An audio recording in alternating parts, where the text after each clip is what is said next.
board directors of the Zoological Society. There is a button on your mic. You can push it down.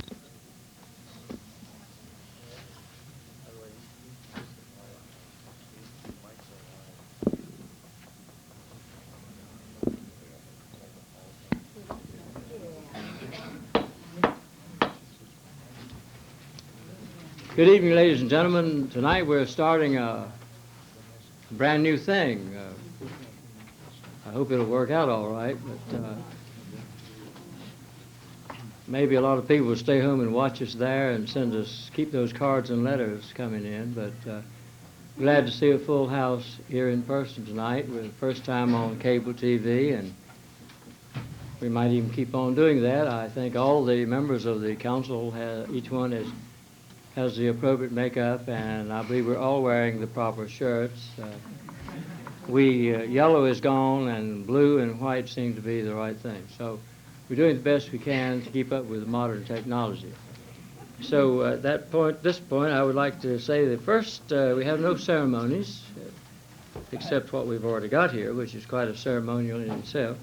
And then we have the public forum now requesting the General Assembly to authorize 3 new revenue sources: hotel-motel tax, real estate transfer tax, admissions tax for facilities with more than 15,000 seats. So at this time, I'll ask Mr. Taylor, our manager, to introduce this subject, and then after that we will have comments by citizens present and then to the council and referral. Mr. Taylor, please. Thank you, Mr. Mayor. Council first discussed this issue at its retreat in early January and asked at that time that we do a preliminary report. We did that, and in late January you called a public hearing for tonight for the purpose of hearing from the public on ways in which we might raise additional revenues for the town, and specifically the consideration of a hotel-motel tax, a real estate transfer tax, and an admissions or entertainment tax. In preparation for tonight's meeting, we mailed notices to approximately 70 community groups. I have personally met with the representatives of the Chamber of Commerce, hotel-motel operators, university officials, and representatives of the real estate community. We attached to the memorandum the list of those localities that already have authorized the hotel-motel tax, and a list of those counties that have been authorized the 1% real estate transfer tax. At this time, no localities are authorized to have an admissions or entertainment tax. And Mr. Mayor, I think it would be appropriate now if we might hear from the public as to how they perceive these alternative revenue sources. Thank you, Mr. Taylor. We will proceed now to members of the public present who wish to make comments, pro or con, regarding any one or all of these proposed taxes. Mr. Gittes. Thank you, Mr. Mayor. My name is Roland Gittes. I'd like to speak on the admissions or entertainment tax, as it's called. Some of you may recall that I urged you to consider this 4 years ago at the time you were having a public hearing on the following year's budget. The statement I have to make now is a comprehensive one, but I hope and I believe that it's significantly to the point. At this time, I'd like to speak about 3 ideas on this particular tax. And first is a basic principle that I believe you may share with me in the raising of public revenues. Secondly, the merits of this particular idea as a new revenue source. And finally, the politics that are involved in this, the logic of proceeding to seek such an enactment at this time. First is the principle, and I believe that you have 2 categories of taxes that the municipality can levy. Some of them are on necessities to a greater or a lesser degree, and some taxes are on luxuries, non-essentials. I think you would prefer to enact taxes on luxuries, all things being equal. Where you can, you'd rather gain your revenues through optional and unnecessary things, and especially through such a tax that would apply only to users, not to the public at large, and more so through a tax that would be paid by all users, and not just citizens, taxpayers of the town of Chapel Hill. In fact, this tax would be paid mostly in my judgment, by people who are non-Chapel Hillians. The primary tax that we pay, that you pay and we all pay in Chapel Hill, is on our property, on shelter, a necessity of life. It's on real and personal property, and this produces about, isn't it, Mr. Manager, about half of the town's revenue? Another tax that's paid to this municipality is on food and clothing, the sales tax. So we're already taxing all three necessities of life, food, clothing, and shelter. So I simply urge you to give favorable consideration to something that's not a necessity, that's an optional luxury, and which my research shows is largely untaxed in this country. And it's a modest tax on certain and select entertainment events. I come to you with this idea as a result of once having paid this tax myself. I happened to be attending a Carolina football game in a large metropolitan eastern city several years ago, and the cost of admission on the ticket, it said $14. And then it said, in addition to that, $1 municipal tax, just as proposed in the town manager's memo to you. Total price, $15. I paid that tax in a city 600 miles from here. In doing that, I believe I added modestly and reasonably to the revenue of that city. Though I was a non-resident there, I didn't know when I went on this trip that I would be paying that tax. I didn't mind. I don't think that it discouraged me or other people in any way from going to attend this entertainment event there at all. I don't believe it hurt tourism. My $1 payment may have proportionally helped pay some of the municipal services in that city as a result of my having been there. But the most important thing of all that I felt about paying that tax was that this was a legitimate and outright way for the city to raise money for all of its municipal expenses, and not just reimbursement for added expenses, as the manager's memo to you has suggested. So I honestly believe that an entertainment tax, completely aside from the idea of reimbursing the town or the county, is a very reasonable, a logical, and a foresighted levy that you should request. And I believe that the fact that such a tax is not now on the local ordinances in this state is no reason at all why you should not follow the dictates of fairness and common sense in revenue raising and seek authorization for this. And secondly, I'd like to speak to the merits of this tax itself. I've already spoken a good deal to this idea, but its merit is that it is practically a painless tax, and you don't hardly find nothing like that nowadays anywhere. But it's more painless because it's paid only by users, persons who are voluntarily willing to pay it because they've already made an individual decision to attend an entertainment event. Do you have any other tax like that in the existing levies on the necessities of life, and, for instance, in the tax that you are considering tonight on land transfers, which would further tax human shelter, a necessity of life? Certainly, the entertainment tax is the opposite of another proposal that's before you, which would literally tax the necessity of life, the roof over the head of visitors and travelers coming to Chapel Hill. A hotel motel tax. To put a tax on the roof over the head of people who must stay somewhere for the night, who must buy their place of lodging for the night. So the further merits of this, it seems to me, are that the proposed entertainment tax would in no way harm the attractiveness of cultural events here. That this proposal specifically exempts entertainments that are held in places seating less than 15,000 persons, and it would obviously then specifically apply only to Keenan Stadium and the Dean Dome, and specifically to events for which admission is charged, and which are, as a matter of fact, Carolina basketball and football games, to which admission is already on a seller's market. People are anxious to buy all the tickets they can to Carolina basketball and football games. The University's Athletic Association has for many years offered season tickets and some single game tickets to staff and faculty members, Educational Foundation, and to a lesser extent to the general public. We haven't known in advance the cost of these tickets, The university has, as it felt necessary, raised the price from one year to the next, $1 a ticket. There's been no complaint about this. People have been very glad to be able to buy these tickets. And I speak for myself. I've been buying these tickets with appreciation. Glad to do it for more than 50 years.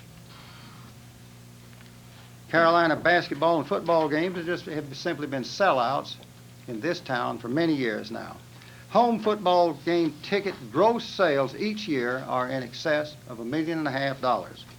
And that is an untapped, legitimate source of revenue which could be of considerable help to municipal government as a levy on a luxury, an optional expenditure on the part of people who are attending these events. As for the other events covered, a typical one is the Genesis concerts. They were attended by more than 35,000 persons last Sunday and Monday nights, and for which the revenue, I would conservatively estimate, is in excess of $600,000 for those 2 nights alone. I'm not bringing into issue at all the cost to the town involved in the fact that these events were held here, but I'm simply suggesting that at $1 a ticket, the approximately 6% tax that would be imposed on a $17.50 ticket, that $1 tax would bring in $35,000 on the basis proposed here to the town of Chapel Hill in 2 days, and it would be a fair levy, absolutely fair levy on a luxury. And finally, ladies and gentlemen of the council, I'd like to speak to the politics of this matter. I suggest to you that but for the opposition of university authorities, this tax would already have been enacted by authorization of the General Assembly. That is, you would have been permitted to do this already. I've talked myself with appropriate university authorities and been told by them that they oppose any tax that would raise the price of tickets. And you know, I can't fault them for that. If I had a choice of paying more or less for a ticket, I believe I'd rather pay less. But raising revenue is not an option for you. And the entertainment tax is one of the fairest ways for such revenue as it can reasonably afford the town of Chapel Hill. This is not, ladies and gentlemen, a pro-university or an anti-university matter in any way. I yield no quarter to anybody in this room, to anyone in this community, as a partisan of our first state university. Our community and this municipality exist for and because of the University of North Carolina at Chapel Hill, which I dearly love, and I believe you do also. I gladly put my money where my mouth is in voluntary gifts for the enhancement and the further development of alma mater. But because of the fact that our university does at this time oppose this idea, there is a question that faces you, a practical concern as to how you can gain the necessary authorization for this from the General Assembly. The university is a powerful force with the General Assembly. That body has a plurality of alumni from the University at Chapel Hill. I'm very proud of that, too. It's been very beneficial to our university, and I hope it will so continue. This university also has a very effective full-time professional lobbyist in the General Assembly at this time. He's a highly respected and a very competent person. University administrators are also highly respected and competent persons, and they have great influence, understandably, with our General Assembly. But my point is, I would say to you that the university is not infallible in its stand on this issue, nor is its position necessarily justified. On the other hand, I am very pleased with the progress of this idea in recent years as well. You have voluntarily decided to formally consider this matter for the first time. The North Carolina League of Municipalities is now considering support of this and other alternates to property taxes as local revenue sources. And finally, the evolving facts of day-to-day life in this community also speak to the merits of this tax more than ever today and tonight. And you could have on Monday night, stepped outside the door here, you could have almost heard the tax-free chords of Genesis at its concert in the Dean Dome. So in conclusion, I'd like to ask you to consider this thesis. Consider these 2 points. Number one, Do you believe that an entertainment tax is a reasonable theory as a legitimate idea for Chapel Hill? And number two, if you do, and if the University of North Carolina at Chapel Hill continues to oppose this, are you willing to be a hostage to its opposition, and for how long? Or would you be willing to make a start now towards something you believe in, a tax that you feel is fair, timely, and a real opportunity uniquely for Chapel Hill? So on that basis, I suggest that rather than witness and accept passively the university's opposition at this time, I wish instead that it would move with the town as a good corporate citizen in favor of this tax. And I say this because I honestly believe it won't cost the university 1 cent in revenue. It wouldn't harm it in any way, because arguments against this, arguments that are conjured against this proposal, are pure fancy and not based on logic, and I further believe they are not based on fairness in taxation principles. Our university felt recently, ladies and gentlemen, that it couldn't help the town pay for the widening of the bypass highway. Quite possibly, the university had no option in this matter, and it simply could not make such a gift, perhaps, even if it wanted to. But through a bond issue that all of us as citizens of the town of Chapel Hill passed last fall, this town will be paying back our $800,000 for widening that bypass for the next 20 years. The university, from its budget, will not be paying anything, and it doesn't have to, but it is contributing significantly to the need for that expensive and necessary bypass widening project by sponsoring the football and the basketball games and the concerts, such as the one that clogged many of the local streets here on Sunday and Monday night and on previous occasions as well. But finally, I believe that you and I, that we as citizens of this town, citizens of this university community, want to move forward together. I've been speaking to the real politics, what I believe to be the realistic politics of this issue. And I hope that if we can't move forward with the administration on this, I hope that you, the council, will make the first step for Chapel Hill as an independent municipality and not a sort of company town. And I hope you'll do this rather than continue to be or be at any time a prisoner of what many of us believe is the whim, not based in logic and fact, of our honorable university. Thank you, ladies and gentlemen. I'd be glad to answer any questions or challenges. Thank you, Mr. Geddes. Thank you for your remarks. Next person, please come forward and identify himself. Mr. Mayor, members of the council, I'm Granger Barrett. I'm here tonight in my role as Vice President of the Chamber of Commerce for Public and Governmental Affairs, and I am presenting a statement of a working group and task force of the Chamber of Commerce on the real estate tax, and my comments will be addressed to the proposed real estate transfer tax. I will try to be brief and refer you to the written statements which we have distributed.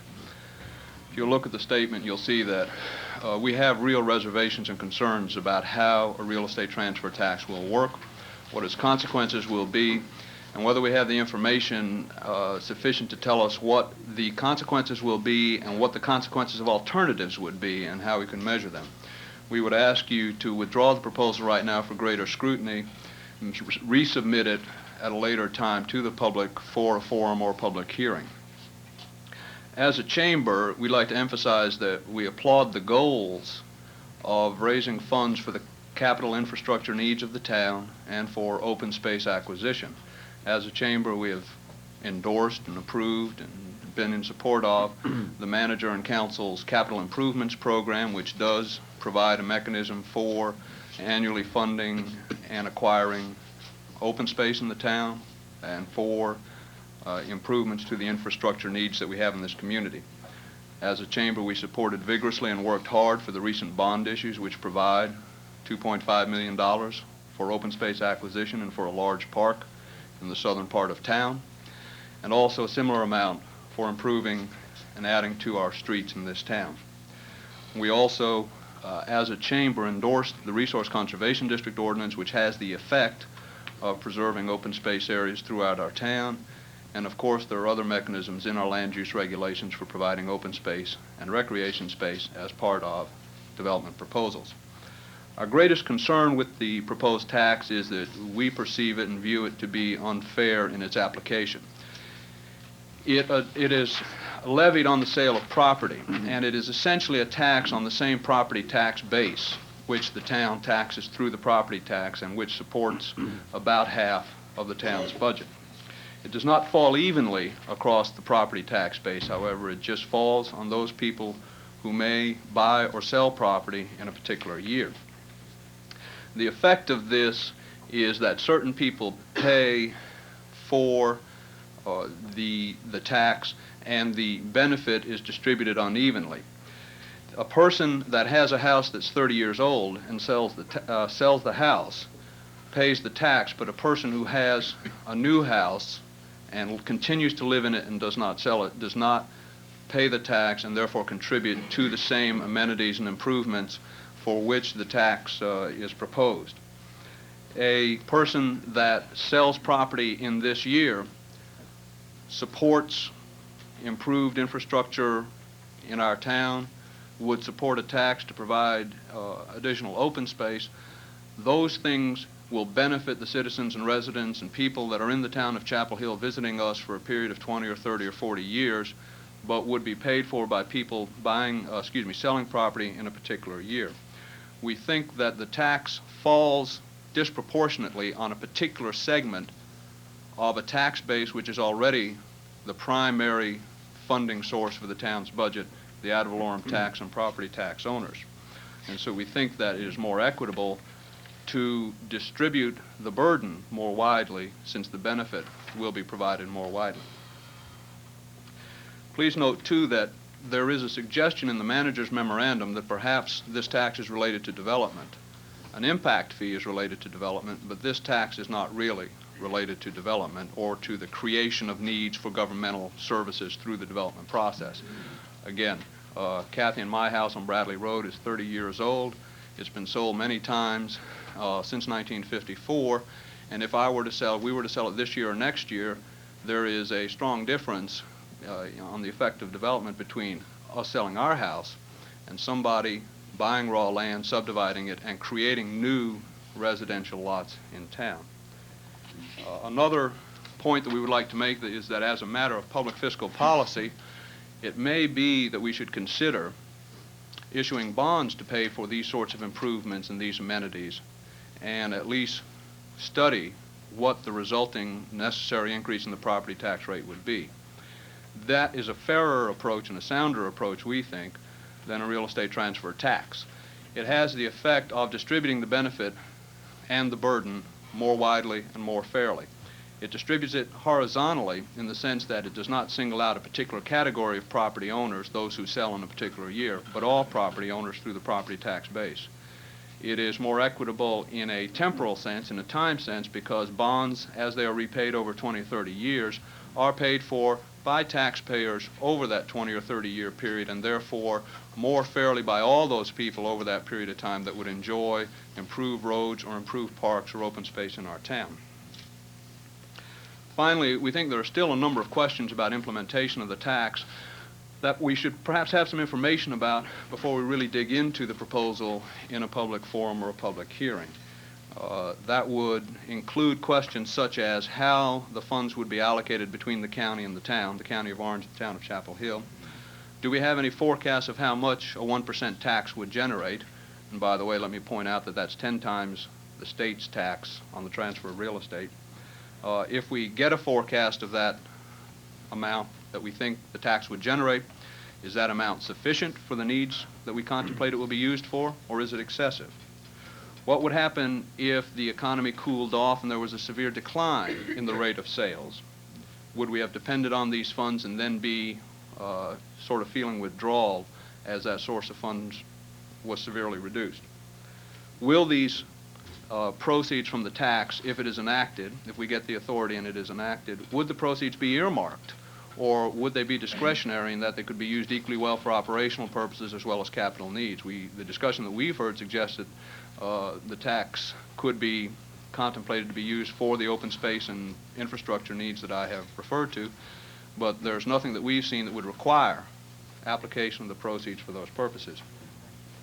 Finally, we would think that it would be helpful to compare the adoption of a real estate transfer tax to the mechanism of issuing bonds to pay for these improvements or acquisition needs, and what that would have as an effect on the property tax rate.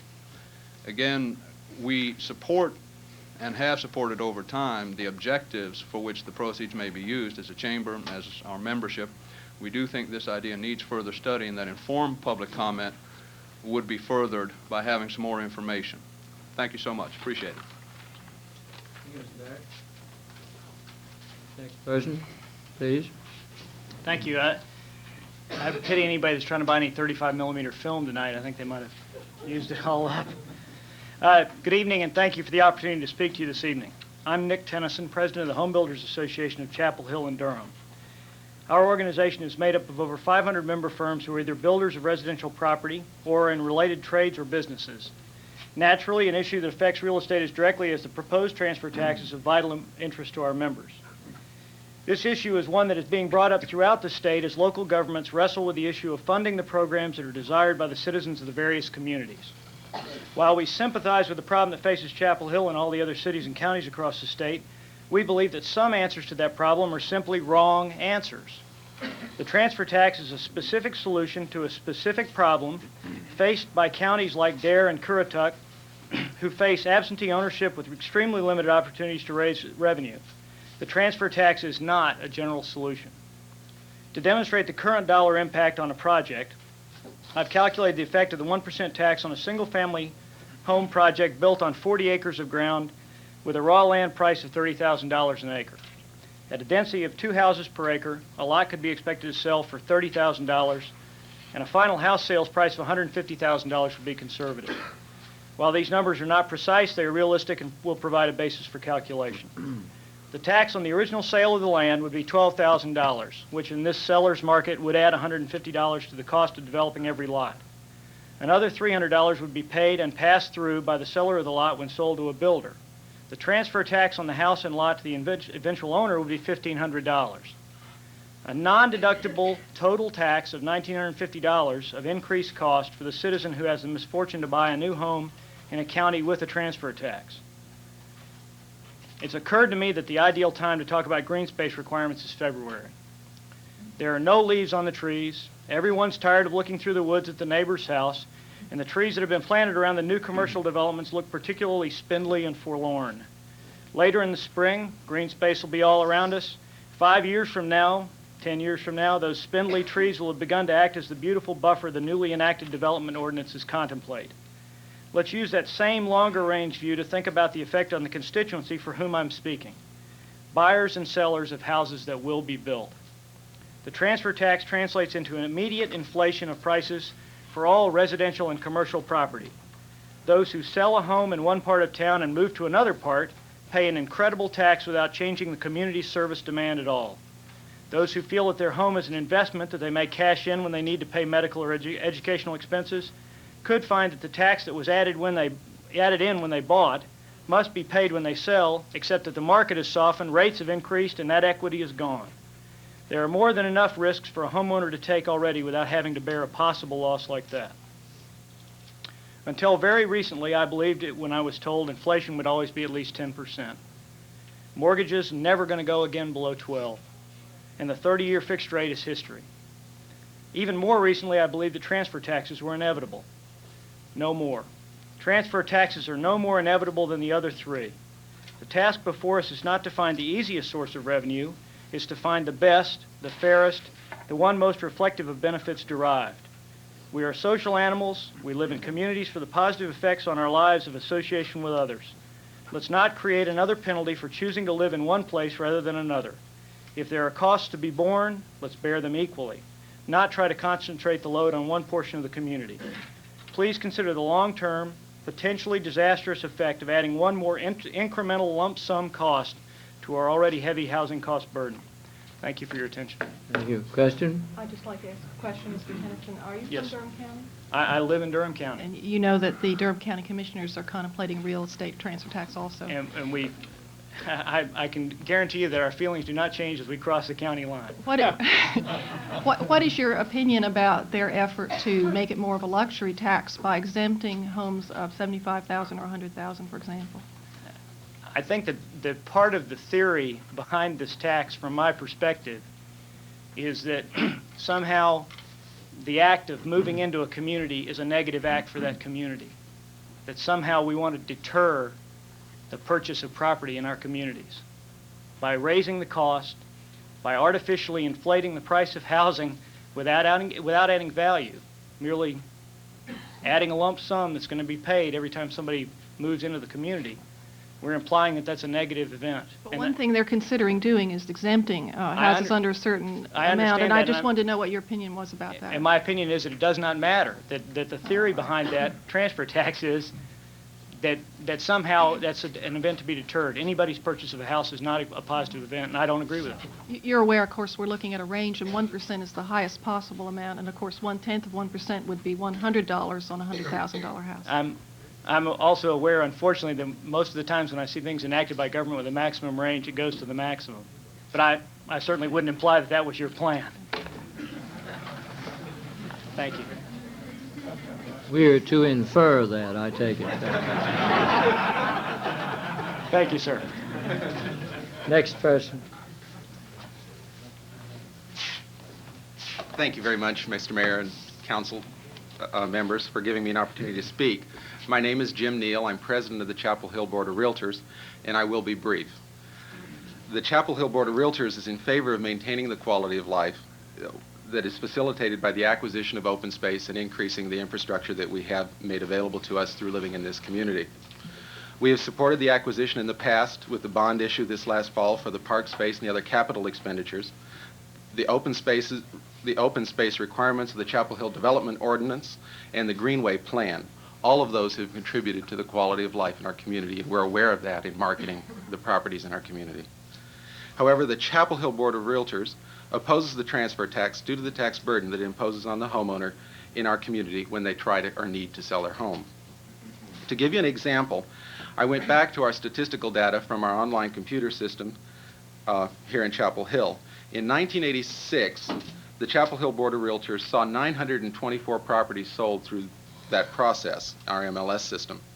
The average cost of a home in our community through the MLS system was $98,264.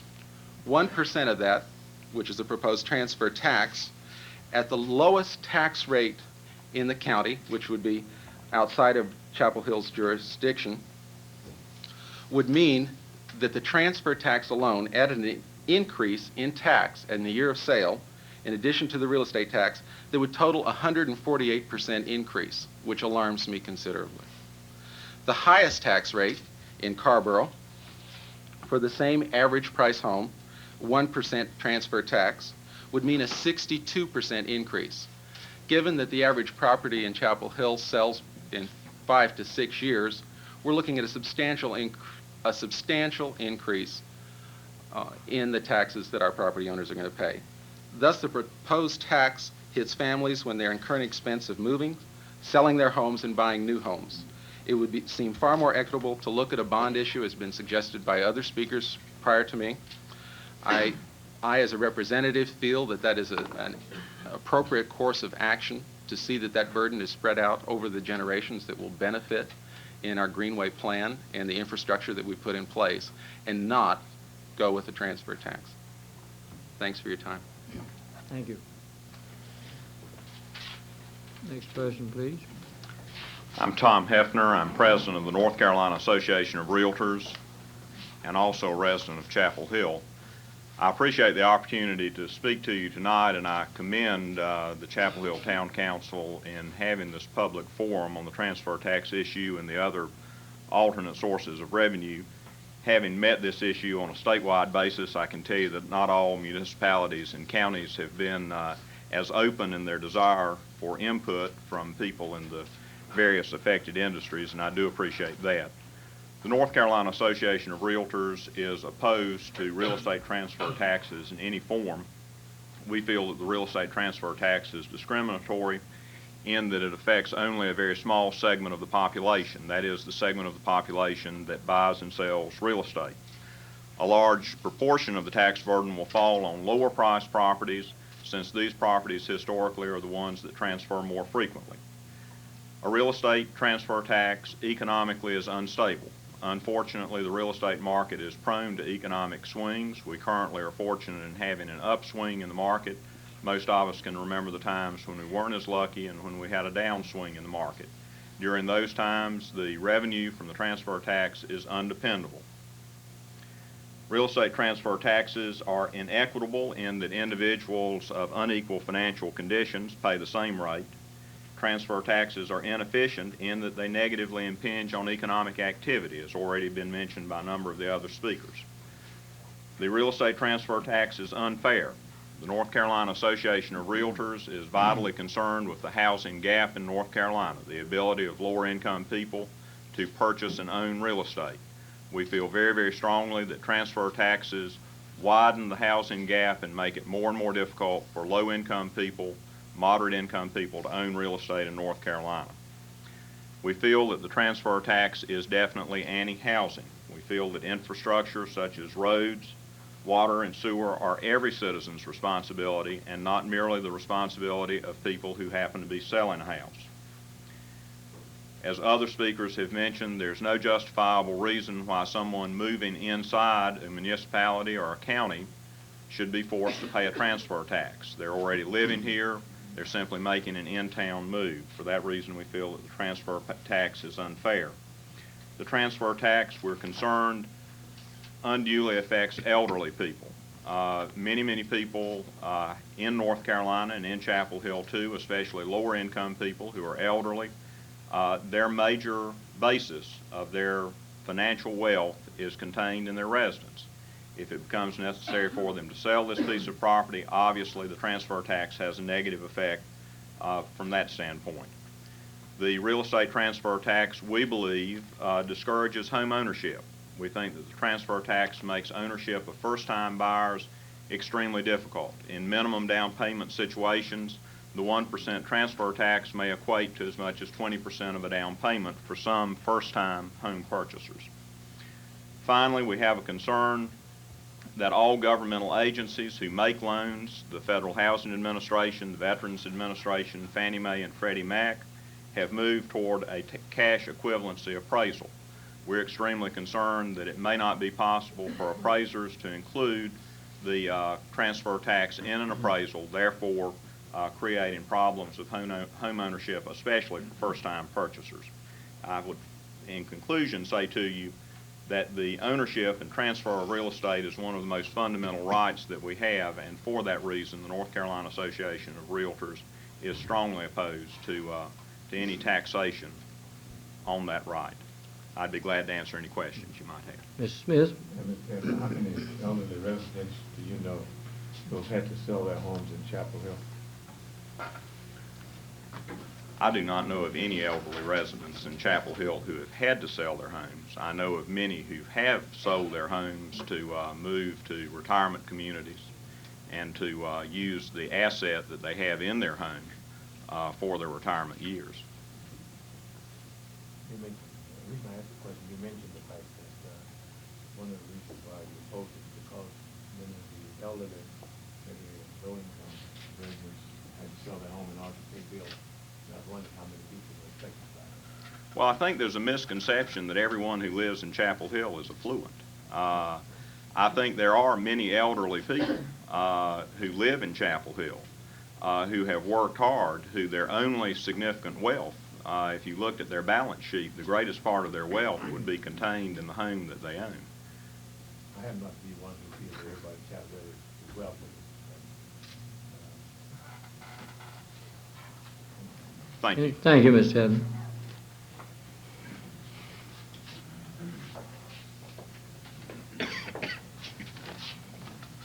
My name is Charlie Nottingham, and I'm going to take you from one bit of real estate to talking about another kind of real estate, and that's the hotel motel tax.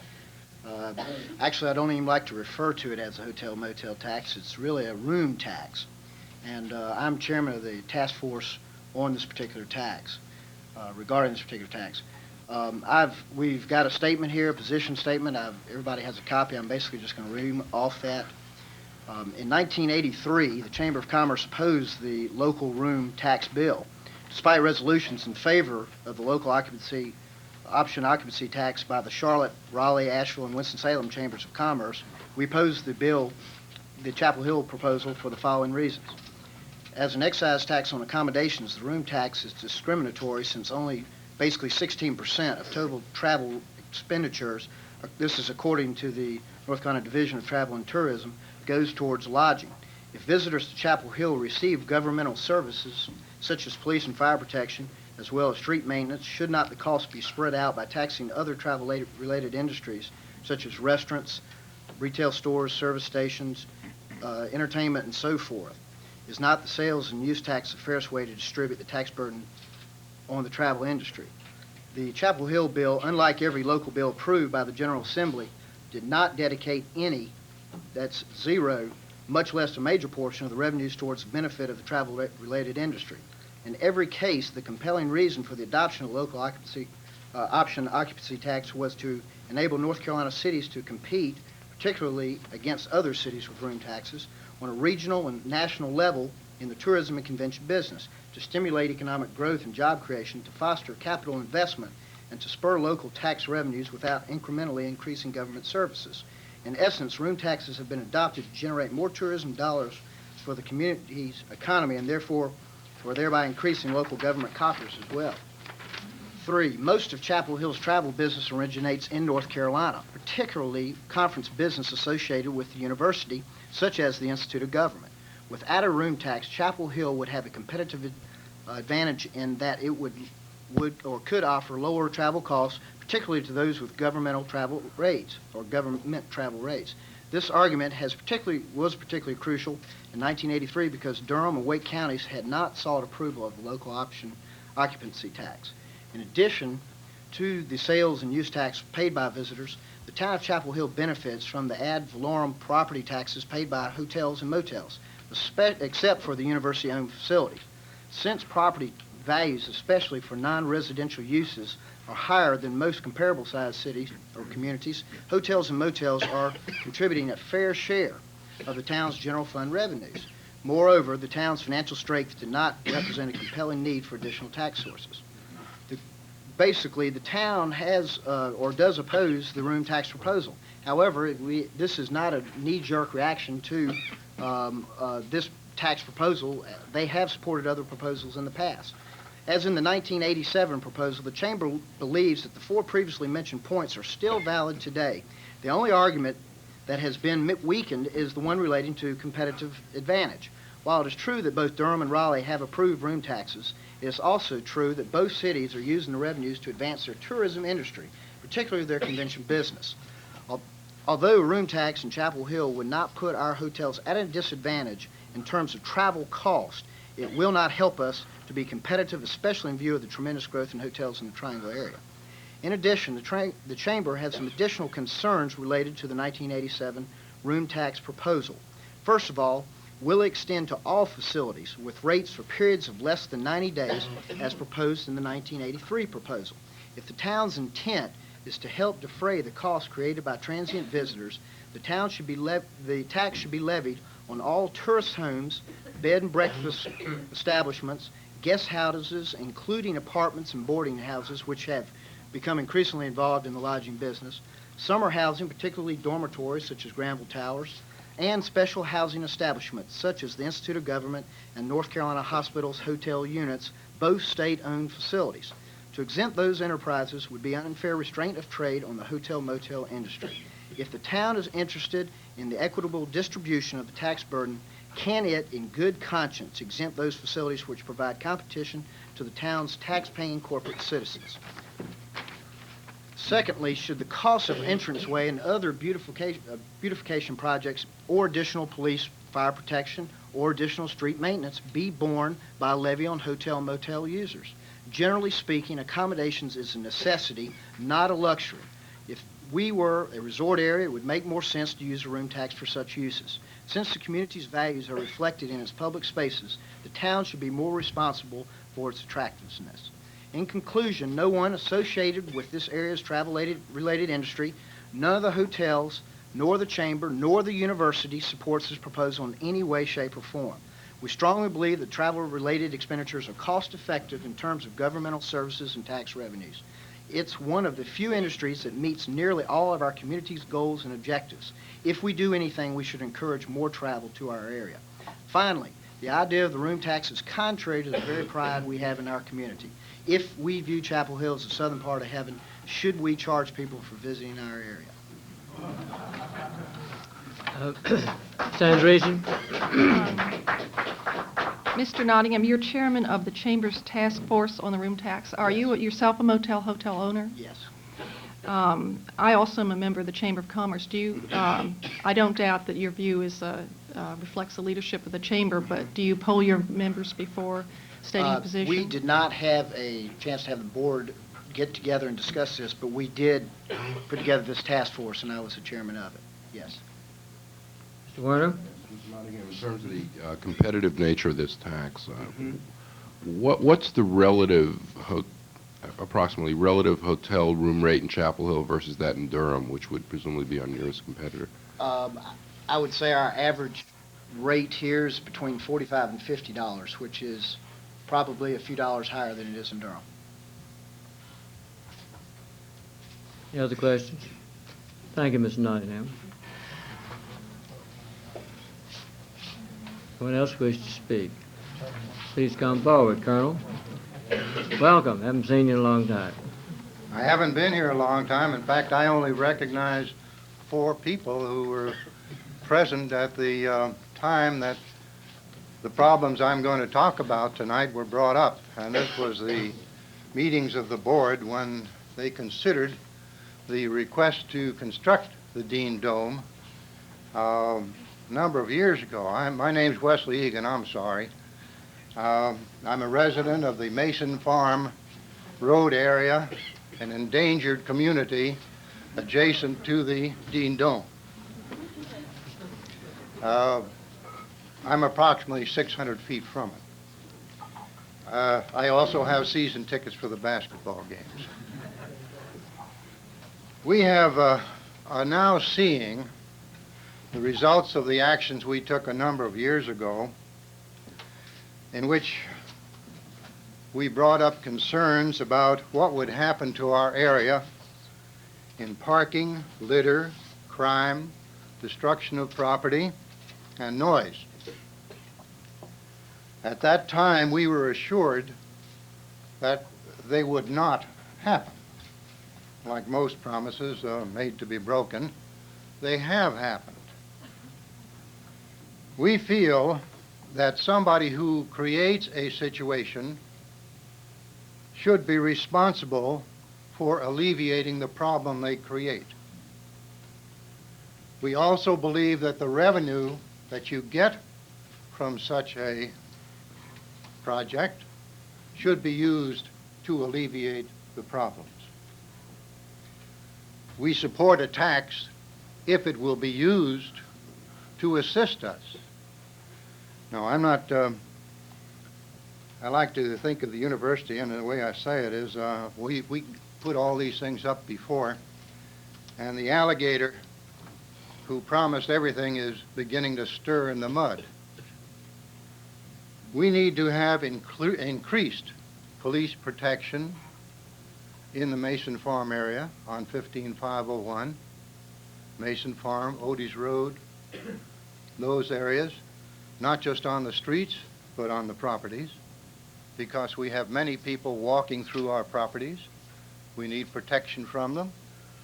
Some of them are destructive. They like mailboxes. They create litter. We have the greatest collection of Hardee's, McDonald's, Burger King, and other publications along our street. The Dean Dome itself creates a noise which we knew at the time and we were assured that this would not happen. the university and those who contract with the university should bear the cost of alleviating the problems they create, whether it be those of us who attend a function at the Dean Dome or people from out of town who attend the function. Regardless who they are, they should be prepared to bear that cost. Secondly, we believe that if a tax is levied, that part of the revenue, and we're not asking that all the monies, but part of the revenue be directed to increased police protection, cleanup, control of parking, and other problems that exist in this neighborhood because of its proximity to the Dean Dome. We're not saying remove the Dean Dome. As I mentioned, we all go to it. But I do feel that a tax or some charge levied on the university should be used to alleviate our problem. Thank you. Thank you, Colonel Egan. Thank you, sir. Next person who wishes to speak on any of these tax proposals? No one? Well, we then go to questions by members of the council, if any, among themselves or directed to you. I seem to hear none. Yes, I just had a comment. Nancy and Julie, I yes. just had several calls today about concern for trash near the Smiths, the Student Activity Center, and several people expressing support for a tax if it would mean increased parking, control, cleanup, and police protection. What I did is I invited those people who could not come to those meeting tonight to write us a letter, and I understand that we can consider that. Is that correct? Sure. Any letters that we receive? Nancy? I just wanted to ask the manager a question of clarification in his memo. He said that this is in reference to the land transfer tax, that the tax would be purchase price for land and both new and older buildings and improvements. Improvements to buildings, in other words, if you come in to get a building permit, you would at that point pay some sort of a tax? No, we only have this discussion only was relating to the transfer of property, whether it was raw land or land with improvements on it. That's, or I see what you're saying. At the time that the property is transferred. I got you. Okay. Okay, now the other question was that you would collect this when the deed is recorded, and you believe this tax should be county-wide with half the revenue collected allocated to the town. So we, the town of Chapel Hill, would pass a tax that would be county-wide? I don't No, understand that. what we are saying there, we think for it to operate efficiently, that it should be a county-wide tax. And if after this hearing tonight, the council is inclined to go forward with this idea, then we should meet with the county commissioners and talk in terms of making this a county-wide tax, levied on all property that's transferred in the county, so there won't be any disparity or advantage between Chapel Hill or Carlborough or living just outside the city limits, that it will apply to all property transferred in the county. And then having that property or that tax collected by the county at the time that the deed is recorded, just as they now collect the deed stamp revenues, and then remit a portion of that back to the town. The amount that's remitted to the town or the county certainly should be negotiated between the town and the county. And while I guess I would prefer that it all come back to the town if the piece of property were in the town, certainly I think that's negotiable. And what we were really talking about here is that if it were a county-wide tax, we would think that probably half of the levy on a county-wide basis would come back to the town. So there are many ways that could be worked out. Thank you. Any other questions? Dave Gottschalk, Art Werner, Bill Thorpe. John House. It seems like we're proposing three large increases in tax here all at once. And I guess when the manager comes back to us with this, I would like to see some quantitative estimates of need attached to some of these things. I'm not convinced in my own mind that we in fact need to do all three of these taxes simply because they're possible or because other places have done them. I believe we do have some very pressing needs, and the one that is foremost in a lot of people's minds, I believe, is for transportation, street construction, particularly given the state shortfalls in these areas.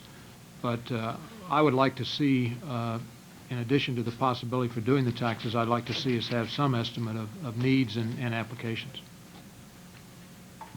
Okay, yeah. A couple of points. One, in addition to that, I'd like to see an estimate of the amount we would expect each one of these taxes would bring in.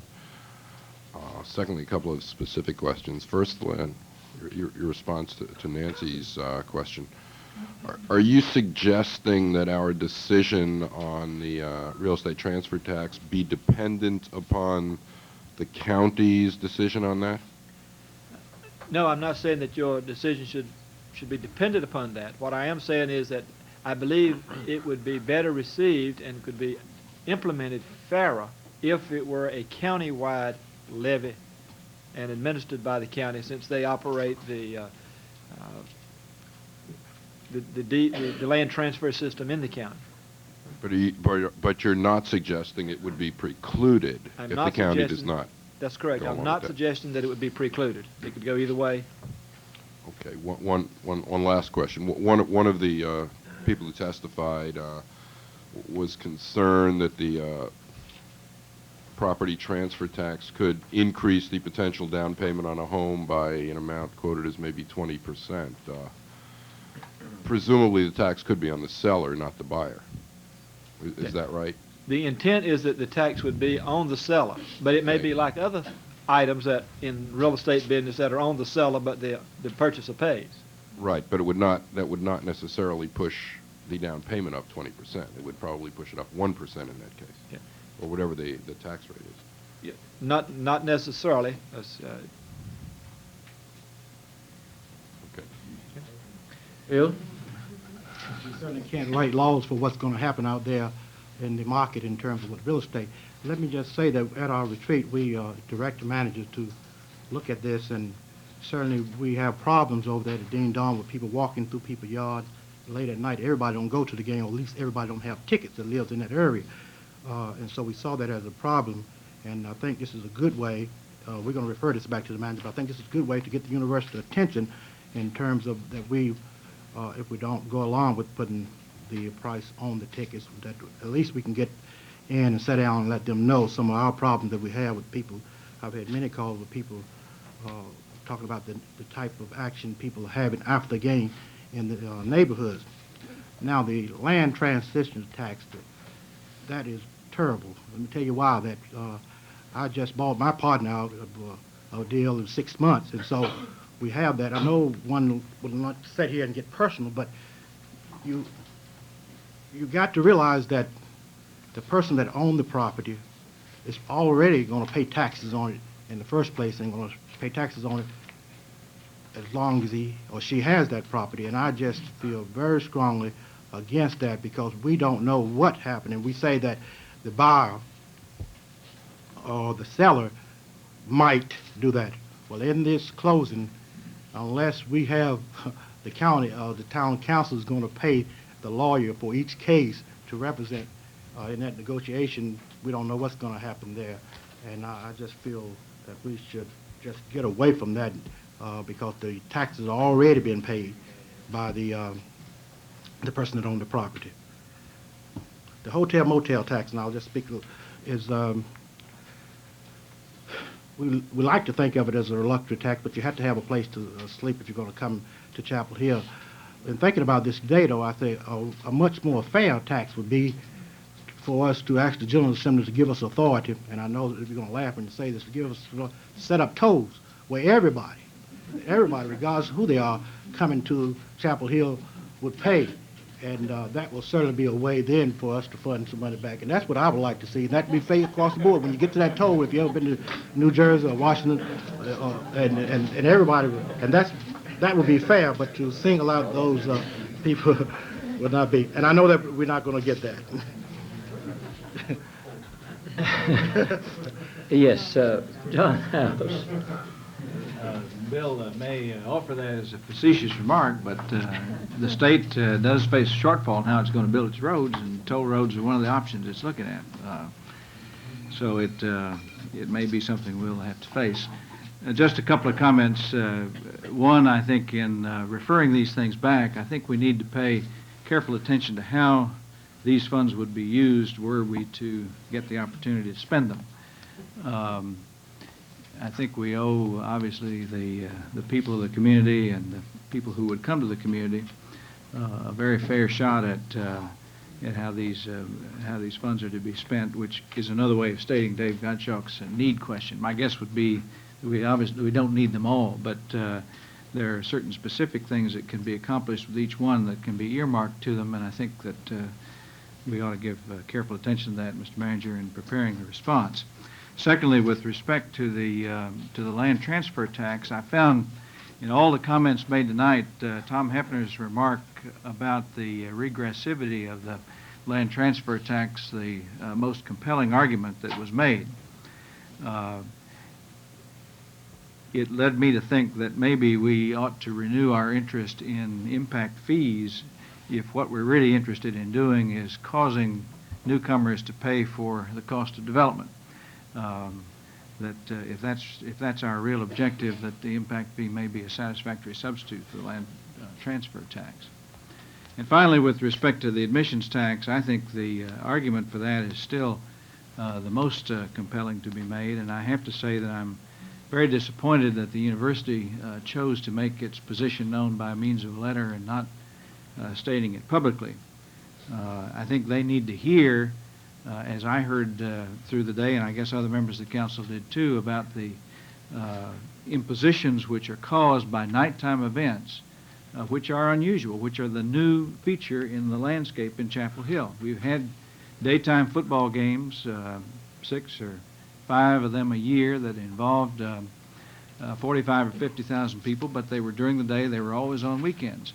We had basketball games up until this year that only involved about 10,000 people, not all of them from outside. Now we have a facility that accepts upwards of 20,000 people from events, most of which are at night, and it is an imposition on the community and on the neighborhood. It's also a benefit. And I go, like everybody else. I have these season tickets that people have described, and I wouldn't trade them for anything. However, I think the argument is very compelling for some way of recovering the costs and then spending the money to be sure that that these things don't represent an imposition on the community, and that's really what we're talking about here. And I would hope that in the process of further consideration that the university might be led to the trough of understanding on this matter and made to understand that it's causing a problem and that this is one way to solve it. There may be other ways to solve it, and if they have them in mind, I'd be glad to hear them. Nancy and then Julie. I was going to move referral to Well, all right. Question. Okay.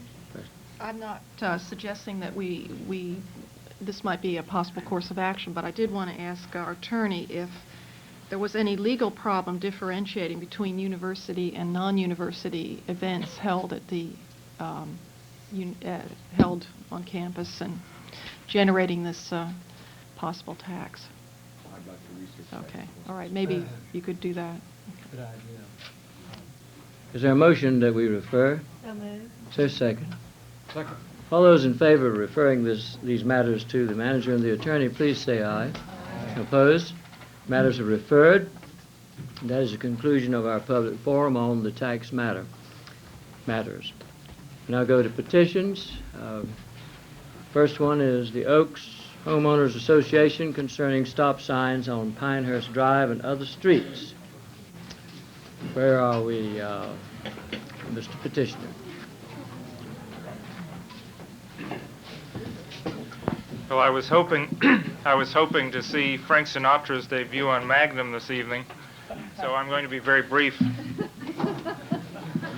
is on Channel 13, Terry. It's not on yours, John. I'm Terry Zug, and I represent the Oaks Homeowners Association, and we have submitted a petition for a number of additional stop signs in the Oaks. This is the Old Oaks neighborhood, which is south of the Chapel Hill Country Club. And about 2 years ago, we became aware that there was a great deal of additional traffic headed our way, and more recently, with the completion of the Pinehurst Drive, which now runs through Oaks 2 to the north of the Country Club, we've begun to see a great deal of additional volume of traffic in our neighborhood. We've also had a number of speed checks, one of which by the Chapel Hill Police Department indicates that drivers through our roads, which are quite straight and unimpeded, tend to go at least 10 miles over the speed limit. Most of all, we're concerned about the safety of members of our neighborhood. We have the back nine of a golf course running along 3 of our streets, and this necessitates a number of small walkways for both golfers and golf carts crossing 3 of our streets, and they do so at a very slow rate of speed. We also have small children in the area who frequently drive to the country, right up to the country club on their bicycles.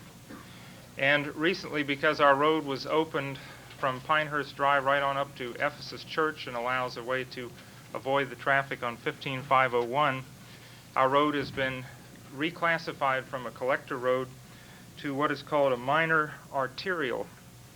This is a road that, according to the Chapel Hill Design Manual, calls for driveways roughly 500 feet apart and also sidewalks, and we have neither requirement in our neighborhood.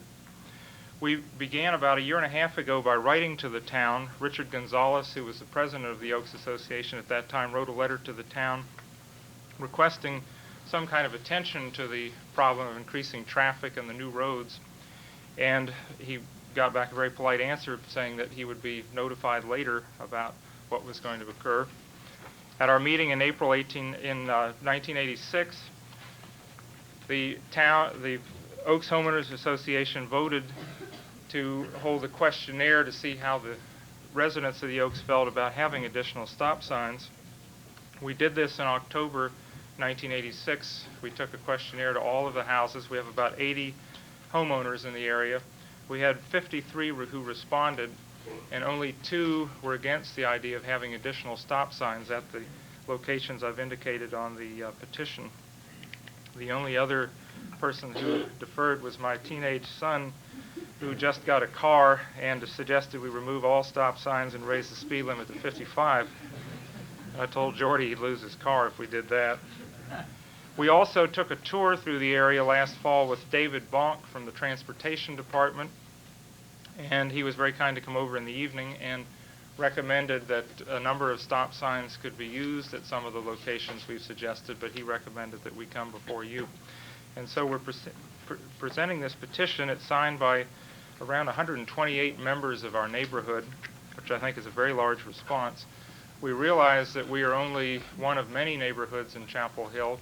We don't want to disrupt the flow of traffic, but we think we have a very strong case for having some additional stop signs for the safety of our residents. I'd be glad to answer any questions. Questions from members of the council? Is there a motion regarding this petition? Move referral. Second. All those in favor of referring to the manager and attorney say aye. Aye. Opposed? Thank you very much, sir. Thank you. Next item on the agenda is Mr. Ron Strauss, Ray Umstead Drive and Umstead Park. Mr. Strauss. I'm here to make a special offer. You can place your toll road booth right on Umstead Drive and we'll be very happy. I'm here to talk about safety in Umstead Drive with you. And you've gotten a letter before you on this matter. I'd like to review some of the changes and features of Umstead Drive and Umstead Park because I think they're pretty unique for Chapel Hill. Umstead Park is situated right in downtown, practically Chapel Hill, and is dissected by Umstead Drive. several changes are occurring currently in that area that you should be aware of. A greenway is being planned for the south side of Bowling Creek, and an alternative intersection for Airport Road is being considered as part of the roadway plan. Furthermore, a set of cluster houses is being considered for further up on Umstead Drive. Myself and 52 other citizens of the adjacent neighborhood have considerable concerns that this will result in an increase in the flow of traffic that's already quite heavy on Umstead Drive, particularly if there's a traffic light and a major intersection with a new bridge placed here at the corner of Umstead and Airport Road. In thinking about this, we became aware that there was a time when Umstead Drive did not proceed through Umstead Park, but rather stopped at the park, and that Umstead Park, which you may be familiar with, has two sides. One side has a ball field and a tennis court and a wooded area, and the other side has a basketball court and a playground and Umstead Center. Indeed, if you've ever played on that ball field, you know that the outfield is very, very short because someone came along and put a thoroughfare right through the middle of the park. Myself and a number of the residents there are deeply concerned about safety factors related to the placement of Umstead Drive and the increase in traffic thereupon. People drive through here at rapid speeds. Neighbors tell of people that have driven off into the creek. If you live where I live, which is just up the hill here, you can hear the squeals of tires all night long on Umstead Drive. But perhaps more important, and as a parent I'm real tuned to that, is that all of the children that live in the neighborhoods across Umstead Drive from this new greenway and from this active recreational area have to cross that road somewhere. And the place where they cross that road is right near the ball field, where the road is elevated about 5 feet from where they stand, and where the only way that they can see if a car is coming is to get into the road. One of these days there's going to be a child that's crossing right over here that's not going to make it to the other side. Enough of us have seen things happening there to become really concerned about the traffic that exists now, and deeply concerned that this will become what it already is, a shortcut to Carborough, a way of getting around Chapel Hill without going on Estes Drive. The road is much too windy, much too narrow to accommodate that. Our proposal, we've got two of them. One may be more dramatic than the other. One of the proposals is that you turn the clock back a little bit, unite Umstead Park, make it into one continuous park, that you make the road, Umstead Drive, a local feeder road that dead ends in a parking lot at the park, that you make the other part of Umstead Drive that comes off of Estes Drive a dead-end road with a parking lot at the end, that you unite the park into one. Think of some advantages of that. For one, you would not need a new intersection at Airport Road. You would not need a new major bridge across Umstead Drive. It wouldn't bear that kind of traffic. You'd be improving the closest thing to a central park that Chapel Hill has, and you'd be effectively dealing with the safety issue. It's a low-cost solution to what I consider to be an emerging problem for a relatively large section of the community. So I would urge you to consider the precious town resource that the park and the greenway space there adjacent to it is. This park really serves a broad spectrum of the people in this community. I didn't spend a whole lot of time, myself and some neighbors went around talking about this, and we got over 50 people who have expressed their concern regarding traffic safety there, a fair number of whom have specifically endorsed the idea of closing the road through the park. I don't know who to give this to. Mayor? Town manager. Any questions to Mr. Strauss? R.D.? John? First of all, it's not a question. It's, I happened to be on the council when that road was open. And it's an agreement between the town and the developers, those partners there, that road be open. And I think there's an exchange of property in connection with the opening of that road. So it would be an unfair for the town now to go back on its word for those people who developed the property, to open the road. I think Mr. Umstead we swap the land to the town in connection with that improvement. Secondly, there's been a lot of talk about straightening the road out, putting the whole park on the left-hand side of Rumsey Drive, coming from Airport Road by starting back and straightening the road out by the ball field. That was one of the things that we talked about a lot, and all of a sudden the idea dropped. So maybe that idea can resurface and something can be done as far as putting the whole park on one side rather than street. You know, I would urge you to consider mechanisms to slow that traffic on Umstead Drive if you're not going to close the road. I realize there's some drama associated with closing the road, but maybe stop signs at each of the intersections or a crosswalk with a light or an overpass or an underpass. All those things would be ways of connecting that park and making it a safe access. John? I just wanted to commend the neighbors for this initiative. I think it is a serious problem, and it's good to have neighbors, in effect, generate this kind of a solution to what is obviously a problem that's going to grow and become more intense. I would think that in considering the options, I think the manager ought to consider the full range of options, including closing that road. We can have a public hearing, and Mr. Umstead and the others can come forward and indicate their concerns about the matter, and it seems to me take those things into account. But it may well be that the radical solution is the best one. I'd like to move referral. Thank you, sir. Into a second? Second.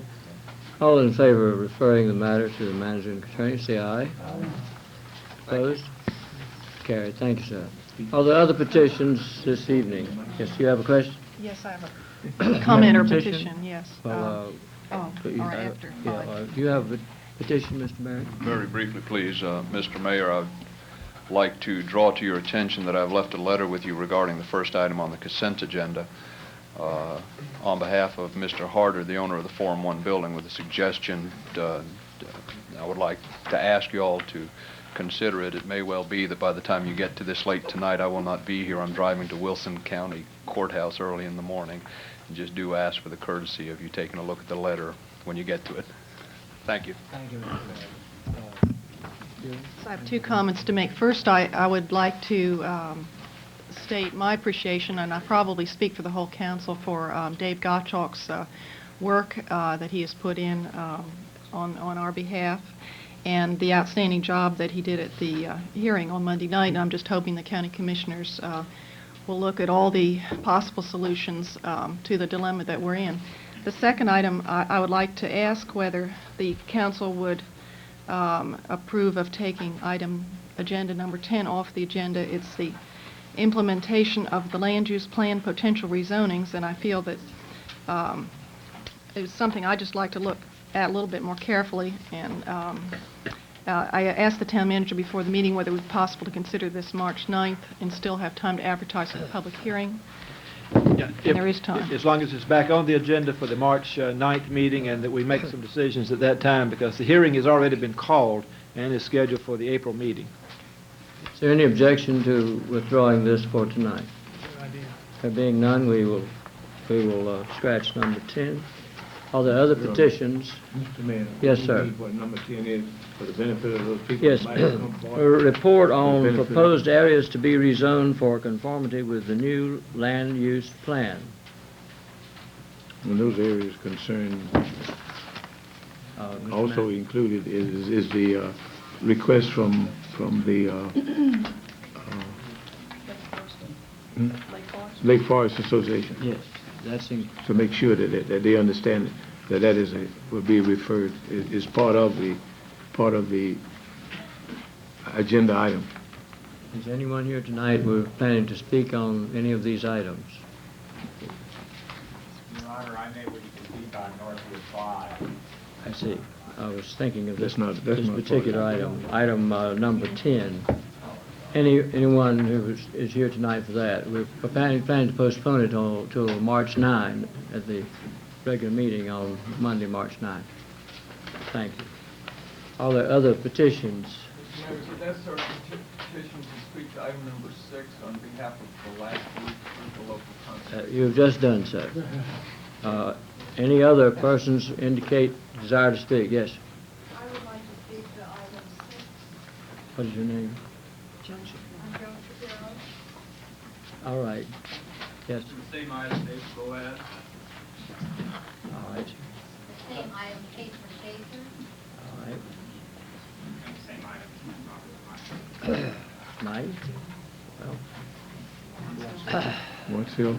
Item 9. I got you in the wrong one. Okay, that one's too crowded, yes. All right.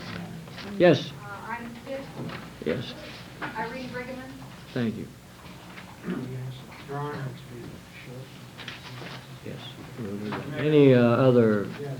Item 6, Kenny Mann. All right. Item 5, my name is Tom Worry. Excuse me, Mr. Cummings. Item 5, Larry Benninger.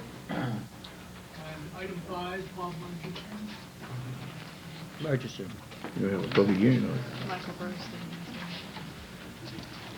Michael? Item 7, Michael Grove. Jack Smart will also be speaking on that item perhaps. All right. Well, any others? Can we limit some time? When we get to these, I would like to suggest very strongly that we attempt to limit the time. We are not holding public hearings on these at all, and I'd appreciate it that you'd be very brief, and also if you hear something that's said by another that has already been covered, that you might omit it when you get up. Is that agreeable? I hate to set a specific time, but I hope we will move forward expeditiously since we have 15 people lined up for those items. Is that agreeable with the council? Yes. We'll see how it goes. Now, sir, this is a petition, all right? Yes, sir. Good evening, ladies and gentlemen. I realize that the second item on the agenda did run just a bit over its 20-minute allotment, so I will try to be brief. My name is Scott Gerlach. I'm co-chairman of this year's 11th annual Pi Kappa Phi Burnout. This is a benefit for the North Carolina J.C. Burn Center. I trust that you've all received a written proposal petitioning you for a special noise permit for this event. I hope you've had a chance to look over it a bit. In it, we attempt to address some of the problems which have been voiced both by this council in the past as well as the police department. A little later on, I'd like to give time for some questions and perhaps some discussion. But right now, I'd like to introduce to you Dr. Peterson, who is the director of the J.C. Burn Center, to speak on behalf of the benefactor of this event. Dr. Peterson. My name is H.D. Peterson, and anyone that thinks I'm going to ask you not to do this is mistaken. These fellows work very hard. They make some noise in an area where it probably isn't too bad a problem. We live fairly close to it. We've had a parking problem, but we haven't heard about them. They last year gave us $5,400, which goes to a charity that is unique from most charities in that every penny of it goes to the people of North Carolina. It's either patient care items, education, or research. It's an important contribution. It's a very simple matter. If you don't allow them to have it, it costs me probably $6,000 this year, which I won't be able to use on the patients. If you do allow them to have it, they'll have a good time, and the J.C. Burn Center and the people of North Carolina will benefit to the tune of $6,000 or $7,000, which we need very much because, as you know, burns are a disease of poverty. All these people have problems, and all the help we can give them is very important. Thank you. Thank you, sir. Thank you, Dr. Peterson. This time, if I could, I'd like to ask Johnny Biggers, who is my fellow co-chairman of this event, to come forward and give a brief oral proposal to the council. John. All right, John. Thank you. I am Johnny Biggers. I'm the other co-chairman for the burnout this year. We are petitioning the council for a special noise permit on April 10th from 2 to 6 p.m. We do recognize the problems that arise due to burnout, and we feel they're much less severe than any athletic contest or any concert that happens on campus. As far as noise goes, I'm sure that all of you have been in Kenan Stadium when, like was said earlier, 45 to 50,000 people there. It's right loud. Our event only happens 4 hours in the afternoon. It shouldn't conflict with any suppers in the Oaks that maybe half a mile away. It shouldn't conflict with any lunches. It happens at 2 o'clock. And to tell you the truth, it should happen while people are during business hours. We don't see really that many people that it affects. We do understand about the traffic, and we've always handled that before successfully. We plan to do that again this year. Even Captain Jarvis of the Chapel Hill Police Department has not necessarily backed us on that, but he has agreed that he thinks we can handle the traffic. We feel also that the real issue of the noise permit is the noise. And we would wish that you wouldn't really consider the other factors involved with the party and mainly consider the noise. Like I said, there's several other events that create more of a traffic hazard, more of a drinking hazard than our event, and it happens many more times a year than just once a year, 4 hours. Like Dr. Peterson said, it's a unique type charity. All our contributions, dollar for dollar, go toward the charity. It doesn't go to anything else. And we are the largest individual contributors to the J.C. Burns Center. I say this individual contributors because we aren't the largest as far as corporations go or our national fraternity. It's our individual fraternity is the largest contributor to the J.C. Burns Center. Like Dr. Peterson said, our last year contributions were $5,400 out of a total of $13,000 that we've given them. This went toward the purchase of a hydrotherapy machine. I really don't know how many of you contribute regularly to any charities, but right now I'd like to ask you for your contribution now to the North Carolina Burn Center in the form of a special noise permit for 4 hours. So I'd like now to entertain any questions that you might have. Yes, ma'am. Entertaining. Yes. I want to commend you for your efforts, first of all. I had a question about what you did last year about the traffic problems on Burning Tree Drive and in the Oaks. What had you decided to do last year?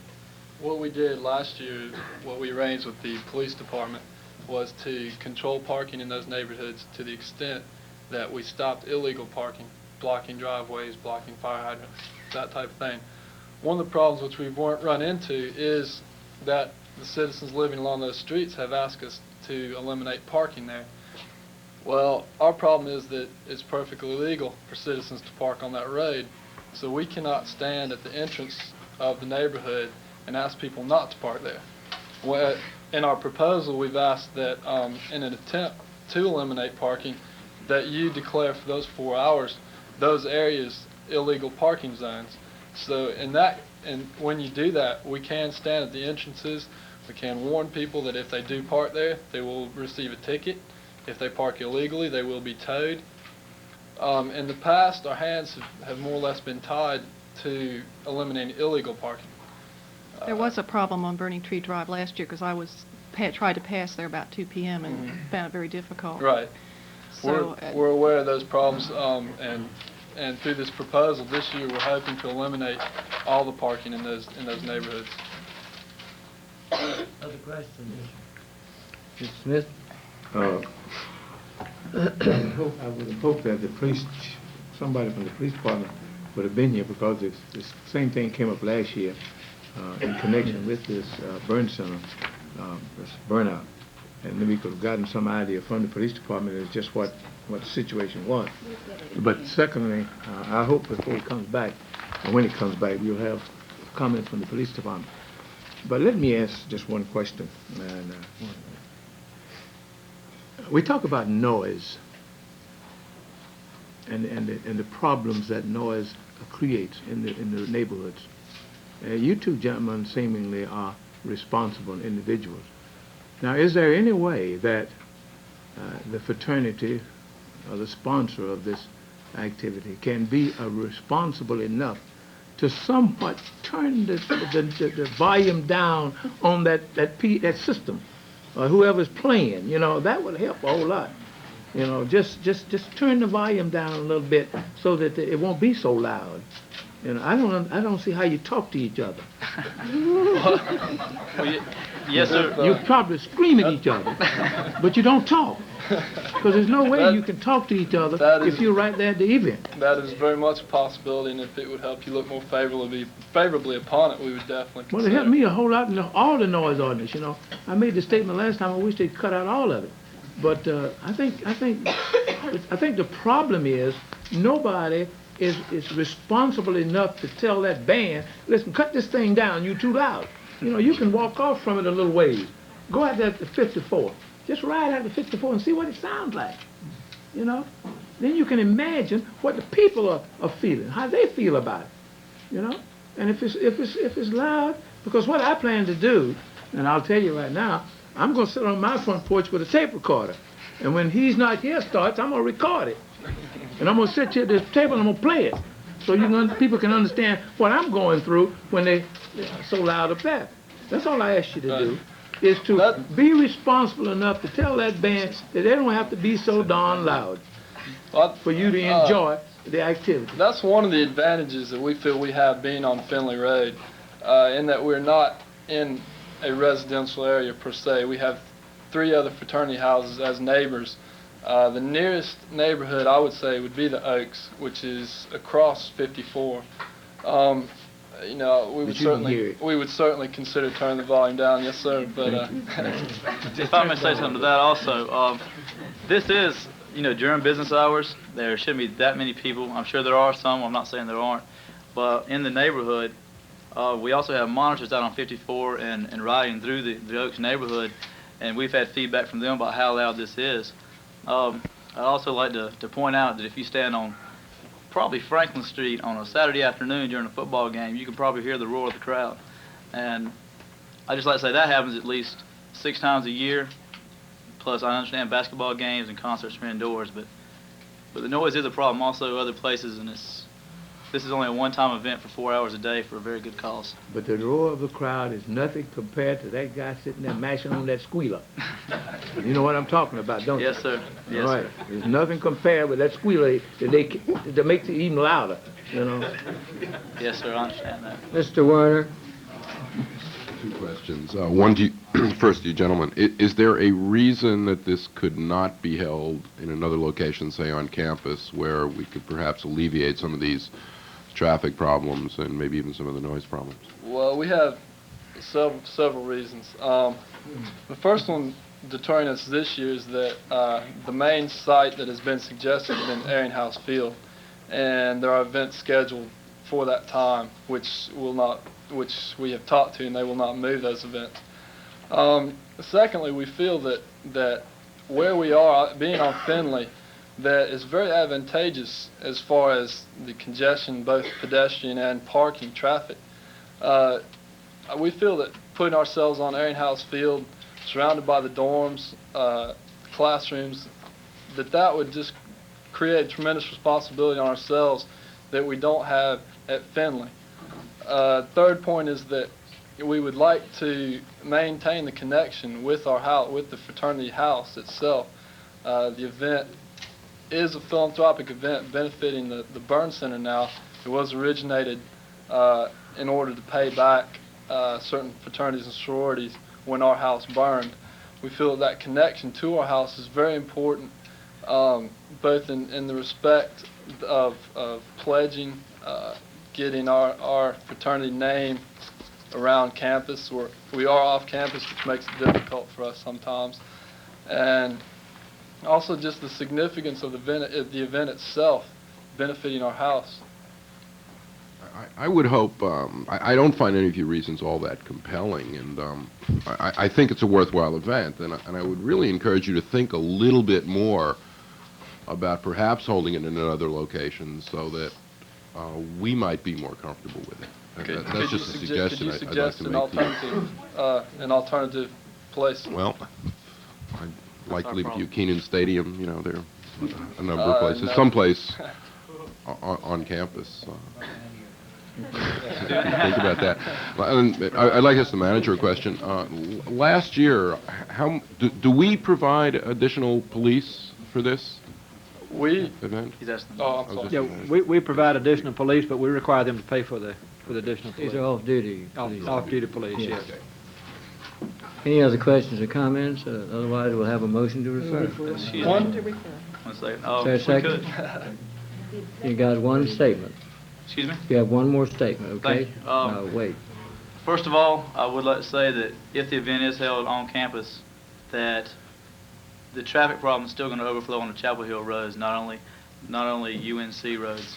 And then what I would like to say is that we understand that in normal practice, these are referred to the town manager or referred to the town manager, what have you. We have talked to both the town manager and Major Gold, and we understand what their feelings are to this, and we really feel that there's no reason for any further consultation with them. And I can tell you right now that their feelings are against this. We're hoping to override their feelings by coming to the town council. I understand that's a task, you know. We're working under a time constraint. We've been dealing with the police station extensively since December in hopes of persuading them. They have continually asked us to come back with more and more proposals, and we've done that.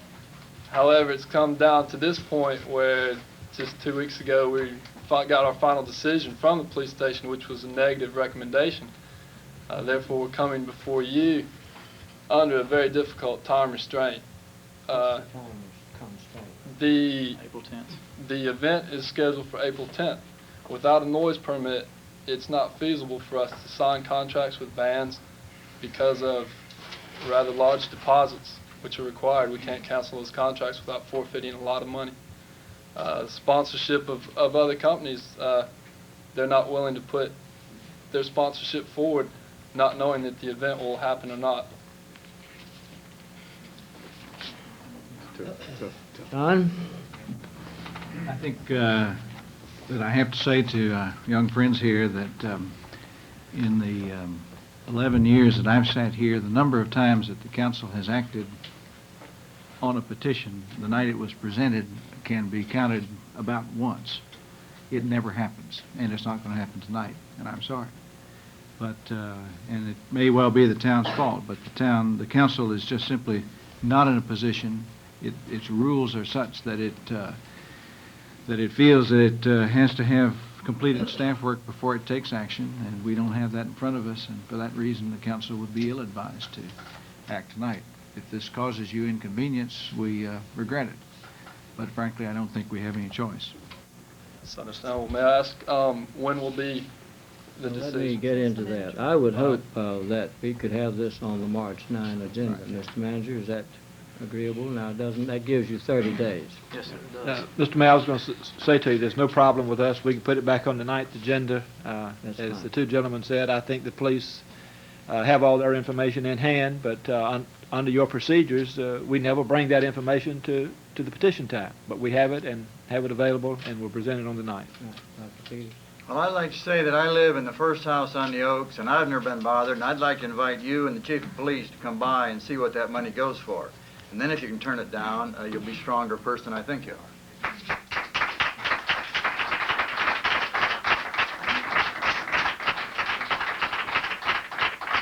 All those in favor of referral, say aye. Aye. Opposed? Carried. Thank you very much. Help us cause one bit. Not, I wouldn't say any.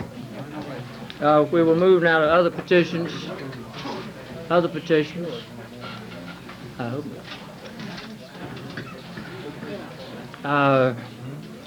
The minutes of February 2nd. Moved and seconded. Any emendations? All those in favor of approval say aye. Aye. Opposed? It's carried. The minutes of February 9. Approval. Moved and seconded. Any changes? All those in favor? Aye. All those opposed? It's carried. Item 5. Yes, sir. One of the things that I have noticed that in watching Steve and the guys in Congress that there were some people who had suggested we waited until we get our new building, which will be out here somewhere, before going. And this is a good reason that we might want to get elected voting system when we put that new building in terms of the people can actually see. There are students that I talked to some today. So under the procedure, since this is new, that we know what we're doing up here, and we know how the votes are going, but there are people out there that might not know, so I think that we ought to call for a hand showing on the votes that are taken on minutes so that they can see, because sometimes we go so fast, and particularly if you're on TV. Well, in the event of a division, you are free, Mr. Thorpe, at any time to call for a hand vote. I'll be delighted to entertain it. Thank you. When there are unanimous votes, I don't think it's necessary. Item 5, resolution approving Northwood 5 preliminary subdivision plat, including town dedication of right-of-way, requirement for underground power line at the fire station R1A. Planning board recommends adoption. Manager recommends R1B without the town dedication of right-of-way and without requirement to have three-phase power line underground. R1C would deny. Is there a motion on any of the resolutions? And we'll start the discussion. Ms. I'll make a motion to put Resolution B on the floor. You second it? Been moved and seconded that we have R1B, which would be the resolution without town dedication of right-of-way. Discussion is now in order on that motion. Mr. Pasquini. I have 3 questions. The first one's for the... Oh, I'm sorry. Oh, I guess we ought to, but thank you for reminding me of that. It's the overwhelming aspect of TV that makes me forget it all. There's some merit in getting on with it. Yes, I want him to look at it. Yeah, I pointed at him. All right, Roger? Thank you, Mr. Mayor. This subdivision request came before you on January 12th, which time you annexed the property. You considered the subdivision. There were a number of concerns that you raised in our memorandum that's before you. We grouped those into what we heard as 4 main issues that you were wanting to talk about and concerned about. The first issue being a cul-de-sac in the northwest corner of this property. Second issue being recreation area. Third issue being a power line. And the fourth issue being a stub out that had been recommended. If I could drop the microphone. If I could go to the map just for a moment to, this is the subdivision that we're talking about in North Carolina 86, Weaver Dairy Road coming in.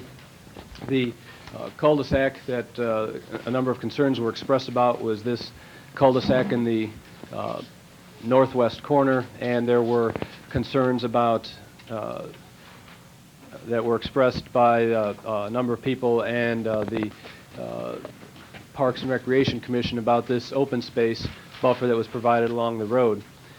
You do have in your packets a revised version that has come to you from the applicant, in which the applicant has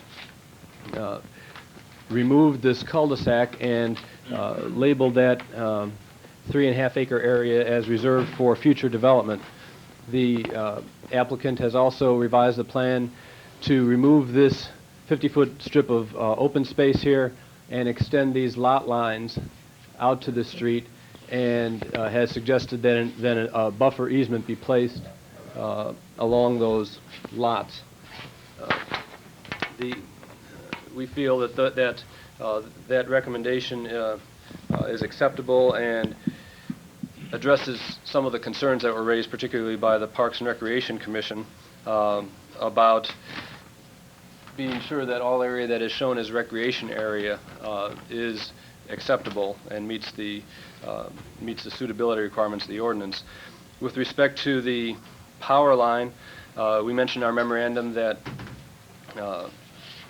we believe that the ordinance does not allow us to require that a 3-phase power line be placed underground, and we have included in the Resolution B a statement that the power line, if it is along Weaver Dairy Road, will need to be placed on the south side of Weaver Dairy Road extension there.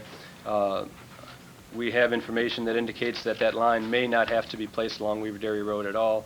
That will be something that will be worked out in the final design plans if this subdivision is approved. However, if in the event that the power line is along Weaver Dairy Road, we have included a stipulation to say that it should be on the south side to minimize incursion into the buffer that's provided between this subdivision and the existing Northwood 5 neighborhood.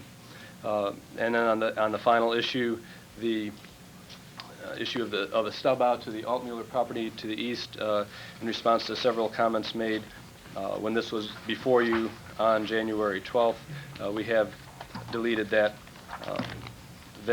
recommended stipulation in stipulation B.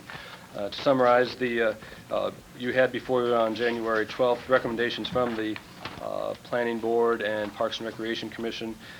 We now have before you a revised manager's recommendation recommending approval with conditions. Roger, where was the location, could you show us on the map the location of the power line you're talking about that can't be underground? We had been talking about a power line that would come in off of 86 and come along Weaver Dairy Road here. And so if that's what these preliminary plans are showing, and we are suggesting that a condition of the approval be that any power line that is placed along Weaver Dairy Road be placed along the south side of the road rather than the north side of the road. We were concerned that if the power line were placed on the north side of the road, that it would serve to damage this open space and which serves as a buffer between the existing Northwood neighborhood and this new development. So what we're saying is that if it is to be along Weaver Dairy Road, it should be along the south side. What does the three-phase line look like? It says it's a three-phase. What's the nature of the power line? Is it just a regular power line, or? I mean, it's not going to have towers, I presume. No, it's not. It's not a tower. Okay. When you look at it, it's just lines on poles. Generally, three-phase means there are three separate wires and plus a ground, and then a ground wire. So there are four separate wires on the pole, not counting the telephone or the cable or others.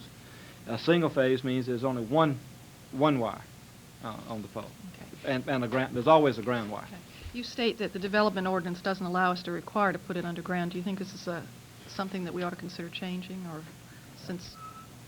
Well, it's my understanding that the reason we have that provision in the ordinance is that it is extraordinarily expensive to place a three-phase line underground, and in many cases would represent an unreasonably large expenditure to do that. It might be something that might be considered, but I really don't have an opinion on that at the moment about whether or not we should change the ordinance. But the other utilities in this development will be underground. Yes. What is the difference? Well, let me ask this. Is the recreation area, is a resource conservation district a part of the required recreation area as it comes down this draw here? Yes. Now, what is the difference in elevation, or what will be the difference in elevation, say, from lot 74 and lot 88? That is the two lots adjoining the lower cul-de-sac, the lower road. Let's see. How deep is that conservation district, or that draw? The You see what I'm talking about? I do. I'm trying to read the plan here and trying to pick out that elevation. Well, it didn't have what's names on it, see? Yeah, There you got 520. maybe it's just flat. The engineer that designed the plan is here. Perhaps he can answer the question off the top of his head. I'm having a hard time finding the elevation. I'm having a hard time finding it on the map in front of me. R.D., are you talking about from the corner of lot 74? I'm talking about from the corner of lots, from Road A, that is, well, just take the Road A opposite Lot 4, Lot 74, and Lot 88, which is across the draw from Lot 74. Now, what I want to know is whether or not it's a deep ravine. Yeah, it's about 8 feet deep. These are 2-foot contours, so it's about 8 feet. It's about 8 feet deep. That's correct. Which means that it's not likely that you can be used for anything. as far as recreation, passive or any other kind, if it's 8 feet deep? Well, it's Or could over you? a distance of about 100 feet, so. It's a broad. It's gradual, it's not steep. It's gradual. Okay, all right. I'd like to know some more about the power line underground. I don't think there's a good place on this project to put an above-ground power line, and I particularly don't like to see it running along that landscaped parkway with the median there, and between that and this whole new development. I wonder what the cost is to put that underground. Do you have any numbers on that? Everybody says it's expensive, but how expensive is it, and how much would we be willing to pay to try to have a very attractive area? Well, we certainly share your concern. That was one of the points that was raised in earlier discussions about wanting both to have the power line located in such a way as to not intrude into that buffer on the north, and also concerned about the appearance issue of that landscape parkway and a power line there. It could be that the applicant might be able to address the cost questions or alternate I see locations. Alan is here. Alan? Alan, Yeah, that question was raised at the planning board meeting, and the answer given was, first, the town manager was correct in stating that the three-phase has 3 lines, but these are high-voltage lines as opposed to low-voltage lines. And in the recommendation from the manager to the town council, it indicates that all the low-voltage lines within the development will be underground. This is a high-voltage line which costs about $100 a foot to put underground, to answer Dave Gottschalk's question, which means in the range of $50,000 to $70,000 to run it around underground. Why do we need a 3-phase going into that single-family development? The Duke Power will feed any subdivision with 3 phases, but you have to understand, as it was explained to us in the planning board, the line that comes around on that extension of Weaver Dairy Road is not only for this subdivision, but as a feeder from a substation to another substation. So it is a high voltage line as opposed to a low voltage line. It almost sounds like the power company should participate in placing that underground, and it shouldn't just be the applicant or the town. The second question that I wanted to follow up is another question about cost, and that is the manager's recommendation is that the developer has to acquire the right-of-way from the town. I assume that's along the frontage of the fire station property, in order to make the curve in the road to allow for a buffer later on in the property there. I wonder what we're talking about there. I noticed the planning board recommended that the town dedicate that small amount of property. Is this a large item, a small item? Is it a matter of principle that we're standing on here, or is it really important that we require the developer to pay us to orient the road the way we would like to have it oriented? The amount of land that we're talking about is about 9,000 square feet of land. The planning board has recommended that the stipulation be that the town dedicate that 9,000 square feet area, square foot area as right of way. The manager's recommendation does not specify how it should be acquired. What it says is that it shall be acquired. It can be acquired by the town dedicating it. It can be acquired through purchase. It can be acquired by a land swap. There are any number of ways in which the necessary property could be acquired as right of way.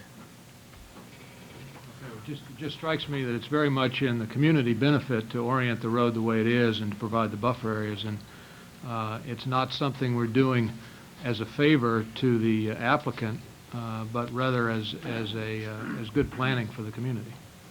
Dave? Just to follow up the point that David just brought up, I feel a little bit differently in that I feel that if we own the property and the developer needs it for whatever reason, that it should be acquired at a fair market value or a land swap Is that the type of direction you want in the resolution? That, or I don't, when I read this resolution, I got the impression that it was going to be acquired or purchased or swapped. I never thought that it would be given. In our recommendation, we are recommending acquire, meaning negotiate. Well, could you go a little further? Well, we could negotiate for money, we could negotiate for land, we could negotiate for underground power lines, we could negotiate for some things that we can't require. It's called negotiations. The second question I have, as far as the fire station goes, the way I read the resolution, the power line will be buried along the fire station. Is that what this means, what it says, up to a point approximately 300 feet west of Road C? I had read that in an earlier memorandum that you were considering requiring the developer to bury it along the side of the fire station. Right. We had been discussing that earlier. This set of stipulations does not require any underground placement of that line. We felt that as we were looking at the subdivision again, looking at the ordinance, we can't require that a three-phase line be placed underground, and so we are not. Not even right adjacent to a fire station. That's correct. So I assume that's what you're going to be negotiating. That would be a very good assumption, yes, sir. The suitability of the land used for recreation that Mr. Smith brought up, it said that it has to be, according to our ordinance, flat and dry and otherwise capable of accommodating active recreation uses. Mm-hmm. And just, we're all aware up here of a clustered development, but that allows a developer to size his lots smaller so that a larger portion of the development can be dedicated to recreation, right, rather than developing as a normal lot size that would be required under R1.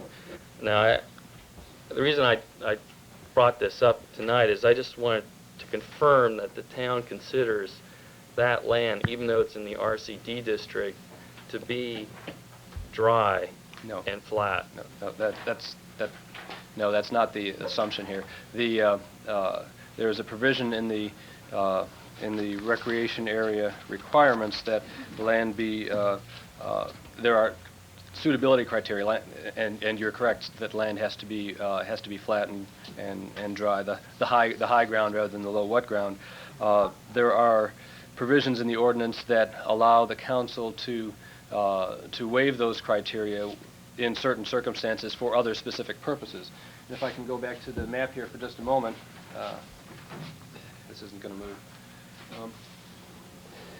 One of the purpose that we are interested in here, and the Parks and Recreation Commission and the Greenways Commission are interested in, is the possibility of that land as a potential addition to our greenway network. As you can see on this map, this is the property that is being subdivided. Again, context, NC 86 coming down here. And here is that draw that's coming through this property, and that's where the Resource Conservation District lies on this property. This is the kind of natural trail that we would hopefully at some point develop as part of our greenway network. And so the Parks and Recreation Commission was very interested in this area right here, being used as part of the recreation area on this site for possible inclusion at a future time as part of our greenway network. But if I could just follow that up for just one moment, you're also correct in saying that the land as it's proposed there does not meet the suitability criteria, and so it does take an affirmative action on the part of the council to waive those suitability criteria. And so if I could just call your attention to the resolution, either one, Resolution A or B. The resolution says we approve this subdivision, and then at the end of the conditions is be it further resolved that the suitability criteria be waived. The council does have to make that affirmative waiver in order for this to be acceptable, and we are recommending that you do so. just, let's play an advocate here, a devil's advocate. If this was developed as a standard R1 subdivision, wouldn't that land could not be built on anyway because it's an RCD? What's the advantage of allowing a cluster development where you can group many lots on a piece of land where you can't even use the recreation space or the RCD district space anyway? I see this as a trade-off that we necessarily didn't have to make. The development would look just like that, except the lot lines would have probably gone more into the RCD district, of which we've seen similar developments like that, but we would have had a lot less lots. Okay. Well, there are a couple of recreation issues here, and we felt that the recreation area that is drawn here, which includes both this area of the draw and this area up here and here, we felt that this was a very appropriate and suitable recreation area. It does have this open space here. It's centrally located to the site, and it does allow the possibility of tying into a greenway through here. If this were not reserved as recreation area and the lot lines extended out into there, you're correct that because that's RCD, the houses couldn't be built any closer to it. But at some future, it also would be in private ownership. And if at some future time we are successful in implementing a greenway system, we wouldn't be having any possibility of extending it up through here, which we think might be desirable.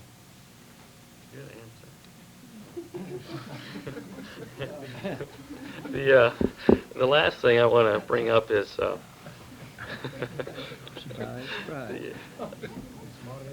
I'm in favor of putting, as David said, I'd like to see that power line underground, and even if Duke has to do it, or JP has to do it, or if we even have to help doing it, or somehow negotiate it to be done, I'd like to see it put underground, and I'd support an amendment to the motion that it be put underground.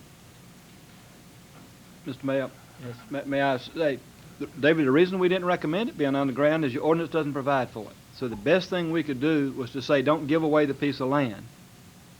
You got two things going on here. One is the things that you can do as regulator, as approver of subdivisions. The other is those things that you can do as the owner of land. So in your capacity of owner of land, maybe you can swap some land to get something done that you can't do as regulator. That's why we recommend Resolution B to you. All right. I too am concerned about this power line issue, and I understand and appreciate the manager's Band-Aid approach in this particular case, because it may be the only one we have. But I think that no matter what we decide on this, we need to consider this in a broader sense. For example, our transportation plan calls for Weaver Dairy Road to be extended all the way around the Homestead Road. We're going to get other developments coming in slowly, extending Weaver Dairy Road down. Every time, I'm afraid we may see something where we say, gee, we can't require the three-phase power line to be underground. I would hope staff can come back to us with a recommendation, perhaps an amendment to the ordinance to require that in the future, because we may not have other ways to get it done, and we may wind up with a patchwork quilt of this here in other places. So even if we solve it in this case, I don't think we should congratulate ourselves for solving it in this case and forget about it. I think it's an issue that we need to deal with in a general sense. We agree. If I could, I want to get back on this power line thing. Well, you're going to answer some he made remarks. Just a moment. One other point, not on the ordinance, but just the point of clarification. As I understand it, the plans that were submitted would have the power line coming in here and then going off in that direction. So they would that three-phase line was not going to be curving around the road here. To another station, is my understanding. Well,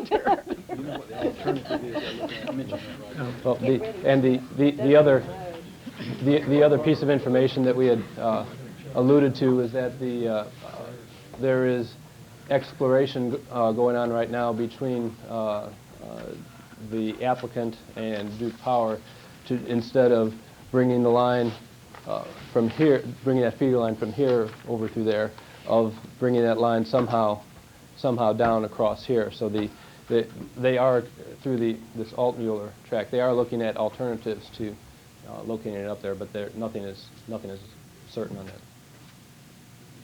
What I was about to say, I don't believe we have ever required a subdivision of any type to have a three-phase line into it.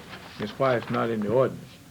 I don't think that we can require a three-phase line in this case. We can require a one-phase for whatever we've been requiring, and if Duke Power, and it be underground, we can require a single phase to go underground. Now, if Duke Power wants a three-phase put in there, then let Duke Power pay for the three-phase underground. Otherwise, we get what our ordinance requires, and that is a single phase underground for this development like we've required for all the rest of them, unless they can come up with some alternate solution. I don't think we should approve this project because Duke Power Company wants a three-phase line in it. When it doesn't, it's not part of our ordinance. We approve it with what we require, which is a single phase, and then let the developer and Duke Power work it out. But we require the line to be underground, period. I think we need to get just that hard nose about the project and all projects, rather than bending to what Duke Power Company. They got enough money to put the line underground if they want it underground. They charge us enough for electricity. Question's been called.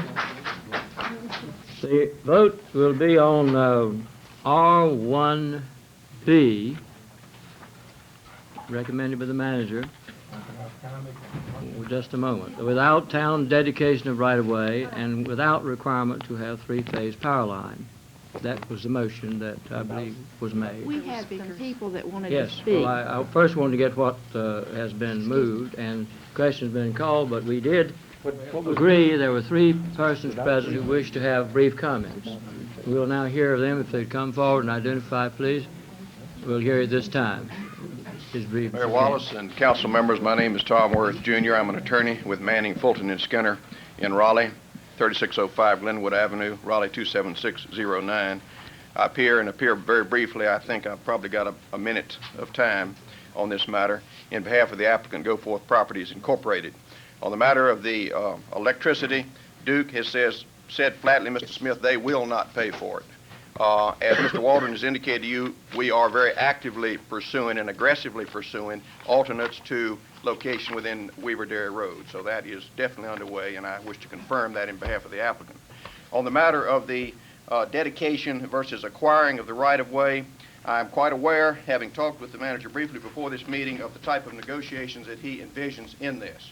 I did have the opportunity and the privilege to attend some of the planning board deliberations on this case. Unfortunately, I was not here on January the 12th. But I think that what motivated the planning board in this matter was that if I understood those deliberations and discussions correctly, the town defaulted in its responsibility of improving that right-of-way at the time that it built the fire facilities, I think 2 and 10 years ago. And I think there was an affirmative obligation on the part of the town under your own development ordinances to improve that stretch of road, and you did not do that for reasons unknown to me. And I think that the inequities of that did cry out to the planning board members, and I think that's why they made the recommendation that they did. So we're talking about not only being required to buy from the public for the public that strip of road, but also to improve it. And I think, of course, your chairman of your planning board is here, and if you'd like to hear confirmation from him on that, certainly he would be pleased to give you confirmation on that. But that was my understanding of what motivated that board. And I would ask that you consider that, because I know the manager feels strongly about this, but I assure you we feel equally strongly about it. It's just not fair. As a matter of fact, ladies and gentlemen, it's immoral to do something like that. So I would like for that to be before you. The only other matter that has not been raised here is the matter of a notation on the map, the final map. Never. You'll have your opportunity, sir. on the final map that we hope that you will approve, we would hope that you would consider putting a notation on this map to the effect that the proposed street stub outs other than Weaver Dairy Road shall be closed if adjacent land is developed other than R1 or R2 single family. And that is simply to protect against a very incompatible development down here in the future that might create some difficulties for the homeowners in here. And that's the only reason that we made that suggestion and that request. And I would be pleased to attempt to answer any questions. Mr. Ballantyne is here. He's worked on this for a long time, and he is very knowledgeable on the project. Thank you. Thank you, Mr. Burke. Two other people wanted to speak on this. Please come forward. Good evening. I'm Bob Margison, and I live in Northwood. And I want to address just one topic, and that's this infamous overhead power line. Obviously, I'm opposed to it. I think this power line should go underground where it belongs, for two reasons. One reason is the aesthetic reason. I think we should try to beautify Chapel Hill as much as we can, and that means getting all of these ugly wires underground where they belong. And I'll extend this beyond Northwood 5 and say, let's just use this as a beginning point. And this is an excellent opportunity for the town council to take this opportunity of getting the precedent set that all power lines, all telephone lines, all ugly wires go underground from this point on in Chapel Hill. So the first reason I'm in favor of getting it underground is the aesthetic reason, just the way it looks. Second reason I think it goes underground is the practical reason. Duke Power says it's extremely expensive. I just simply can't believe that it's more expensive to erect this power line above ground, and then every year thereafter go out with their crews and repair it when it snows, when it freezes, and the lines go down. They have men out there a time and a half and a double time on Saturday and Sunday. I simply don't believe Duke Power's statement that it's more expensive to put it underground in the beginning. So, how are we going to pay for this? I have two suggestions here. Let Duke Power pay for it. They have lots of money. They're getting it from us. Let them pay to put these power lines underground for these two reasons, the beauty of it and the practicality of it. Now, if we lose there, let's go to a second reason, or a second way. Let's have a backup, and let's put this on the homeowners where perhaps it ultimately belongs. I've heard stories of $60,000 and $70,000 and $80,000 homes in this subdivision. I've heard stories of $800 per home as the cost of burying this power line in front of each house. And I would say that if I was going to buy one of those homes, I'd be willing to spend the extra $800 so I could sit on my deck in the evening and look up at the moon and look up at the stars just through the trees and not through a maze of ugly wires. So let's assess this cost to the developer, and he'll pass it right on to the homeowner, and he'll make his profit, which is as it should be, and I would think that the homeowners would be happy to have this extra cost. So my proposal is let's get all wires underground in Chapel Hill from now on, and let's start here in Northwood 5. Two reasons: the beauty of Chapel Hill, the practicality of no longer having to sit around when the wires go down. People my age in front of the fireplace, huddled there trying to get warm. People a lot younger than I am with their youngsters, and they're stretched out in front of the fireplace trying to do their homework with the flickering logs, and that went out with Abe Lincoln. Summarizing again, how do we pay for this? Let's let Duke Power do it. If we can't get them to come around our way of thinking, let's assess it on J.P. Goforth, let him pass it on to the homeowners. But let's get the power lines underground. Thank you. Thank you, Mr. Murphy. One other person had mentioned wanting to speak. Thank you, sir. Mayor Wallace, council members, my name is Larry Benninger. I live at 109 Autumn Lane in the existing Northwood subdivision, just north of the proposed Weaver Dairy extension. I'm not opposed to this development, and I think my neighbors are not opposed to it either. But I am very concerned about the proximity of the Weaver Dairy extension to our homes and to some of the new homes, and I think my neighbors share my concern. So I'm here tonight to urge you to consider again the advisability of allowing a major thoroughfare to pass so close to people's houses. An earlier speaker tonight mentioned that he felt he lived in an endangered neighborhood, and that struck a chord with me. We have I-40 passing about half a mile north from us, and as has been mentioned repeatedly tonight, we have NC 86 passing just to our east. That's going to be widened in order to provide access to I-40. I can hear it very distinctly already from my yard, even though I'm about 300 feet away. When it's widened, I'm sure I'm going to be able to hear it even better. Autumn Lane, on which I now live, is a small street at present, but we are very fearful that when the undeveloped land to our west is developed, in order to provide access to NC 86, they are going to be coming through on Autumn Lane. And now we are going to have, in addition, a 5-lane highway about 100 feet from our back doors. We are waiting very nervously to see what you have in store for us on our western boundary, which will be the last not to have a major thoroughfare. Now, I know that there are plenty of places in Chapel Hill where major roads pass this close to people's houses. And from having attended meetings on the land use plan last spring, I think that this is universally a very unpopular feature. In some cases, it can be justified perhaps because growth that was unanticipated has required roads to carry more traffic and has required roads to be widened and improved. But it's quite a different matter to set out with your eyes open in the beginning and to plan a major highway which is going to pass through entirely residential developments. I submit that since it's clear that nothing can be done about Weaver Dairy Extension, the possibility of putting that road somehow farther from where people are going to live ought to be reconsidered. Thank you. Thank you, Mr. Manager. Dave?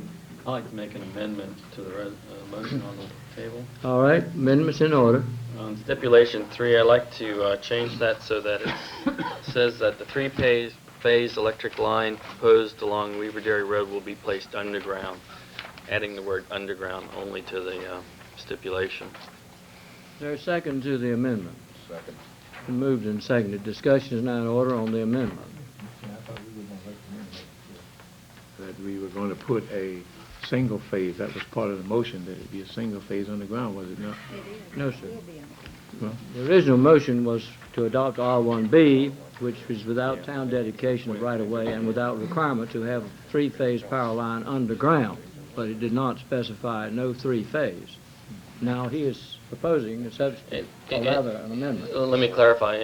The direction is really just to have the power line underground. It's 3-phase if Duke pays for it, or the developer, or if they collectively change the design of it. It's not necessarily put the 3-phase underground, but it's more or less a negotiating tool. That has been moved and Well- seconded. Discussion's in order on that. Well, my concern, I guess, is the fact that there is in the process now of deciding where else that line could be put, rather than being going down Weaver Dairy Extension. Now, I don't know. We've never had an instance in which a high voltage line crossed other people's property that we didn't have problems with it from the owners of that property, unless it is owned by Duke Power Company. Now, regardless of where a high voltage line goes to this project, we're going to have somebody who's not going to like it. And I don't like the idea of approving a project at this point and then coming back later and say we aren't going to put this high voltage line down Weaver Dairy Road. We're going to put it in across here, and then those people who are most affected by it, those property owners, will not have an opportunity to say anything about it. And I think that's unfair to those if they're going to change it. So my opinion is that this project ought to be delayed until such time as that high voltage line location is decided. And I don't know whether I can amend the motion to that effect or not, but if it's in order, I would like to do that. The amendment is before us. We must take that up, which would change the item 3, would include the word underground. That's correct, Mr. Pasquini. And we'd have to dispose of that before we have any other motion. At least it's got to be put into the main motion before we can then have another amendment. Yes. Ralph, will this put us on shaky legal ground with the fact that our ordinance says we don't require this? The ordinance does not authorize this stipulation as it's now. nor excluded. It's silent on the matter. No, it is not Is it silent. specifically excluded? It does not authorize The ordinance says that we It is cannot, silent. Single-phase power line. we cannot require three-phase lines underground. Does not say that. No, it doesn't say that. It's silent. Would you read the ordinance? We obviously don't know what it says. It's mute. And No, it is in the ordinance. It says we, we're gonna be here till 3 in the morning. He said the commissioners were there till 1:15. All right with me. We got the whole night. One thing we... 2-minute recess? Sure. No, let's keep going. Say along. 10 o'clock. No, I noticed the old clock on the wall. That's all right. That's only 9:50. While he's finding that, I could... We'll, no, there's a Coke, run on the Coke machine, 2 minutes while he finds it, all right? Recess. 2. Argy.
The Chapel Hill Town Council meetings are brought to you by a grant from Carolina Cable, the Village Companies, and the Town of Chapel Hill.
I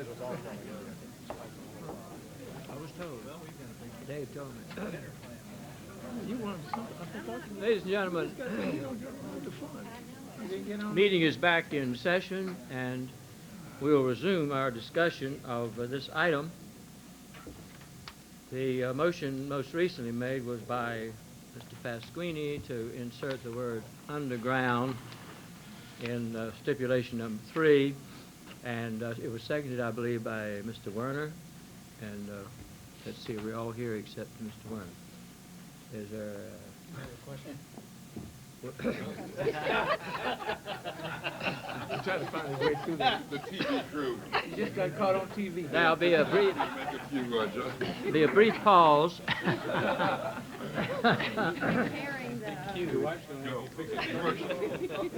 Now, shall we go ahead and vote on the motion, on the amendment? We asked the attorney for...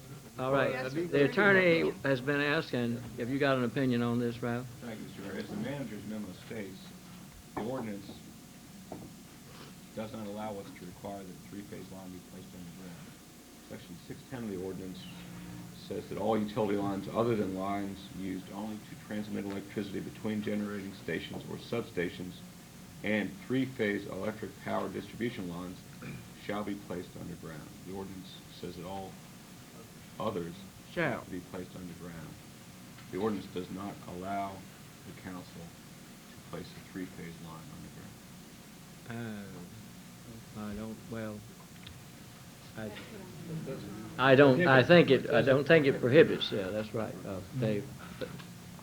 Is there another possibility then that we could seek to have this three-phase line kept out of this particular location along this parkway? Is that a feasible alternative?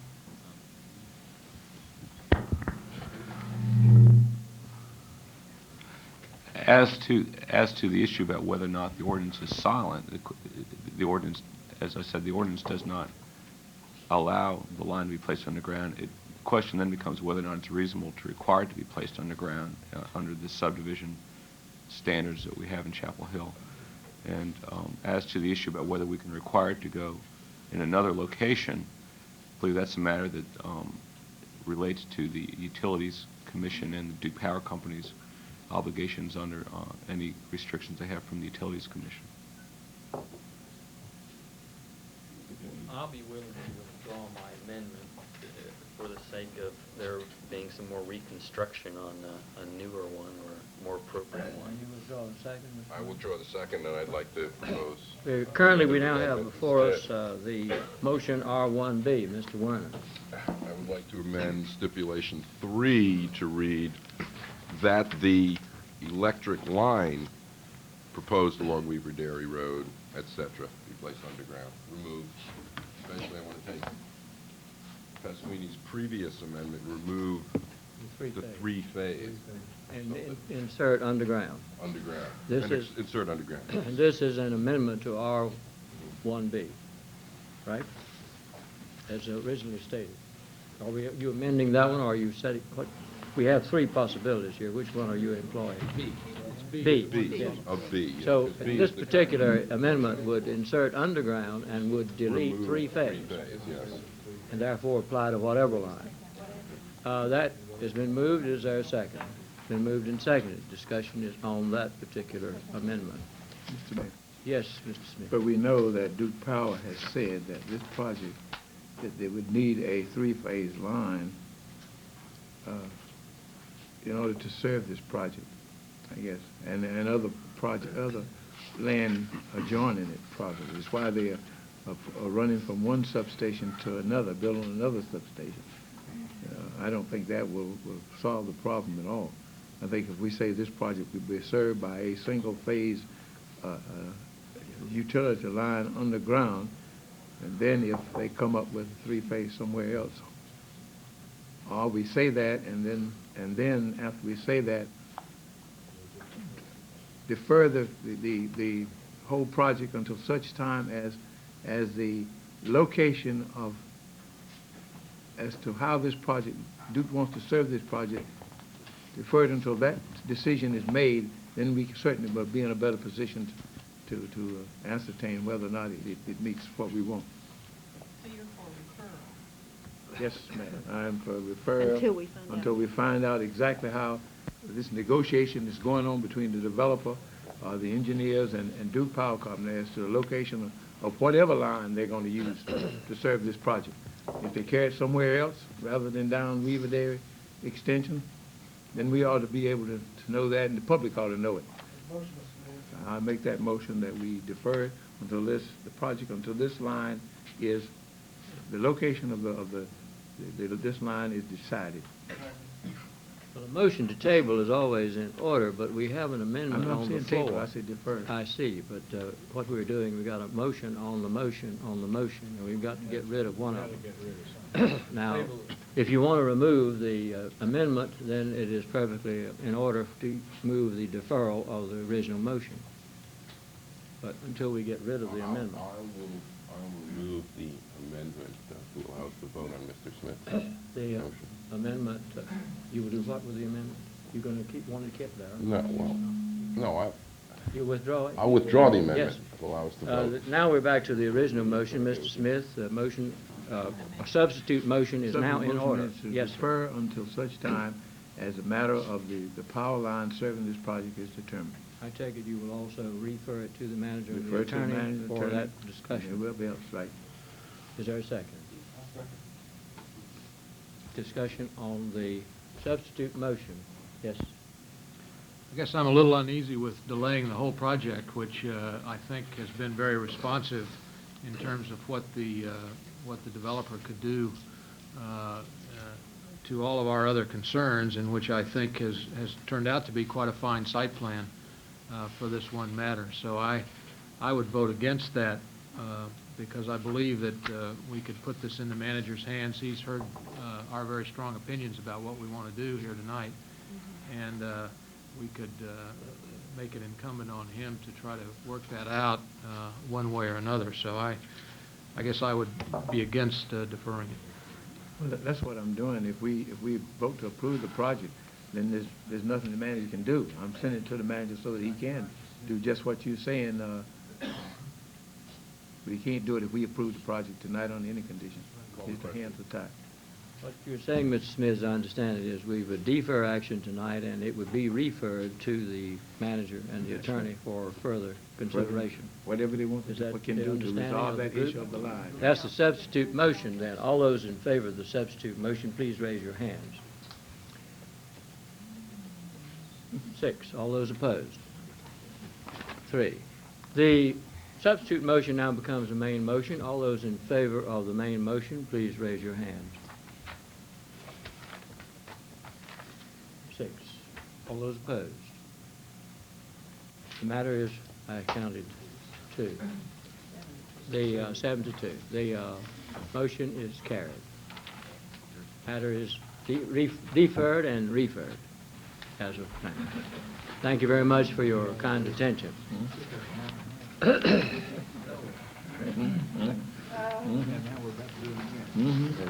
No.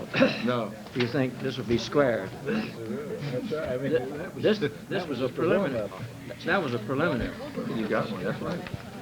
You got another one. That was, John, that was a preliminary vow. Mm-hmm. Okay, that's right. This is the main event. The Jesse property and proposed Chesley subdivision of 80 lots. There are 3 parts to this matter. Ordinance annexing 70 acres, an ordinance zoning 10 acres, R1, and a resolution approving the subdivision preliminary plat, 2A, and there is a possibility of 2B. Now, we agreed to hear some 7 people, and I wonder if we should first give them a brief opportunity before we start. Do the first. I guess they all want to talk about it. All right, in that event, anyone will care to move 01, which would annex 70 acres, seconded and moved. Discussion in order on the annexation. Hearing none, all those in favor of the motion say aye. Aye. Opposed? Carried. 02. Second. 02, which would zone 10 acres. Been moved and seconded. Any discussion? Hearing none. All those in favor say aye. Opposed? Carried. Item 3. Move 2B. Move 2B, Mr. Mayor. 2B has been moved. Did you say 2B? Or R2B. All right. 2B, which Planning Board, Parks and Recreation Commission, and Manager recommend 2B, R2B, to approve without connection to honeysuckle. It has been moved. Is there a second? Moved and seconded. Discussion is now in order, and shall we commence with Ralph, you want to make a presentation first, or shall we hear from a brief presentation? Excuse me, Roger. Roger, you do it. Thank you. Give you the pointer. Make a presentation. Sail on. This is this proposal is for asking for preliminary plat approval, subdividing a 71-acre tract of land into 80 lots. I want to say just a couple of words about the general site and the setting for this. I believe you're familiar with this site. We talked about it in previous hearings on the annexation and on the zoning. What you have just done is to annex this piece of land right here, and this portion of the parcel is zoned R2, and you just zoned this portion of the site R1. This site is now going to turn like this. So that Weaver Dairy Road is now running along here, so this direction is north on these couple of illustrations. I just wanted to make a couple of points here. This is Weaver Dairy Road coming down, Cedar Falls Park is right here, Honeysuckle Road is running right along the south there. This first illustration is an elevation study, just to sort of just to try and help the topo lines come off the page for us. What we have here is this green is the highest elevation, and what we've got is the land sloping down here as the colors turn into orange and brown, and it's getting lower and lower, and then these very dark colors are the lowest portions of the site. What this points out is that there's a knoll on the site right up here in Cedar Falls Park, another knoll on the site, and then the main drainage flows in these directions down here. This second illustration derives from the first. This is a slope analysis. I think that you're all familiar with the site and know that it does contain some areas of very steep slopes. What we have done here is just to outline those for you. The darker the color on this particular illustration, the steeper the slope. So again, in this lower line area down here, slopes are very moderate, 0 to 5%.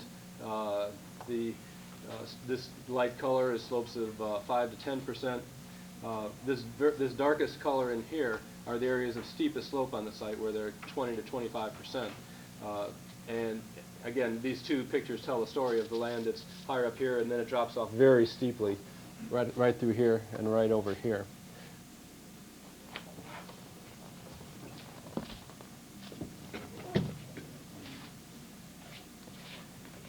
This has, that topography was one of our considerations as we were working with the applicant here on several versions of this site design. There are two plans before you, Plan A and Plan B. We, at staff level, decided to break a precedent here and allow the applicant to be bringing two plans through the process, both the Planning Board and Council, because plans are very similar except with one very significant difference of a road connection, and so we wanted you to be able to see both versions of the plan rather than having one before you with conditions. So that's why these are before you tonight.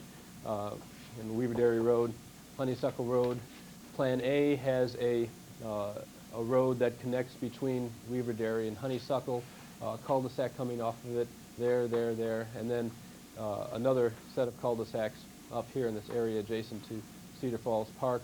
Resource Conservation District is delineated on the site right through here. The Plan B, of course, the site is the same. Notice that the site plan is almost identical, the same cul-de-sac configurations. This part down in here, over here. Of course, the main difference is that the road running through the site does not run through the site. It dead ends in a cul-de-sac here, and then this Redbud Road, as it's extended, comes into a cul-de-sac here, and so there is no crossing through the site. You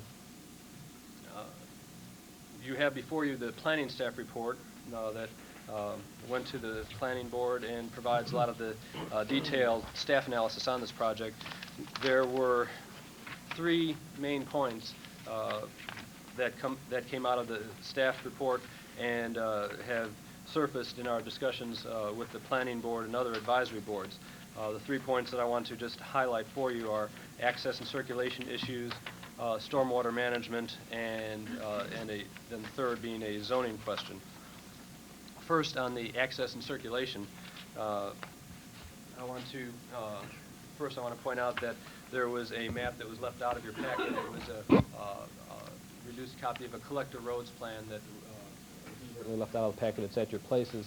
I'm going to set these aside for just a moment. I'll have these back up on the easel momentarily. This is a map that shows the larger area, the context in which we are talking about here. Scale is different, of course. Here's Weaverderry Road coming down here, 15501, Honeysuckle Road right here, Cedar Falls Park, and the proposed Chesley subdivision. The collector, one of the issues that came out in our discussions with the planning board is that we believe there are advantages to Plan A and advantages to Plan B. And I just wanted to highlight for you what we thought were the advantages of each of those plans. We felt that the advantages of Plan A, with this road connecting through between Honeysuckle and Weaverderry Road, were basically 4. We thought that Plan A represented a better overall road network for this entire area.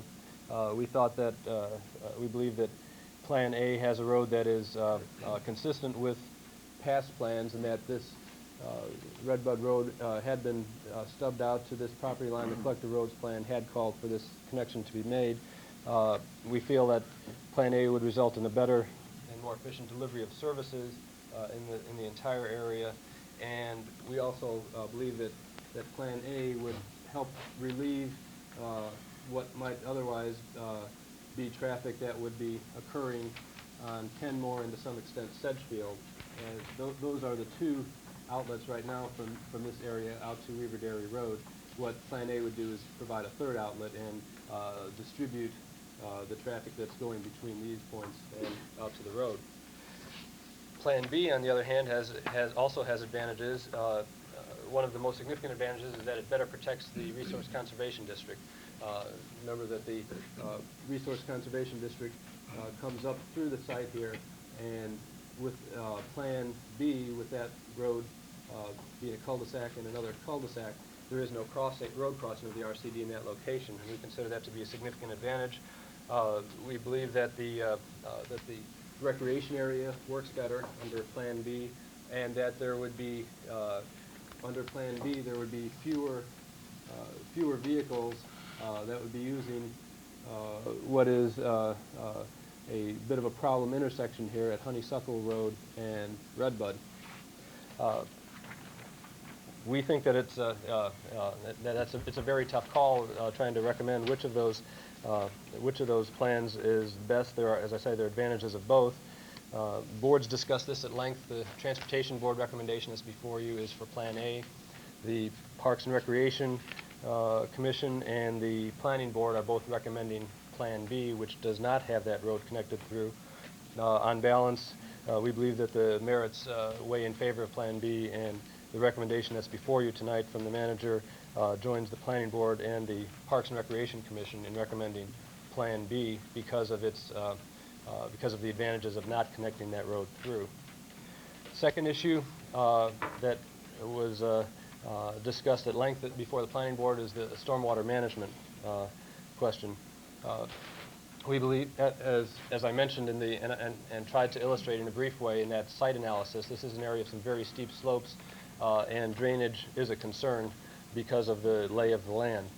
We believe that the applicant has adequately addressed the stormwater runoff issues, and in applying our Hydros stormwater management computer model that we have developed, we believe that that looking at the plans for the subdivision, the Hydros model indicates that that not only is stormwater runoff being adequately addressed on the site, but that some areas, flooding in some areas below the site will actually be improved by the detention basins that are being proposed here.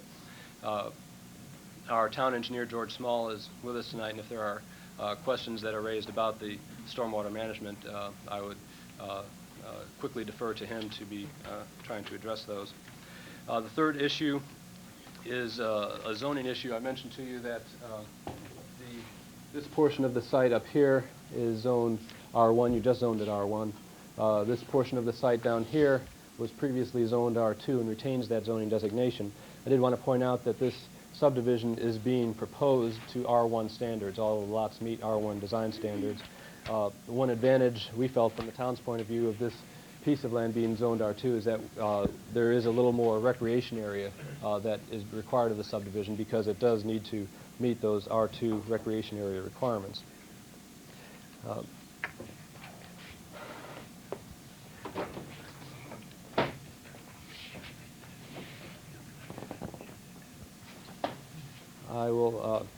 I do want to note that in your memorandum you'll see that there are the recommendation of the Parks and Recreation Commission. I did want to point out that they took their first action on this subdivision on December 17th, and then on February 3rd they considered this whole area once again, and there is a second recommendation from Parks and Rec to you tonight from their February 3rd meeting regarding this property, recommending the consideration of acquiring 10 acres for the that would be added to Cedar Falls Park.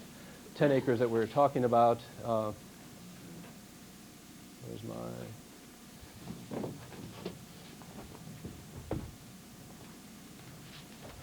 the 10 acres that the Parks and Rec Commission was talking about is this 10-acre tract up here that is most adjacent to Cedar Falls Park, colored in here appropriately in green. In summary, I think that there are representatives of the different boards here tonight, including the Planning Board, that can make their recommendations directly to you. But the quick summary is that the Transportation Board recommends Plan A, Planning Board, Parks and Recreation Commission, and the manager are recommending Plan B with the conditions of approval that are listed in Resolution B. Thanks. Thank you. Julie I just and have some quick Nancy. questions. First, Roger, would you tell us which are Class B and Class C streets on either plan, or maybe just Plan B? Ask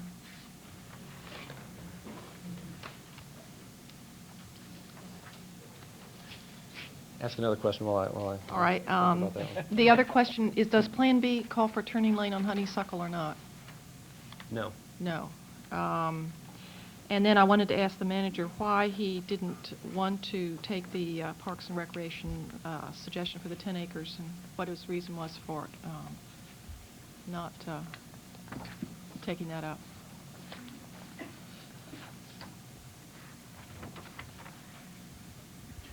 The plan calls for them dedicating approximately 2 acres of that land already to the town, plus the additional land that was needed to make sure that the trail is located on city property that has been inadvertently put on their property.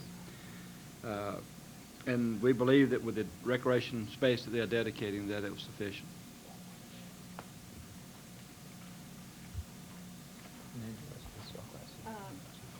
I wanted to ask Roger. He's still in. I think I've got the answer on the. We were under Plan A. This was going to be a Class B street, and the other is Class C under Plan A. Under Plan B, these are these are all Class C streets, and I'm trying to look through my materials. I can't remember if this was continued to be a Class B or if it's Class C. I need to dig through my notes and see what I can. And I understand that B and C, there's no difference in width, but there might be difference in standards in cut and fill required and the curvature of the road, and that in a Class C street, particularly given the very nature of the very steep topography in this area, it might be possible to have less disturbance of the land with a Class C. Would result in less disturbance, Roger, in stipulation 3 on 2B, it talks about a 30-foot public access, and I couldn't find where those were on my map here. And in fact, I think some of these are wrong. For example, I mean, can you just show me where those are? Because I didn't see why you could, lots 10 and 11 don't even go to the recreation area. Okay, let's see if I can locate these up here. Now,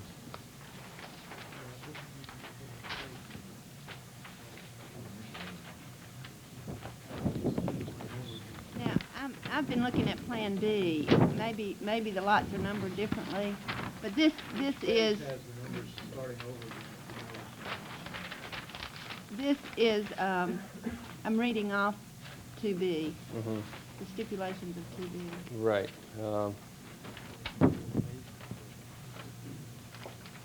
Let's see.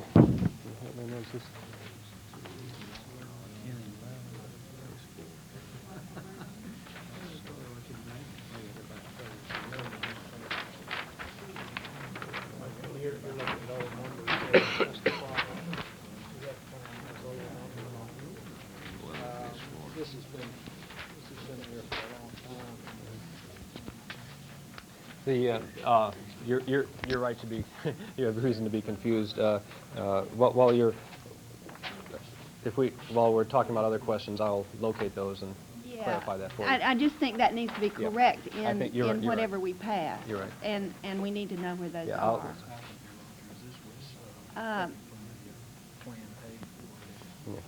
Okay. My other question was that a Class D buffer be provided along the property frontage, and the map says Class C is on there, which is correct. Well, it says Class C. It needs to be Class D. I mean, It should be Class It D. needs to be a D buffer along the Okay. road. So the stipulation is correct in this case? Yes. Okay. Smith? I received, I guess, Do you have any questions of Roger? Are you through, Roger? Any other questions of Roger? Oh, I see. Thank you. I received a letter from Dr. Smythe, a memorandum from Dr. Smythe, indicating their concern for the runoff, stormwater runoff, as it affects their property. I'm also concerned about stormwater runoff from this project as it affects all property downstream. Now, there is some question as to whether or not the action of the plan that you're proposing is adequate to protect these three properties. And my concern is, as you know, and I've questioned it before, the runoff and the soil conservation measures that are taken on this steep slope. For protection of downstream houses, other houses. Now, with the steepness of the slope, as you've indicated throughout this, we don't want to later on come up and say, well, this is what we should have done. I think we need to take whatever action we need right now in order to be sure that the stormwater runoff and the soil erosion is controlled running off these steep slopes. I've said before, some property ought not to be developed, but I see every inch of this project is platted into a single-family house, a single-family piece of property. Can you point out to me the three or four things that were submitted by Dr. Smythe, in which the protection is for these three pieces of property on your map, so I could see where it's going. Or just reading it and not knowing exactly where it is on my map, it's kind of hard to determine. Okay. See, their houses are not. Mr. Mayor, I think what I'd like to do is defer to our town engineer on that, and I think that he could probably describe Who's that for that? you. To George Small, too. And Oh, I think that he I could. don't care who does it. Yeah, I think he could describe that better than I can. George, could you come forward, please, and try to answer the question? Do you want me to kind of show you where these points are on the? I want you to show me where those report points from are, Mr. and if possible, what other property adjoining these three pieces of property that also may be affected by the stormwater runoff from this project. Not necessarily those may be the three people who are aware of the problem, and people who are downstream may not be aware of it, and we are creating a problem downstream for them.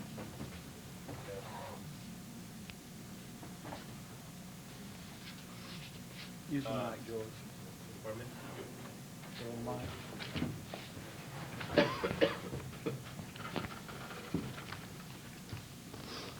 This is the Chesley subdivision here. Mr. Smythe's report discusses several things. The first one is to reconstruct the culvert outfall, and he discusses an energy dissipator. Well, let's use this to kind of get it in some kind of context there. There's an outfall that comes down right by this property here, right next to Red Bud Road. It goes under Honeysuckle and on this side of Red Bud Road, which goes down here.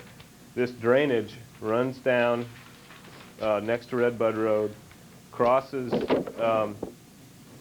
excuse me, next to Booker Creek Road, I'm sorry, next to Booker Creek Road, and crosses to the opposite side of Booker Creek and runs down. You may be familiar with those. There's driveways with very large pipes underneath them. That drainage then runs down underneath, I guess it's Boxwood Drive here. It ends up down in the apartment complex and finally into Booker Creek. I guess it comes over here, right. There's an apartment complex in here. So the drainage basically comes down, crosses over, comes down here, crosses over Booker Creek again, and ends up Booker Creek Road and ends up in Booker Creek. The land gets very flat from here on down, as Roger's topography illustration showed. There's quite a bit of fall here. Then it gets flat, and it's very flat in here, and that's the reason why the pipes are sized like they are. There's a 48-inch pipe underneath Honeysuckle Road, and these pipes downstream, just under the driveways, are 4-foot pipes. It's because of the flat.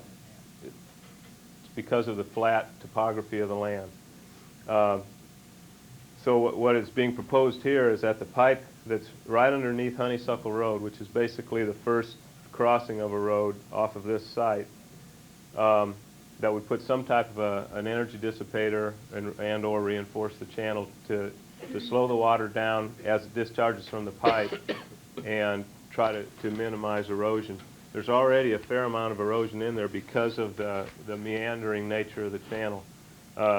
As the water exits the pipe, it takes an immediate right, then a left, then another left. So it's eroding in there. And one method to preclude that, or at least to minimize that, is to put some type of a device at the end of the pipe that's going to cause that water to have to go around, maybe go almost in an S and kind of slow it down as it discharges from the pipe. I think we'd probably have to consider a variance to do something like that because we would be working in the RCD. Another factor involving that, which we need to consider if we want to call for that, is that it would be on private property. That pipe does go beyond the right-of-way to the discharge point and discharge actually on the lot owner's property at the corner here. George? Yes. When you talked about the curve of the stream or whatever it is above, how it takes a large turn and then a large turn. Mhm. Is that the natural course of is that the way it did naturally? Downstream from Honeysuckle it is. But I mean above. Above that, no. There was a house built basically in the alignment of the natural stream, and now it makes there's a man-made jog in the stream basically that brings it from coming down about in this location in the center of a lot right into a house, and it's jogged along the back of that house and then down between two houses where it crosses Honeysuckle, and then it goes into a more natural stream alignment. So the natural alignment was changed. When the house was built, right? When the house was built, I guess to answer your question, Mr. Smith, that's probably a viable alternative there, but there's considerations that we'd need to take. We probably would need to have a variance, and the question is whose energy dissipator would it be, and who would take care of it and look after it, and how would it look? And right now the discharge of the stream is eroded, and it's even eroded to the point where some trees are kind of leaning over the years. But it'll look like a man-made device at the end of that pipe. Is there any more questions on that particular one? Let me just say, the reason, my concern is the fact that I have a strong feeling that there are going to be later some serious problems that homeowners in this subdivision will have with drainage, with water. In other words, with water, similar to what we find that we are running into over in Colony Woods area and back over there. Once those houses are built and they're sold, then the developer is no longer responsible for what's happening, and it becomes a responsibility then of the citizens screaming at the town council for some type of relief. Now, my opinion is let's get that relief before we start selling lots. We don't have to approve a project where you have so many lots that in there. If we can eliminate some lots and solve some of the drainage problems that we have in that project, it would be a whole lot better in the long run. See, I've seen too many instances in which people yell about water in their basement, and we have the same problem, I expect, in steep slopes like that. When you have a hard rain for a long period of time, water just comes. And if we start developing in that, the speed of that water now, as it comes down this culvert, what it's going to be when you go in there and bulldoze down, unless we do something, the water's going to speed up coming out of those culverts. I think the item number 2 on Mr. Smythe's report, it kind of addresses that, Mr. Smith. This particular project, although it is single family, is proposing to put in a detention basin, and one of the primary benefits of a detention basin is that it takes off that the velocity problems and the peak discharge flushing through a system. It dampens that, and the storm report indicates that probably as a result of this basin construction, any type of peak flooding problems downstream would probably be in better shape. That the big flush of water wouldn't happen. It would be metered out of this basin, so it would probably flow somewhat longer, although that appears to only be a matter of about a half an hour to drain that basin out. So but nowhere. I think that the problem that you see, for instance, at Colony Woods, where uncontrolled runoff comes gushing down and hits a small pipe, probably would be somewhat mitigated by the construction of a basin, which is one of the things we're looking at, as an alternative for that, a similar problem. What I'm saying is, but nowhere in this plan is there any mention of a sediment basin. Yeah. Where is it located? Up here. This drawing is upstream from Honeysuckle Road. Here are the houses in question, and there is a basin where the Redbud extension would have gone through. This is where it would be, right about in the middle of this site, the lower, centered in the site and in the lower end of it. There is a fairly large basin planned for that. But that's in phase 3. I mean, that's Art? my concern is, Recognize Mr. Werner. that's in phase 3. It's the stormwater detention phase. Mr. Werner, you have the floor. George, yeah, if you'd stay there. I want to follow up. First of all, I think this is I haven't said this about many subdivisions, but I think it's a very nice proposal we have in front of us. And the concerns I have are off-site ones. And, you know, we've gotten a lot of material from the applicant and from neighbors on this whole drainage question. And I'm not satisfied that we really have a response from the staff on them yet, which I'd like to get. So first, let me ask you a couple of questions. We see a lot about the Hydros model that's been run. Has this model ever been calibrated? Yes. It has.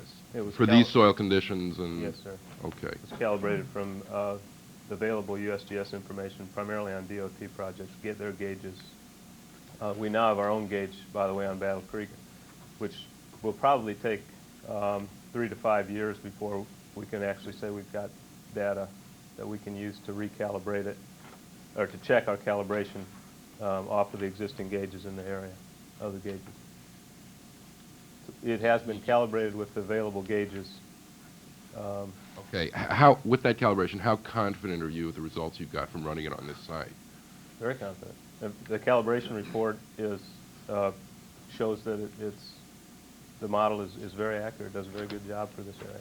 Have you run this model off-site in the area that Mr. No. Smith was just Downstream talking from about, that? downstream from No, sir. this property line across No, we haven't. Honeysuckle and Booker Creek?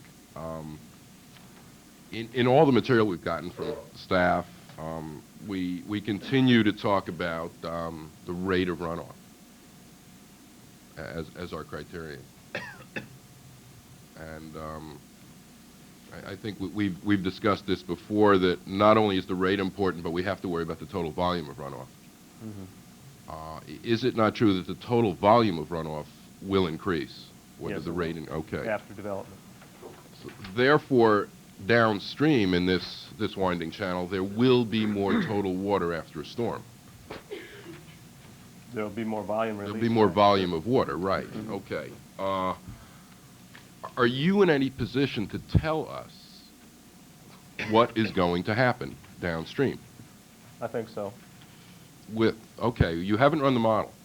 No. But, okay, well, tell me what's going to happen between this property line and the channel that runs parallel to Booker Creek. You know, between there and that large riprap channel that runs down Conditions Booker. would remain, for all intents and purposes, identical to what they are now today. Wouldn't be any change. Even with the increased volume? Well, there's more runoff coming off it, and that really dampens out on long duration storms when the ground's saturated. But let's take a 10-year storm where there's going to be some infiltration, so you could say that without any development, X amount of water is going to come off that site. After development, there's going to be more impervious areas. There's going to be more runoff that isn't infiltrated into the ground. So there'll be more water after development in general terms. What a hydrologist or a hydraulics person would look at is how can we take care of that? And this engineer has decided to put in a basin which will capture any extra volume, and then by metering it out through a pipe, will capture that peak and then meter it out. So what it'll do is run a little bit longer, and I believe, correct me if I'm wrong, it's something like a half an hour longer. But even with this basin, won't the volume increase? You're talking about the rate. The amount of water running down will, but it won't be that you'll have a higher level in the pipes, let's say, or any higher level of water rising up. It's going to capture the volume and ease it down the. But you're down the assuming that it doesn't silt up and get captured and get blocked up anywhere in that channel downstream. I mean, there is going to be more total volume, which will come off more slowly, or no more rapidly. Okay, let's concede that. No more rapidly. Okay. You're going to have the same rate of runoff, but you're going to have more of it. So instead of running for 10 minutes or whatever it runs now, it's going to run for half an hour. Okay. Now, what you've calculated so far is what how the detention basin will treat that and run it off stream. But from what I see, you have not taken a look at what happens between where it comes off the property and the large drainage ditch. We haven't taken a formal look at that, but I can say that from my professional opinion, 20 minutes more of runoff at a slightly lesser rate is not going to show a significant change in those channels down there. It's too flat. They're not erosive velocity channels below there. It's just, it's actually an ideal situation for letting water go because those channels can't move a great volume of water because it's very flat below Honeysuckle Road, very flat. Well, no, I'm not just talking about below Honeysuckle. Well, I'm talking about primarily above Honeysuckle. Yeah, in the people's backyard where the... Right, where it makes those... Okay. I mean, you know, if you look at that, it looks like there's been a tremendous amount of erosion and silt in there. Well, that's what I mean. I don't think that's going to stop, but I don't think you'd see an appreciable, measurable change by the amount of the extra 20 minutes or half an hour that the water's going to run.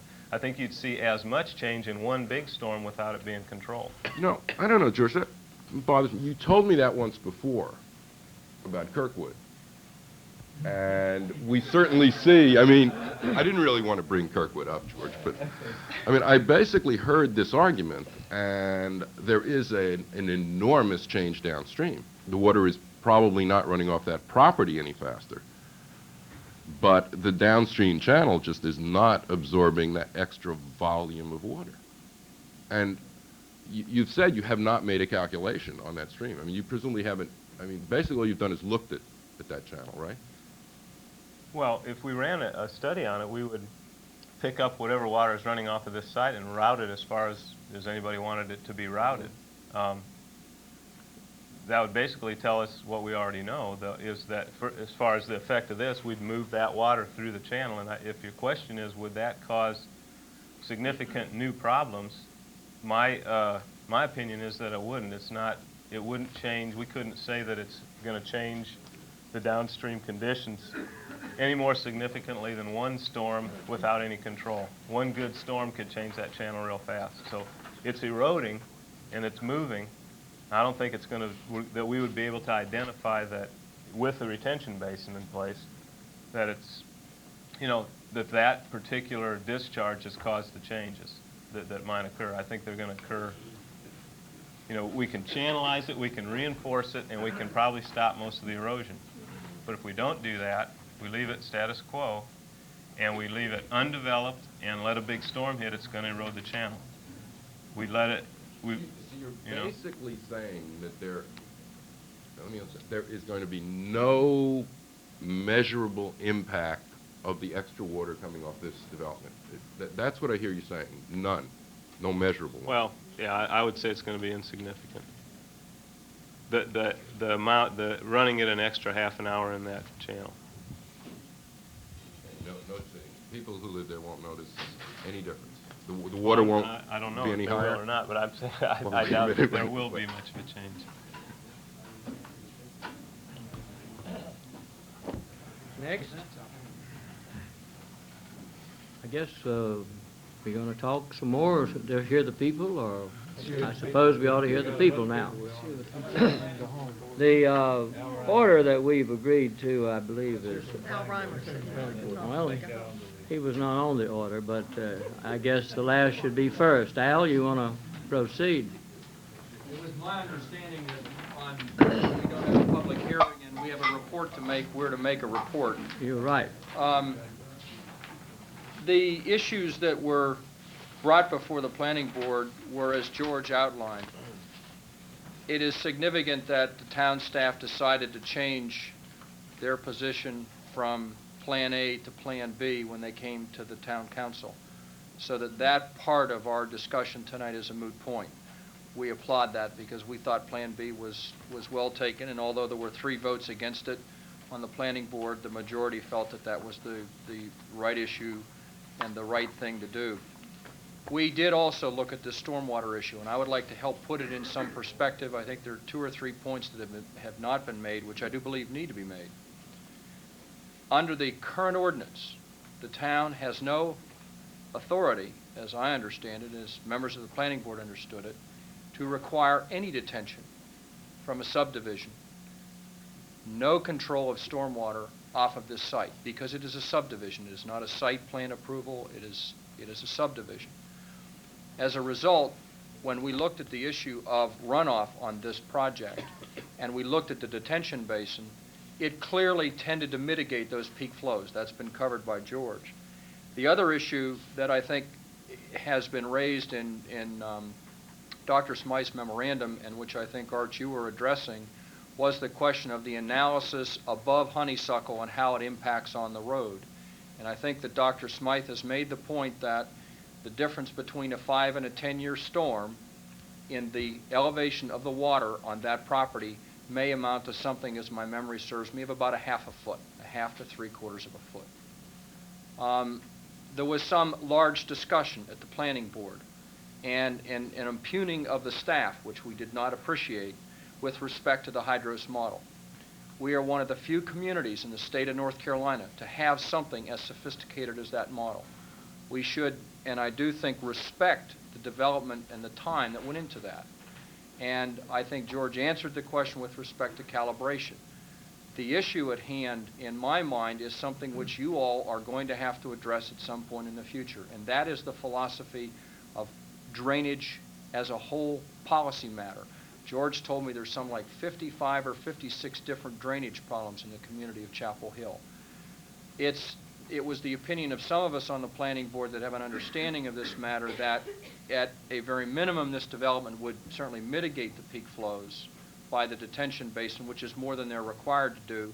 But more importantly, in terms of the Shapiros and the Boazes and Mr. Salimi, it would not significantly impact on what they had. As a matter of fact, it was my understanding, although I've not seen it here, that the developer had agreed to do some improvements on their private property to make the channel more stable than it is currently, but that requires an ordinance or a variance in the RCD ordinance. What I'm coming to you then with as the comment from the planning board is that this is a very difficult and ticklish situation. It does require that as we go through our public facilities plan, and will be coming to you in the next several months, we believe that a drainage policy needs to be adopted town-wide, not just for here. This is simply an indication of that problem. But Mr. Smith, when you indicated that you didn't want the situation to occur here that had occurred over in the Colony Woods area, or as Art suggested, the possibility of it occurring as it did on Kirkwood, neither of those developments have on-site detention. There isn't any way there to detain flow. Here there is at least some, and that's a step in the right direction. But I do believe that it speaks, and I think some of the planning board members felt that it speaks to a need for this policy review. And I would encourage us to look at that on a long-range basis, and particularly with respect to the site. It's a very particular problem for those folks. The policy decision of how that's resolved is up to you, but I do think the town has made some attempt to resolve that. The town staff has. Thanks. Thank you, Mr. Lemon.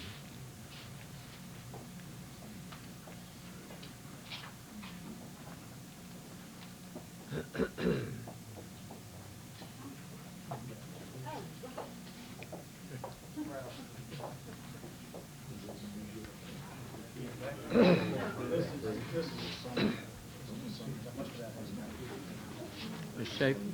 Does this mean that only they have to read that whole thing? They have to pass it on. Oh, you mean Will you go ahead, please? I'm Sally Jesse, applicant for Chesley subdivision. I'm pleased to come to you with a plan which has public support and has been recommended by both your staff and the town's planning board. There are no conditions in Resolution B with which I do not agree. This proposal is for a low-density, environmentally sensitive neighborhood. At its current zoning, this tract would allow for 270 lots. Even if rezoned to the lowest density zone available, it would allow for 210 lots. I am proposing 80 lots, with the largest being in Phase 1, nearest Lake Forest, and the smallest near Weaver Dairy Road. The average lot size in Phase 1 is 1 acre, with the largest being 2.5 acres. The overall average lot size for the entire neighborhood is 3/4 of an acre. Even though the density is extremely low, I'm proposing open space consistent with the higher density R2 zoning. The open space being proposed was determined after many meetings with the Park and Recreation Department. The 3 objectives which I was requested to work with have all been met. One area of concern was a potential problem caused by an existing nature trail. This trail was inadvertently laid out so that it encroaches onto my property. Rather than move this trail to a less desirable spot or lose this portion of the trail altogether, I've decided to dedicate this area as open space and will deed it to the town. The next objective which was discussed was a desire to have some land available for future expansion of Cedar Falls Park. Again, this will be accomplished by dedicating to the town a recreation area in the northwest corner adjacent to the park. In addition to these areas, I am proposing a 6.5-acre greenway, which along with the pedestrian easements will provide this neighborhood and existing neighborhoods with an exciting pedestrian network with access to the park. The road system in our proposal has been designed to fit the land. This is perhaps one of the most studied tracks to come before you. We have explored alternate road systems for 2 years now and have designed our roads to avoid the steep slopes, to avoid RCDs, and to work with given right-of-ways. Each home site has a good buildable area and driveways which can traverse the lots. I have worked diligently with the neighboring community and with the staff over the past year, and am proud of the proposed plan, which includes some very good input from both groups. There have been many, many revisions during this process, and I truly believe we are presenting the best possible plan to you tonight. The only issue which remains unresolved tonight is not between the manager's office, the staff, or the planning board or myself, but an issue raised by 3 adjacent neighbors. This is the issue of stormwater detention. As you know, this is not the usual format for such detailed engineering reports, which are generally done after approval, nor are subdivisions required to detain stormwater. I have tried to be as responsive to existing neighbors as I would hope a development being proposed close to me would be. Because these 3 neighbors had existing stormwater problems, we responded to their request that we study this situation. Through careful study, analysis, and design, we have proposed a system which will not only detain the increased stormwater from the development, but will decrease peak flows and velocities to a level less than pre-development conditions. When their consultant, Mr. Smythe, presents you with description of what conditions will be after development, remember to ask what the existing conditions are today. In all cases, these conditions will be improved after development. I will turn this part of the presentation over to Nancy Splitstone, traffic consultant for Kimley Horn, to present a summary of the traffic impact of Chesley Plan B, after which Bruce Ballantyne, project engineer, will speak. We will all be available for questions afterward. Thank you for your consideration.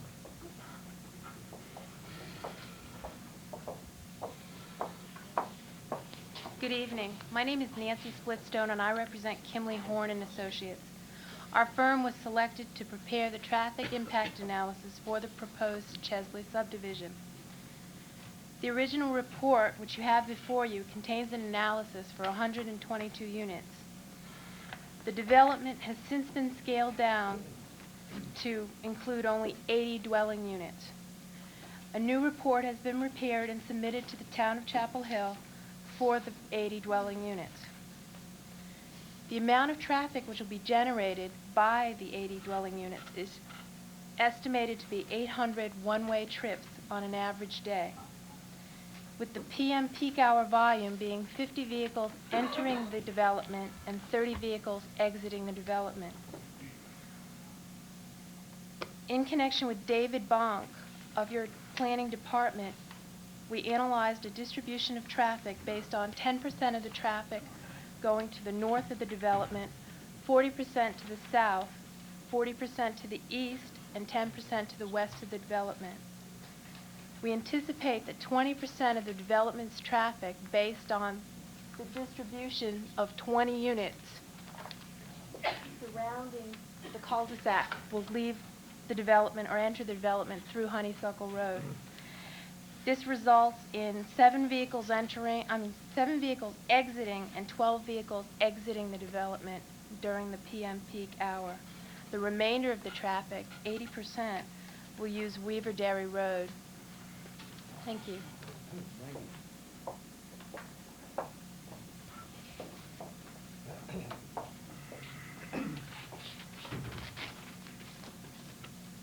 I'm Bruce Ballantyne, the consulting engineer for Chesley subdivision. I'd like to introduce John Hanna, who's an engineer with our office and has worked on the stormwater management report and will assist during the presentation. In response to requests by the 3 adjacent neighbors, our firm has prepared a detailed stormwater management report for this development. This type of detailed analysis is not normally performed until after preliminary approval. The purpose of this stormwater management report is to evaluate the overall effect the proposed development has on adjacent properties with respect to stormwater runoff. To determine stormwater flows, we use the Hydros computer model developed specifically for the town of Chapel Hill by Dr. Thomas Debo of Georgia Tech. This model uses methodology developed by the U.S. Geologic Service and the U.S. Soil Conservation Service. It was specifically developed for the terrain and the rainfall history of the Chapel Hill area and includes a conservative assumption that the ground is saturated during analysis of each particular storm event. In beginning our analysis, the first task was to evaluate the existing conditions of the watershed. The existing watershed was divided into 4 sub-watersheds. The shape, size, hydraulic gradient, and physical character of each sub-watershed was determined. Soil conditions were obtained from the Orange County Soil Survey. This data was entered as input for the model and analyzed for the 2, 5, 10, 25, and 100-year storms. At the downstream property line, the analysis determined the peak discharge to range from 80 cubic feet per second for the 2-year event to 401 cubic feet per second for the 100-year event. A similar analysis was made to determine stormwater runoff levels after development. As before, the physical conditions of the sub-watersheds were analyzed. This time, some wooded areas were replaced by roads, detention basins, 1/2 acre and 1 acre lots, as shown on the proposed plan. The analysis determined that the net effect of this development as proposed will significantly decrease peak flows and velocities at the downstream property line. The 2-year event peak flow was reduced from 80 to 60 cubic feet per second, a decrease of 25%. The 5-year peak was reduced by 29%, the 10-year by 28%, the 5-year by 29%, and the 100-year event peak flow was reduced from 401 cubic feet per second to 341 cubic feet per second, a decrease of 15%. Comparison of the before and after development conditions are plotted on the handouts before you. During our analysis, we were asked by the neighbors to evaluate the off-site existing drainage condition between their lots from the Chesley property line to Honeysuckle Road. We found that the existing culvert under Honeysuckle Road carries the 10-year flow and that the 25-year flow overtops the road. Honeysuckle exists as a small detention facility by inundating the upstream yards and provides some flooding protection to downstream property owners. The 2 houses are not flooded by the 100-year storm, either before or after development, but they are both located within the Resource Conservation District boundaries. The Chesley development has been reviewed by Robert Smythe, a resource consultant, who will make a presentation during citizen comments. He appears to have 3 areas of concern that deal with storm water. His first concern is the lack of an adequate energy dissipator on the outlet of the Honeysuckle Road culvert. This is an existing off-site condition which needs to be addressed to the town's Public Works Department. The Chesley project will not adversely affect this situation, and by reducing the peak flows and velocities, the existing condition will be improved. The second concern is that this project should attain additional stormwater. No subdivision prior to Chesley has proposed stormwater detention. This development reduces peak flows below pre-development conditions by as much as 29%. The net result of this proposal is as if no development occurred and a small dam were erected to reduce the peak flows and velocities of stormwater leaving the property. Additional detention is neither reasonable nor practical. The extra margin of safety requested has been built into the stormwater management program. The third concern is to stabilize an existing unstable channel on the Chesley property. We will do all that is required and permitted by the Orange County and town ordinances to stabilize this channel. Mr. Smythe's report suggests that this area is limited for development due to soil and slope conditions. The soil conditions and topography of this site are closely related to the geology of the site. The property is located on the eastern edge of the Carolina Slate Belt and the western edge of the Triassic Basin. The boundary of these 2 geologic regions forms a band of relatively steep land in comparison to the surrounding flat Piedmont. This band extends from north to south through Orange County. Lake Forest, Coker Hills, Estes Hills, Mount Bolus, East Franklin Street, Roosevelt Drive, Glendale, Gimgool, Laurel Hill Road, and the Morgan Creek areas of Chapel Hill are all located along this geologic boundary. Through careful design of the Chesley Road and lot layout, the topography has been turned into an asset. The streets are located to avoid steep slopes and comply with design manual standards.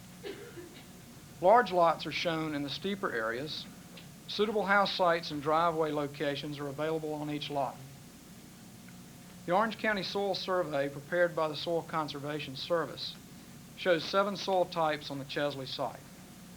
These soils are prevalent in much of Chapel Hill, including Lake Forest, Booker Creek, North Forest Hills, Coker Hills West, Estes Hills, Mount Bolus, Morgan Creek, and the Oaks. Most of these soils are part of the geologic region extending from Chapel Hill through Durham County and into Wake County. Evaluating this site by quoting the county soil survey as having soils with severe building limitations is misleading. The Soil Conservation Service rates their soil types on a national basis. Relative to eastern Orange County area, the soils on this site do not present unusual building limitations. Construction techniques in the Triangle area have advanced in the past 20 years in constructing roads and buildings within these type of soils. For example, roads have been strengthened by increasing asphalt and stone thicknesses and by prohibiting the use of Chapel Hill gravel as base material that many of these older subdivisions were built with. This cost is undertaken by the developer, and the work is inspected by the town engineering department. In closing, there has not been a subdivision brought before the Chapel Hill Town Council with a more positive effect on existing downstream drainage. You're reminded that subdivisions, unlike special use permits, do not require stormwater detention. Even special use permits are only required to limit stormwater peak release for the 10-year storm pre-development condition. This project far exceeds this requirement by significantly reducing stormwater peak release for the 2 through the 100-year storms. I'll be glad to answer any questions on stormwater or other engineering matters. Thank you. Any questions to Mr. Valentine? Art? Thank you. These plots are very nice, Bruce. They're very helpful. Looking at them, obviously I'm just eyeballing them, but it appears that just looking at the areas under them, that they're projecting no increase in volume. I mean, presumably the total volume of runoff is the area under each curve. That's correct. The area under the hydrograph is the total volume. Right. And they vary from 14% additional runoff for the 2-year to 3% additional runoff for the 100-year. It's a total of something in the range of about 30,000 cubic feet. Okay. Just hard to eyeball those. Right. The difference is that the peak is reduced, which helps flooding. It helps, the velocity is therefore reduced, which helps erosion. The duration is extended by anywhere from 5 minutes to a half hour. Okay. That's the trade-off, and we think it's a much favorable trade-off. In your opinion, though, the suggestion for a use of energy dissipator would be helpful for the problem of these 3 property owners. Yes, the culvert under Honeysuckle Road, of course, is an existing culvert. It's a town culvert and a town street. It's been there for 20 years, I expect. And it looks like at one time a riprap energy dissipator was built at the end of it. But after 20 years without maintenance, it's broken down. And it needs to be repaired. Our position is that it needs to be repaired today, whether this project is built or not. And it's off-site from this development, and we are reducing the peak runoff and the velocities so that it will not further impact that problem. But in your opinion, it's the responsibility of the town? That's correct. Further questions to Mr. Valentine? Yes. In terms of your analysis of the drainage and the planning on this project, are you familiar with any other subdivision projects in the Chapel Hill area that have proceeded to this level of detail in terms of this responsibly in trying to deal with these environmental conditions?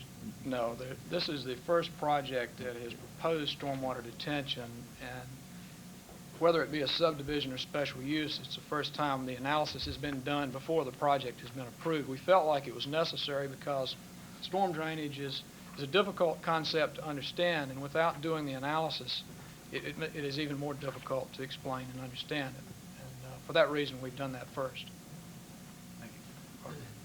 Other questions? Thank you very much, Mr. Valentine. Now, we have some people who wanted to speak regarding this project, and we have them in numerical order, and if number one will please come forward, wherever you are. Ms. Schaefer. Mayor Wallace and member of the council, I'm Petra Schaefer, and my family has enjoyed living on Honeysuckle Road for 15 and a half years. And you have in your packet a copy of my remarks of February 3rd to the Planning Board. But since it's on the very bottom of the heap, my neighbors have asked me to repeat their concerns tonight. Now, Alan said that it is a moot question, this A and B. So now, if that's true, I'd like to know, and I'll save you some. Is it a moot question, or shall I try to encourage you? It's moot?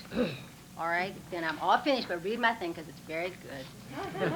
And I'll only add that something that I didn't have on there because I didn't know it earlier is that the Parks and Recreation had requested that 10 acres.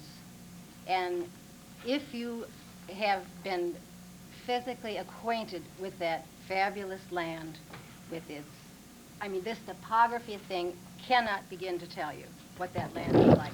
So if there is any chance whatsoever that the town could acquire any more land to extend the park and the greenways, the whole of Chapel Hill would benefit. Now, you better not vote the other way after I didn't. Thank you. She gets every chance to vote. Thank you. Let's see. That's a tough act to follow. Yeah, yeah, I yeah. tell you. And I didn't get one of these things that the town said I could borrow.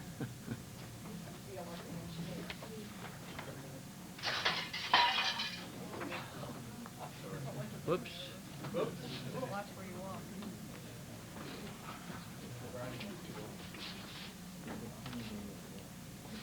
Okay, my name is Irene Brigham.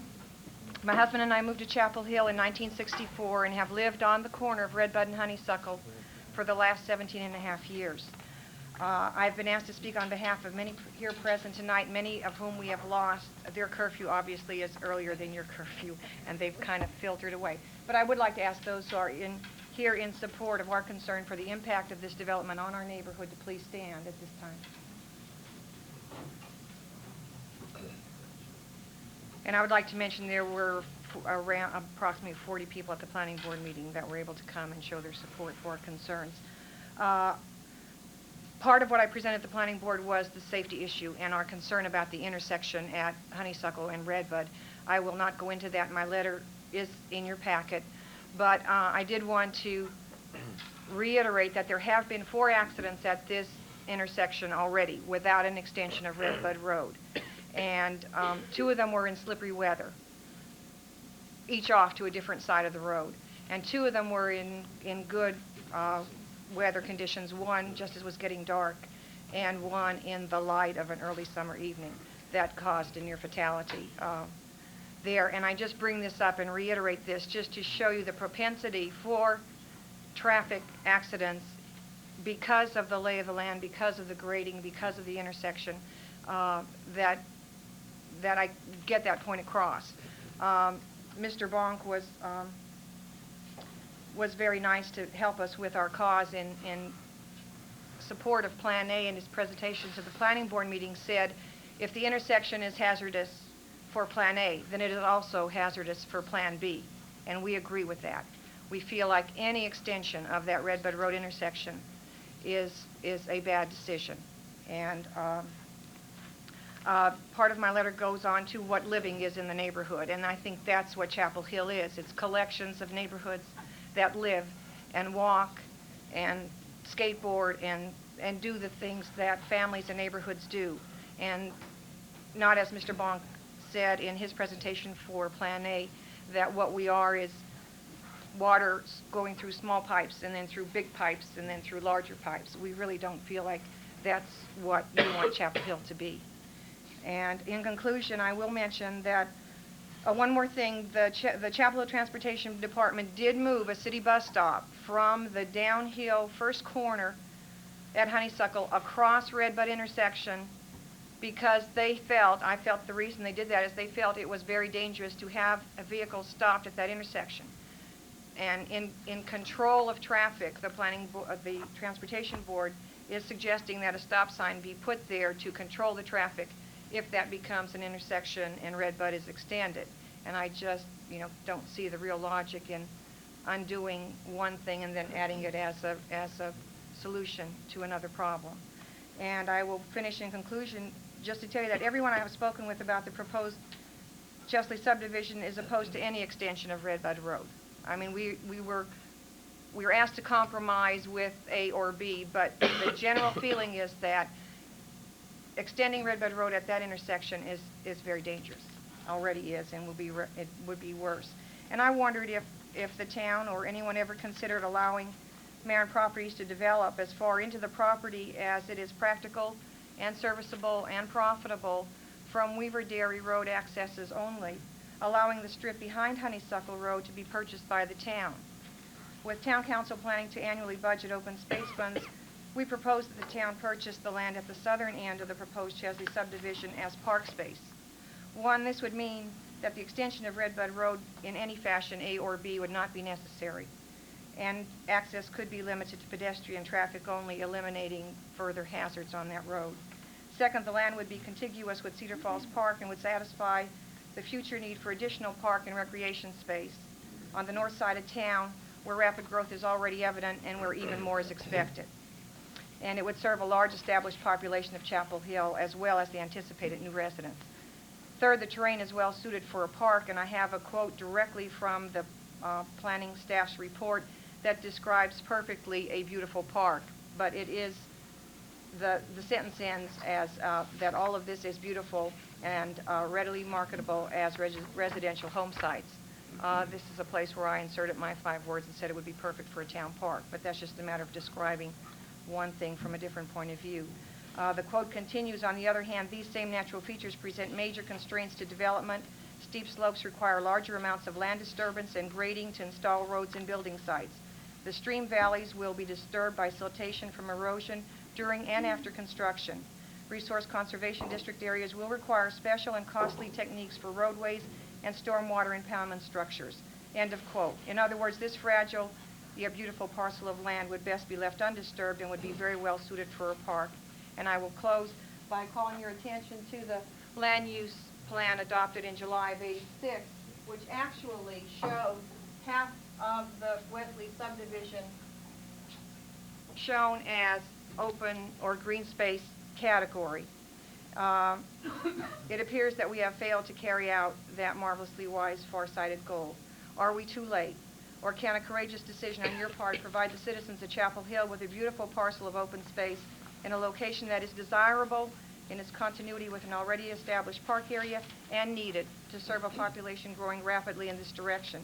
I would think that the precautions outlined in the planning staff report, the need for sewer pumps in some of the houses, inaccessible trash collection areas, steep building slopes, etc., would be sufficient reason to stop and take a second look at the feasibility of the development per se. I thank you for your consideration and for your service to our community.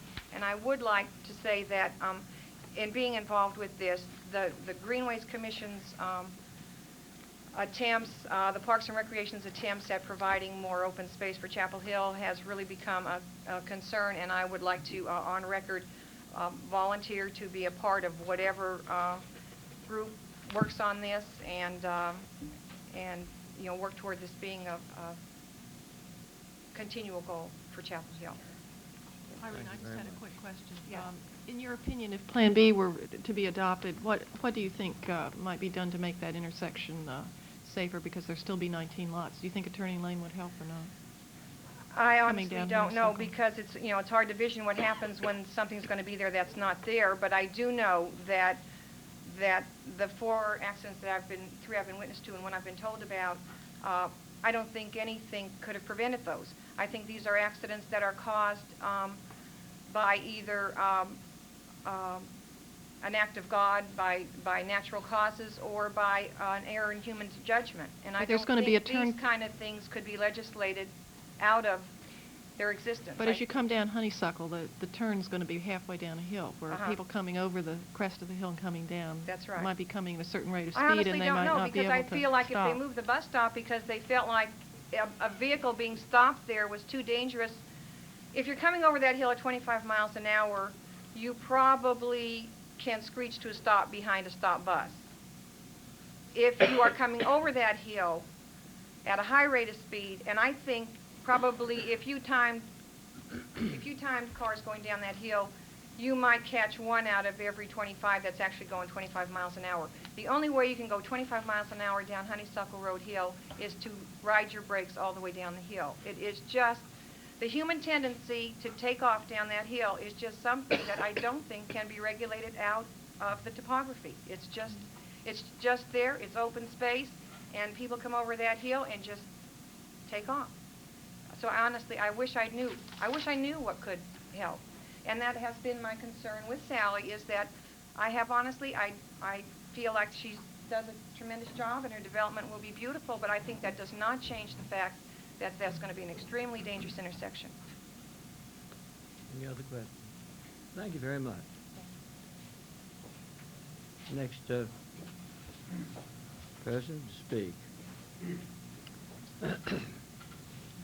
My name is Stan Mandel, and I live on Lakeshore Lane, which is a few blocks from the intersection of Redbud and Honeysuckle. I would like to speak to support Mrs. Brigham-Ann's concern about an intersection at Redbud and Honeysuckle. I'm satisfied that a lot of thought has been given to the quality of the runoff of the project and the size of the lots.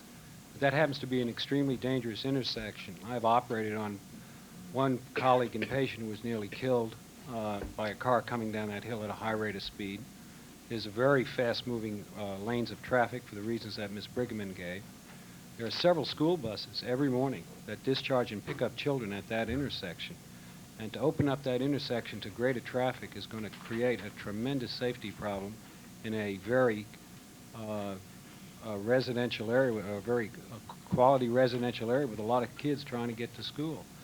Now, I think that consideration has to be given to the fact that the traffic pattern is going to be much heavier, I think, than the figures given to you today if that is opened up as an interchange to Weaver Dairy Road, because it'll be used as the shortest route to Weaver Dairy Road and I-40. And so I think that, I don't know where the numbers came. They're probably based on how many people will go to their homes. They're not based on how many people will cut across. Now, I think B is better than A, which would be a clear-cut catastrophe.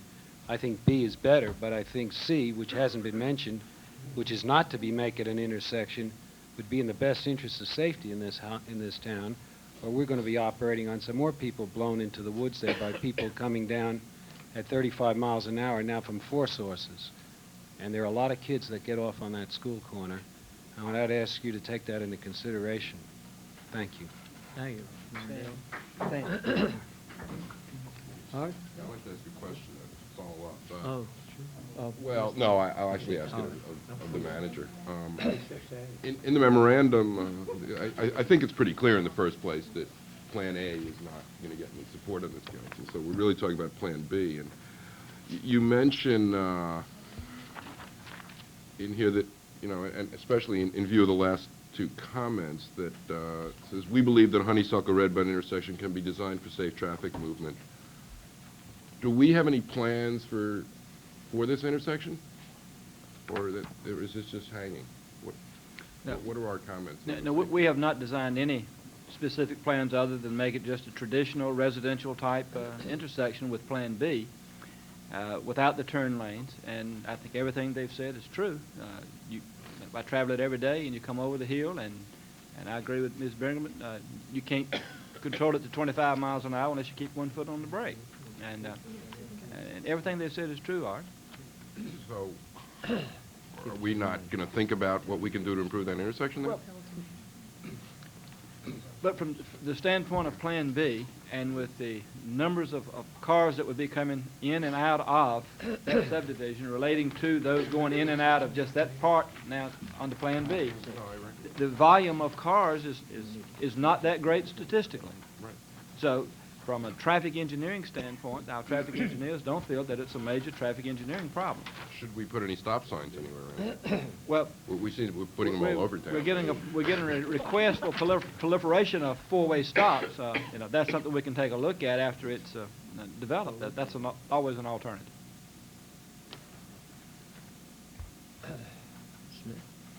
First of all, people are saying this is, of course, the first time that we have gotten the cooperation from the developer for some work to be done. I think also this is the first time that we have ever gotten free recommendations from a consultant as to what to do. What to do.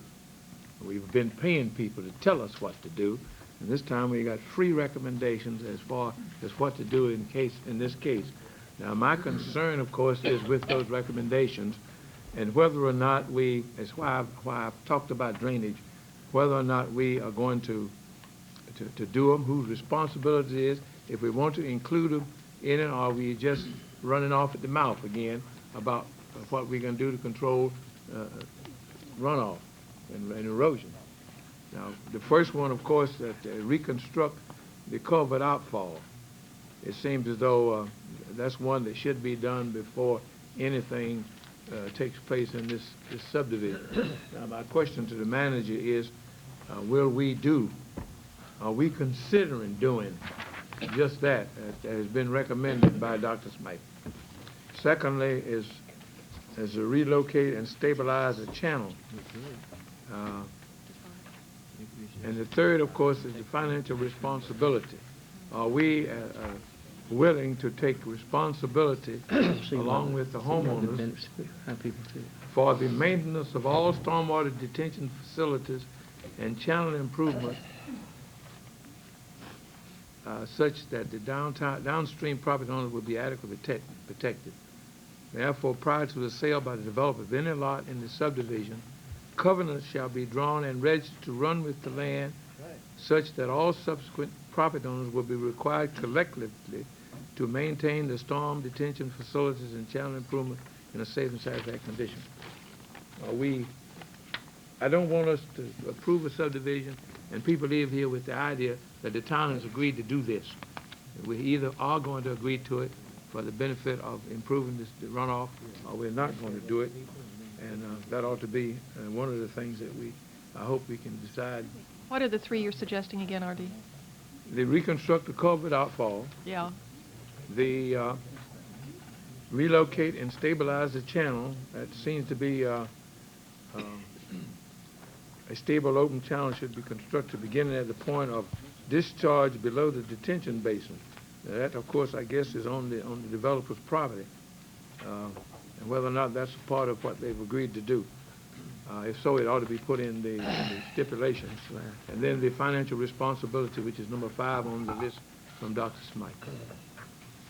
I'd be glad to respond to those. Please, Mr. Manager. You asked me, Mr. Smith, so far as reconstructing the culvert outfall, if we're only talking about there reconstructing the energy dissipator, I think that's something that we probably can agree to do as part of our maintenance responsibilities.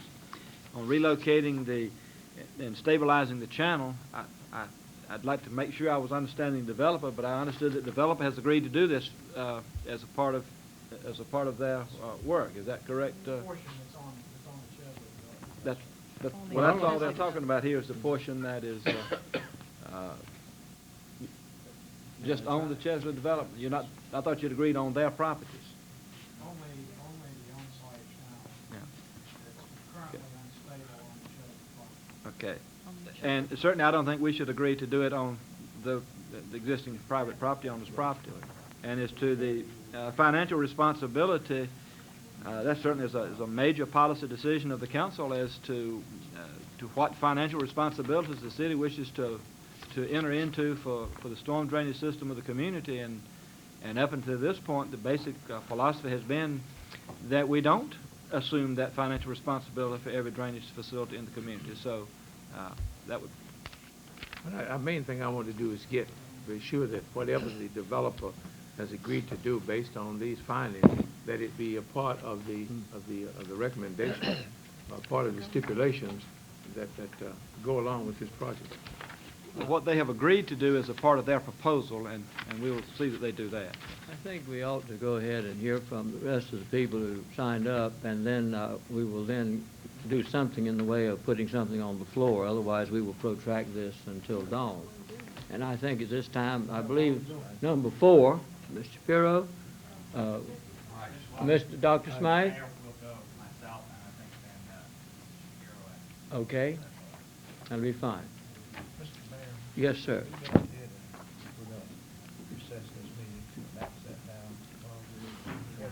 Yes, that's a good idea. Before Bob starts, we are planning, in view of the hour, after we consider this subject, to consider only one more tonight, and that is the question relating to the old Chapel Hill Cemetery, and then to recess this meeting until Friday, this coming Friday at 6 o'clock for finishing out the remainder of the agenda. So those of you who have waited so patiently here, I think we owe it to you to inform. Mrs. Brown didn't hear that. She needs to. Eunice, didn't you hear that? I'm sorry. We're planning to, after this matter, we're planning to have the matter of the old cemetery and then recess the meeting until Friday at 6 for the remainder of the items on the agenda. Apologize for taking so long, but I don't see any other way to do it. Yes? Are you going to have item 7? No. That had not been the proposition. Only 8, and then Mr. Hill was going to speak on number 9. Could I leave, just very brief, what I would have said in writing, where I got to be out of the state on Friday, I can't be back here. I certainly no objection to that. We would be delighted to make it epistolary instead of verbal. Thank you, sir. Appreciate your patience and understanding. Yes, sir. My client, who's hired on the post to we here this evening, including the clerk board, is also planning to be out of town presently on Friday. We very much appreciate the opportunity. I know the hour is late, but we did take a subject for some time to bring in non-news in the beginning of the meeting. Most respectfully request that you do hear our presentation this evening. Which item is that? Next item. Yes, Lister Road. What's the will of the council? Let's do it. Well, if we keep on keeping on, we'll end up perhaps finishing it. What's your decision before we proceed? I've said many times that I think the quality of decisions made by this council drops off precipitously after 11 o'clock.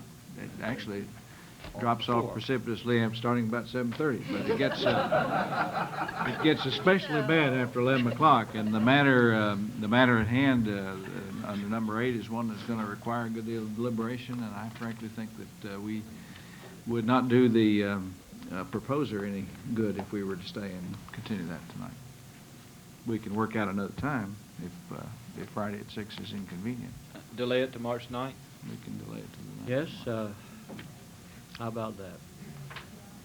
I'm perfectly agreeable. You all are going to have to be here, so you make a decision. Would she, Mike, would she prefer to wait till the 9th of March?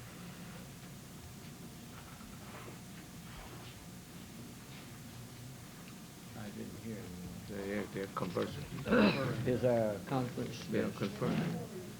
I can't be here on March 9th.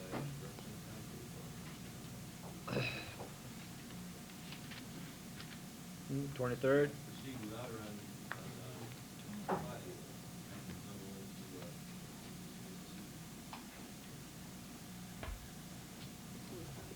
Friday. Friday.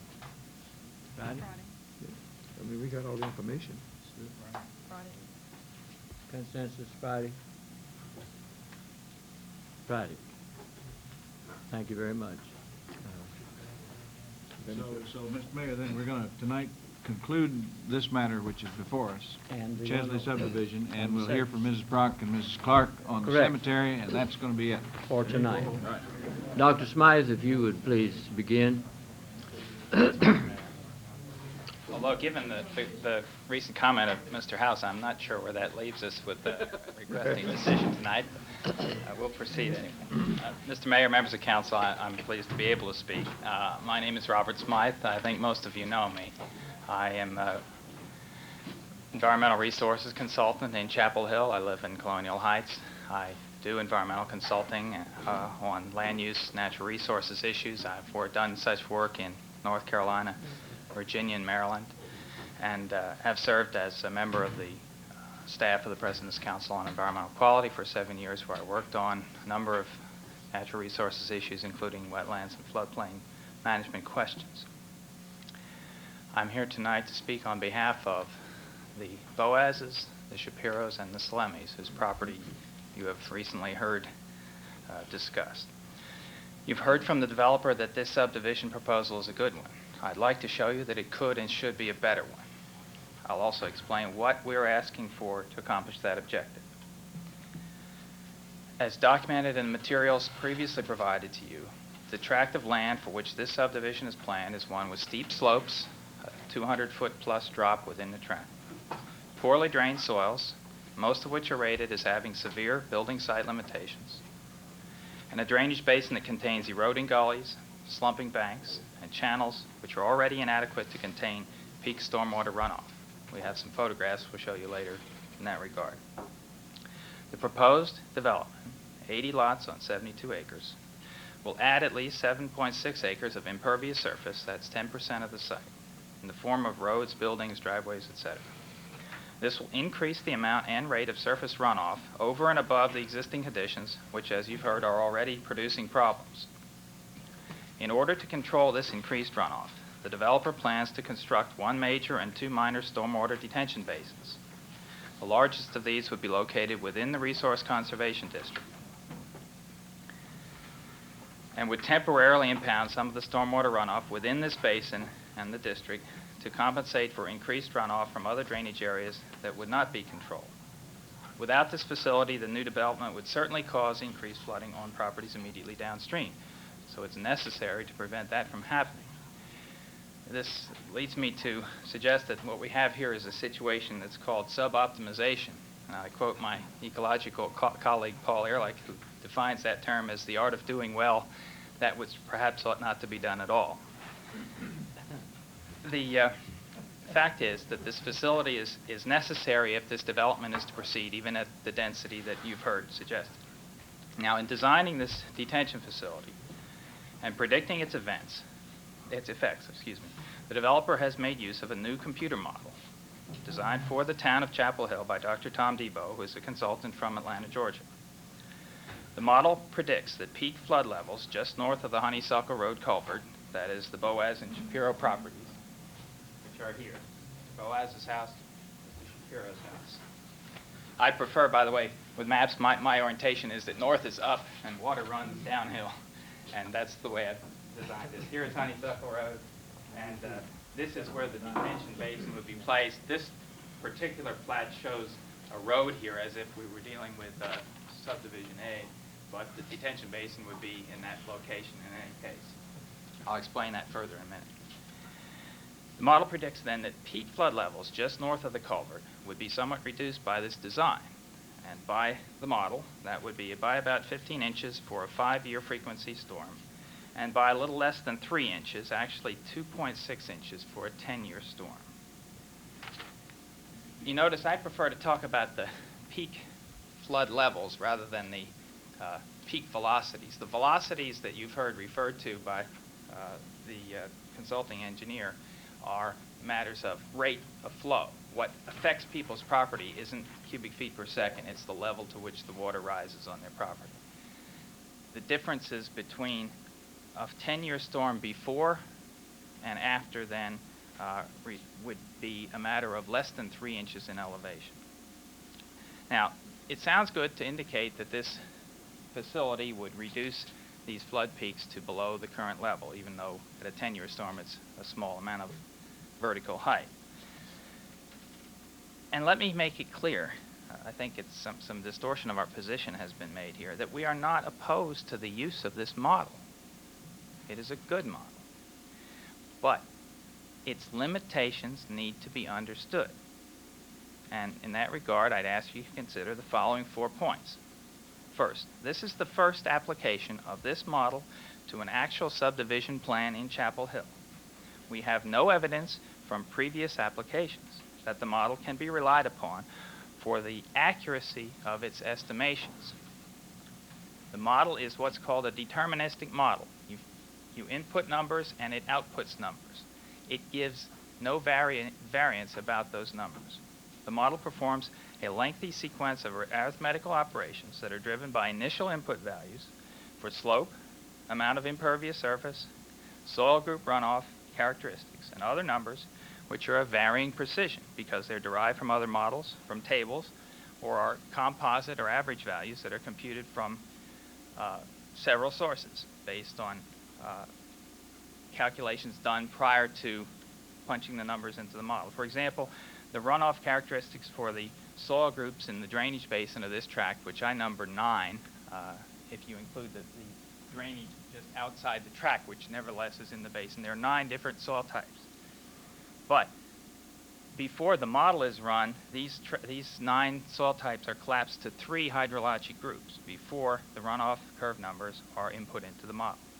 Now, modelers know that computations based on such values cannot be absolutely accurate, nor, frankly, can an accurate estimate of even the probable range of error be made for this model without repeated field testing. And I've confirmed that with the developer of the model, Dr. Tom Debo, as recently as yesterday. Third point, the model takes into consideration the runoff from additional land outside the Chesley Tract that drains into it, but the model and the stormwater detention plan based on it do not protect against additional increases in stormwater runoff which might result if more land within that drainage were to be developed at a later time. For example, the Tillman property to the east, or even in the Cedar Park land to the west, if additional parking lots are paved in that drainage, it would run into this drainage, into this tract, and is not protected for by the design of this facility. Now, under these circumstances, the immediate downstream property owners have asked the developer to provide 3 things. You've heard them to some extent. Let me try to explain them. First, a reasonably expanded margin of flood protection via increased stormwater detention. You have a detention basin to be constructed at this point. It is in a natural depression. When the dam is built, the water will back up behind it in accordance with the design of the outflow wheel. There are relatively steep slopes, at least on the west side of this basin, and there's land above it. The height of this dam can be raised to contain more water. The colors that you see on this map reflect the 5-year and 10-year flood frequencies. They are the peak flood event for a 5-year frequency storm in blue and a 10-year frequency storm in orange. In other words, in fact, it's better to say that the blue reflects the area which, after the development, has a probability of being flooded in any one year of 20%, and the orange area has a probability of being flooded in any year of 10%.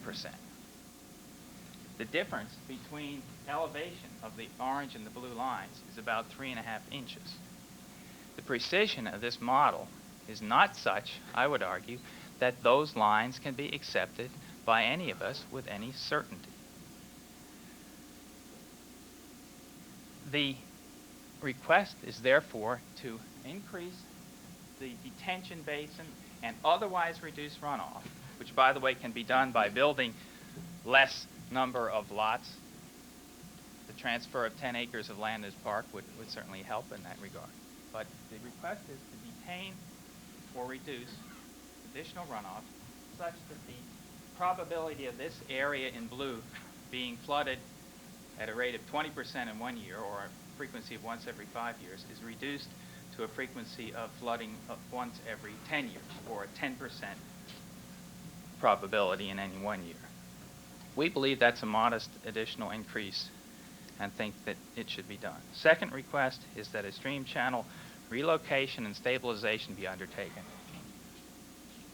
There is a headward eroding gully through part of the Chesley property down to the property line. There is no effective channel the last couple hundred feet but the eroding channel is working its way up there now. It's a gully with over-slumping banks and trees beginning to fall into it. Our position is that rather than try to work with that gully, that the developer simply put in a new channel slightly to the east, starting from the detention basin, bring it down, and instead of dealing with this S-shaped curve here, simply take it out by coming in and connecting with the existing channel between the Boaz and Shapiro properties. Now, my recommendation does stipulate that the existing channel between their properties be used unless the soil erosion control officer for the county says that the delivery of a channel to that point will create problems in the existing channel. In other words, our request is that the channel be made safe and adequate engineering design from the culvert to this culvert.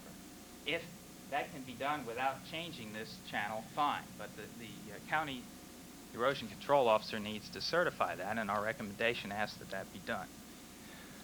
Finally, we've requested a proper energy dissipator and adjacent bank stabilization at the outfall of the Honeysuckle Road culvert to be installed in a timely manner. Now, all of these things to be installed in a timely manner to reduce the possibility that these homeowners or others will suffer property damage from the development of this tract. These actions are detailed in item D of the materials provided to you. They have been requested of the developer, who so far has refused to agree to any of them as worded in that document. They've suggested something less than what we've asked for in channel realignment. They've indicated that the town ought to do the energy dissipator. We have no quarrel with that. If the town, if somebody will say they will do it and make a commitment, fine. But let me point out that these homeowners, the Boazes, the Salemis, and the Shapiros, are not asking you to reject outright this proposed subdivision. They are not opposed to safe and orderly residential development.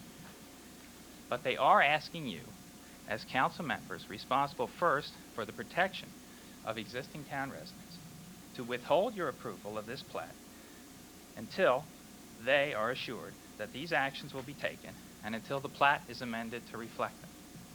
In part because the town will eventually be responsible for controlling the stormwater runoff from this development, because the greenway space is planned to be deeded to them. It is our position that the town should not become a party to this development unless and until an enforceable commitment is made that these requested actions will be taken. We therefore recommend your adoption of the resolution, which is in Part E of the materials I provided to you. Thank you for your time. I'd be glad to respond to any questions you might have. Any questions to Dr. Smythe? Yes, sir. Are they flooded now?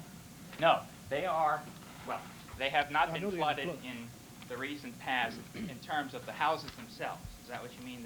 The buildings themselves I are know they're built just in the outside conservation the district. 100-year floodplain. We're concerned mainly about the flooding in the yard. This colored-in space is the Boaz's front yard, and this part of it is the Shapiro's front yard. This design would, as designed now by the developer, would produce a situation where this flooding would continue at the levels shown on this map. Are they having any problems now? Yes, They're their not yards are occasionally flooded, and they'll show you some photographs of the fact that this existing stream channel is extremely unstable, is eroding, and is flooding into their backyards and occasionally into their front yards. So they need help, whether this project is approved or not. Well, I would agree with you. I'm asking you the question. Yes, sir. If they need help, then whether the project is I approved believe or so. not. Okay. The difficulty here, Mr. Thorpe, is one way to solve the Boaz and Shapiro problem would be to increase the diameter of this culvert so that their yard is not such a detention basin. But that would simply pass the peak floods, stormwater flows downstream onto the Salemi's property and downstream owners. The need is to contain water above these properties in this tract of land before it is developed. Art? Yeah, I want to see if I can understand what your point is. And that is,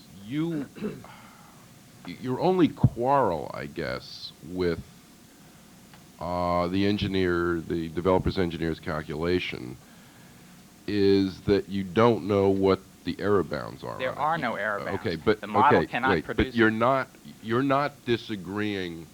I mean, I haven't heard you say that you're disagreeing with his calculation that the peak will in fact be lower. You're saying Yes, you sir. don't know what the error bounds on that Well, are. I am that- disagreeing with his statement because you can't take a point value and say that that's the number. You can't even say that is an average and the probability is 90% that the number is within 5% or 10% of that value. They're giving you a number as if it's an absolute value. It is not an absolute value. I understand all that, but Okay. I understand So, that. so I'm saying that I believe that within the range of error of the model, simply in terms of round off, and I can show you that on a handout if you like, it may be that this design does not reduce the peak flooding in their yards at all. Yeah, but what would be helpful is if you could give us some estimate of what this error is. I mean, I you know, have asked- is it going to increase 6 inches? I mean, you know that. Yeah. We I need understand. I would something, like to be able to do something like that. I would like to be able to do that. Yeah. But Dr. Debo and I agree that that cannot be done with this model. It is not capable of that design. The only way you set error terms on a model like this is to make a prediction for an actual watershed and then measure the actual flood frequencies through that watershed over time and develop a record of what the actual flows are and compare them with the model. The model has been calibrated, you've heard said, but that's a calibration done against other models. It is not a validation, which is a very different term. A validation is to have the model run against make a prediction and then check it against field data. That has not been done. The model has only been calibrated to show its relationship to other models. It is not possible to put error terms in a statistical sense on this model's outputs at this time. That is why I believe the Boazes, Shapiros, and Salemis are entitled to additional detention to at least encompass the fact that this 3.5-inch reduction might be a 0 reduction or an increase. Dave?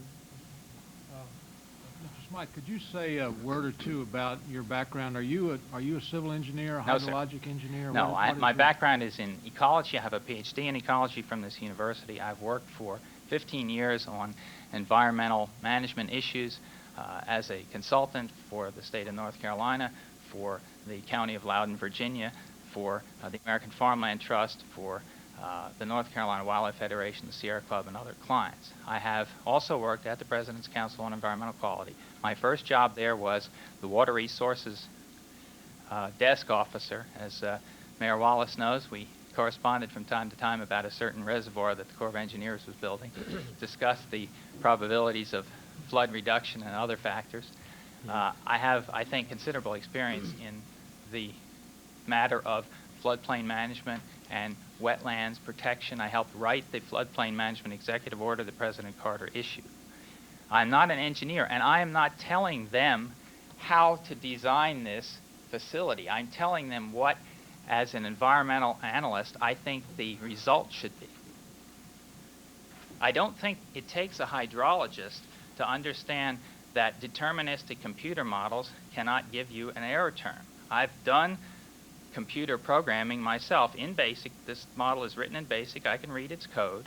I've designed computer models for the Department of Biology to show students how sensitive computer models can be to input values. And I think this is an example. I am not trying to discredit this model. I'm only asking for some caution about the acceptance of its outputs. Second question. The two houses that are shown in red on that drawing there, which are just south of the Chesley subdivision, are, as I understand it, are both built in what would now be the Resource Conservation correct. District. That is, neither one of those houses would be permitted to be built there under our present. Not without a variance. Well, it's unlikely that they'd get a variance to build a house within the Resource Right, Conservation correct. District. We have to deal with the situation as it is. Oh, I know. I agree I'm with not you. sure that Yes, it's all correct. that it's The house- clear because we've talked mostly about the project, but now that you're extending it below there, and both of those houses are, in fact, in an area that would be in the floodplain. I Exactly. would presume, right? So Yes, would they no are. longer There be was permitted to the be built. 100-year floodplain was altered when this house was built. It was apparently filled in this area to make the 100-year flood line go right around like that. I gather the original stream course went through here. I understand the developer was J.P. Goforth. Mr. Boaz did not buy this house from the original developer. The town, for whatever reason, allowed this to be done, allowed this S-shaped channel to be built, and the problem now exists. And we do not want to see the situation made worse. Would like to see it potentially made better. So we're dealing with a problem that resulted from filling in the floodplain, building in the floodplain, which would not now be permitted, and so that's kind of cast the problem, the issue for us in a particular light. We have to deal with that new artificial situation that's been That's correct, created. and you now have an opportunity to deal with it. Thanks. Other questions to Dr. Smythe? Thank you very much. We'll proceed then with others who wish to speak. Come forward, please, Joan.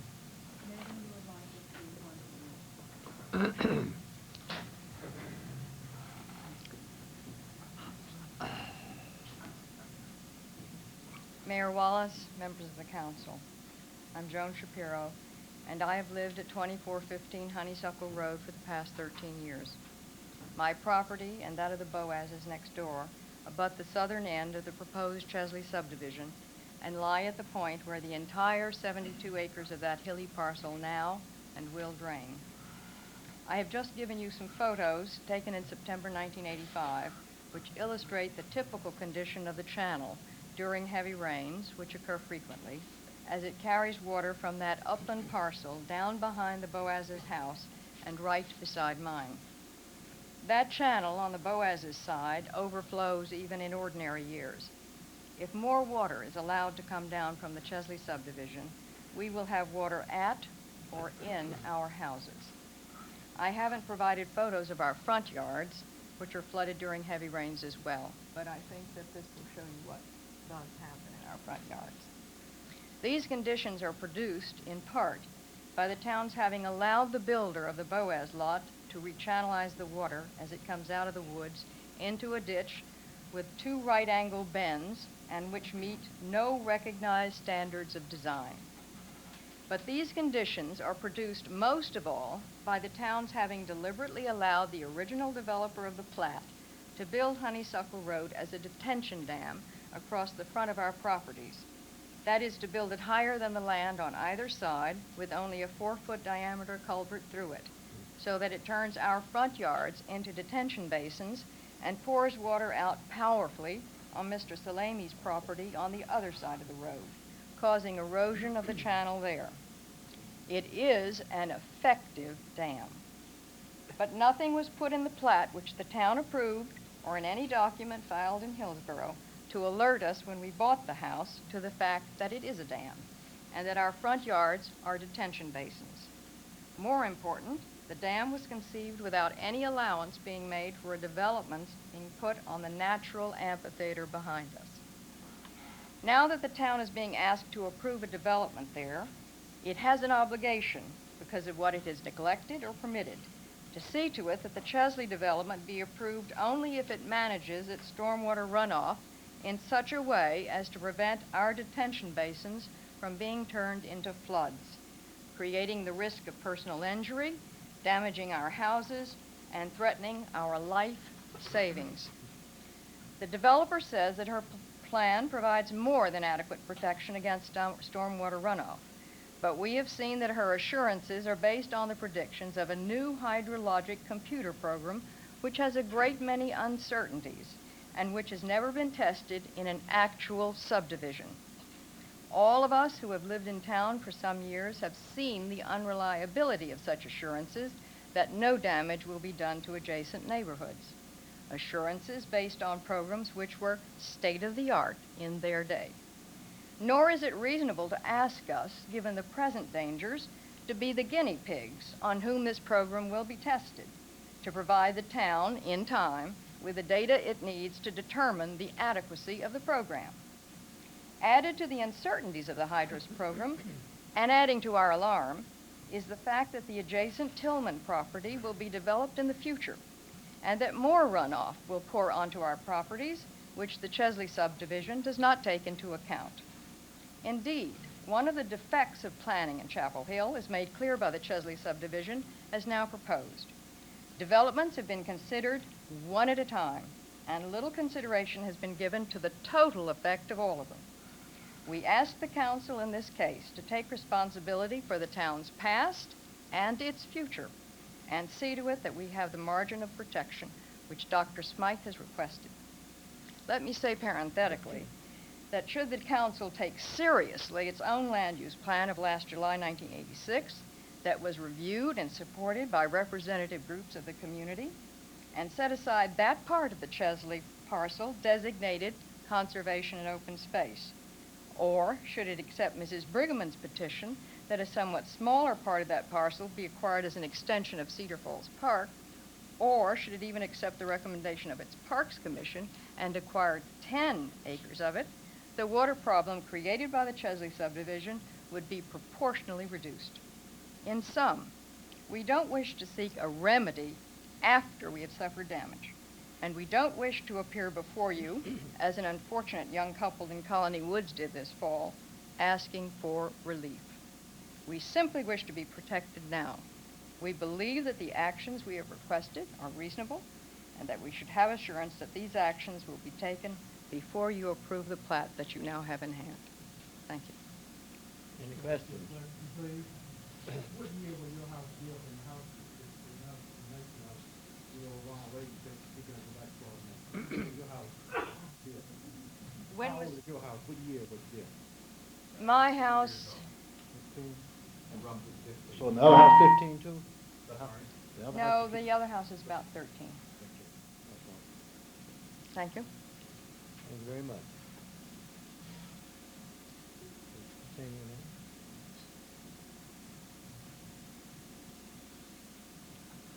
Mayor Wallace and members of the council, my name is David Boaz. I'm one of the other parties, victims or the losers, potentially. I would like to make a very brief presentation and merely present you with a letter from our attorney, Mr. David Rooks, which raises another important problem with this proposal. A substantial legal question as to whether the owner of the Beatty property has any right to install a sanitary sewer line within the drainage utility easement between our property and the Shapiro property.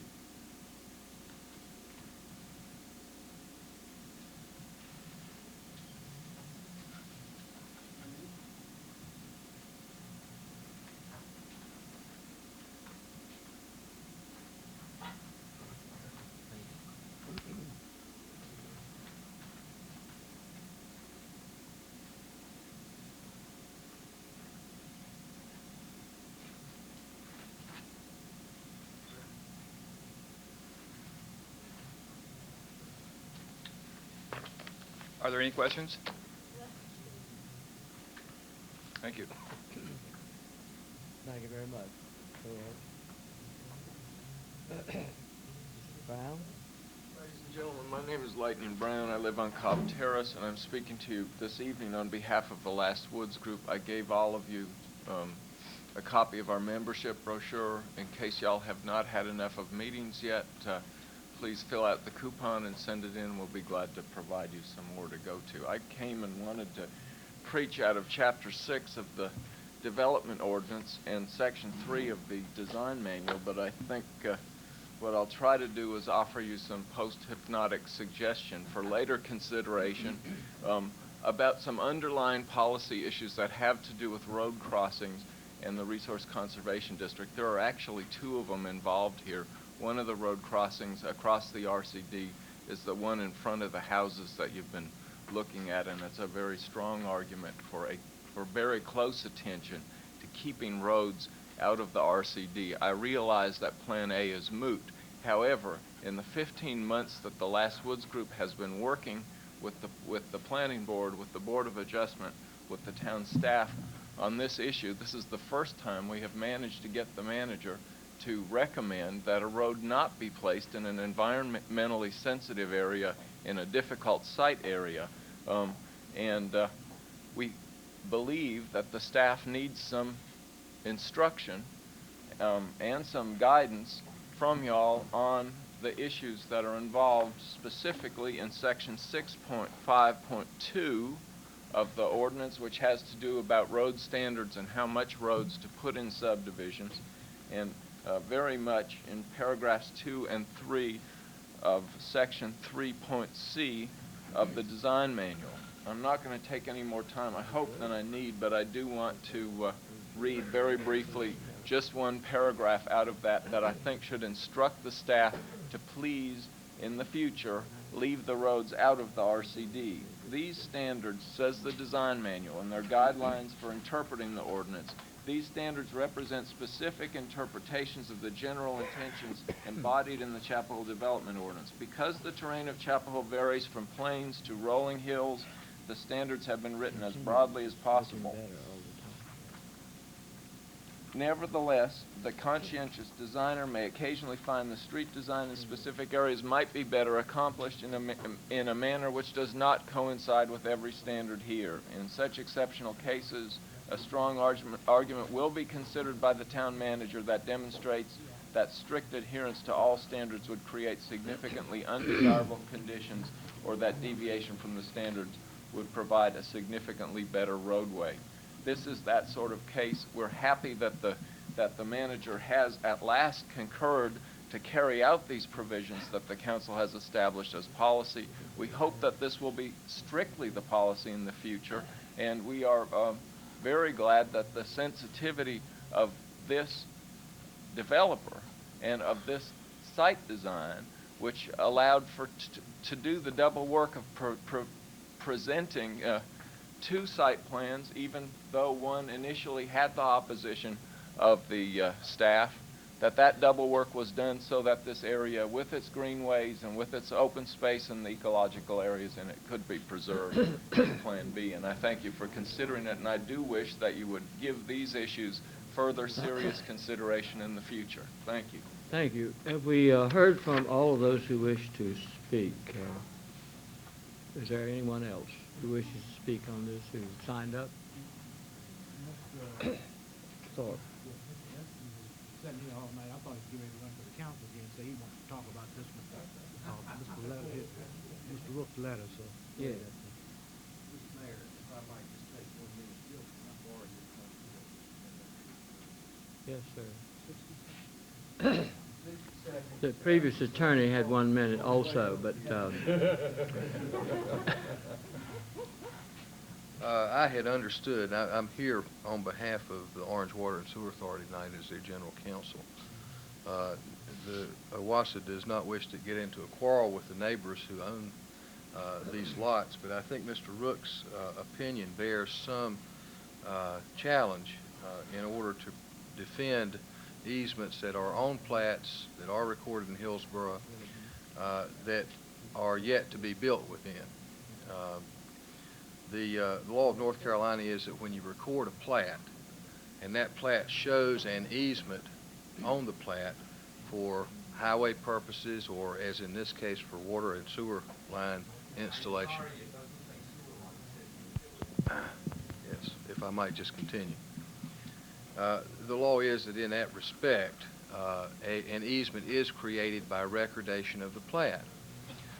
In a subdivision situation, the recordation of a plat creates the offer of dedication of an easement, which the law says in some circumstances may be withdrawn if not accepted by a town or a county. Now, in Orange County, we have the Orange Water and Sewer Authority doing your water and sewer business as opposed to the town or county, and consequently the town or county will not be involved in accepting platted easements in the future. Tomorrow night at its monthly meeting, the Orange Water and Sewer Authority will adopt a resolution, therefore, by which it evidences its intent to accept the offer of dedication of this easement. Indeed, I would contend that that is not entirely essential. I would suggest that by the town's requirement that this easement be shown on the plat, which was a condition of the previous subdivision, that the town indicated not only its approval and acceptance of the easement, but also its actual requirement that the easement be there. And finally, I would suggest that it is now too late for the owners of these two properties, these two lots between, on the property line, the boundary of which this easement runs.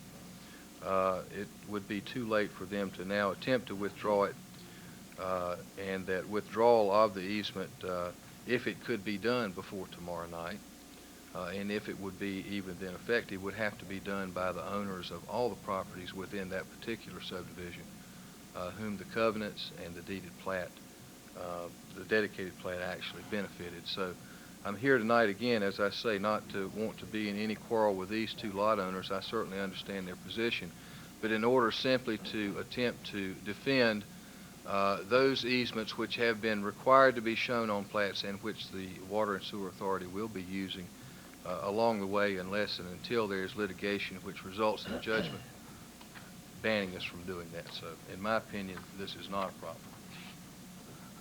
Thank you, Mr. Hampton. Any motion? I'm wondering, Mr. Mayor, if we should have a discussion about whether to continue this matter or whether what's the sense of the council on this?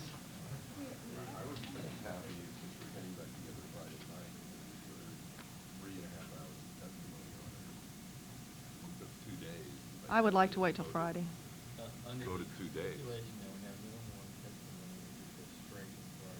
Yes, that's fine. Quite fair. What's coming? I'm not going to be here Friday, and I don't know if my vote will make a difference in this. It may. Excuse here. What? If it's a tie vote, it just goes to What do you mean if I'm in? If you don't, She's thinking she might be needed to make a majority one way or the other. Oh, it will, even though I'm absent, my vote will be counted yes? No, no, that will not. Come on. Don't worry about that. Well, I just wonder if my vote will be needed to make a If there, majority. that's right, that's the question.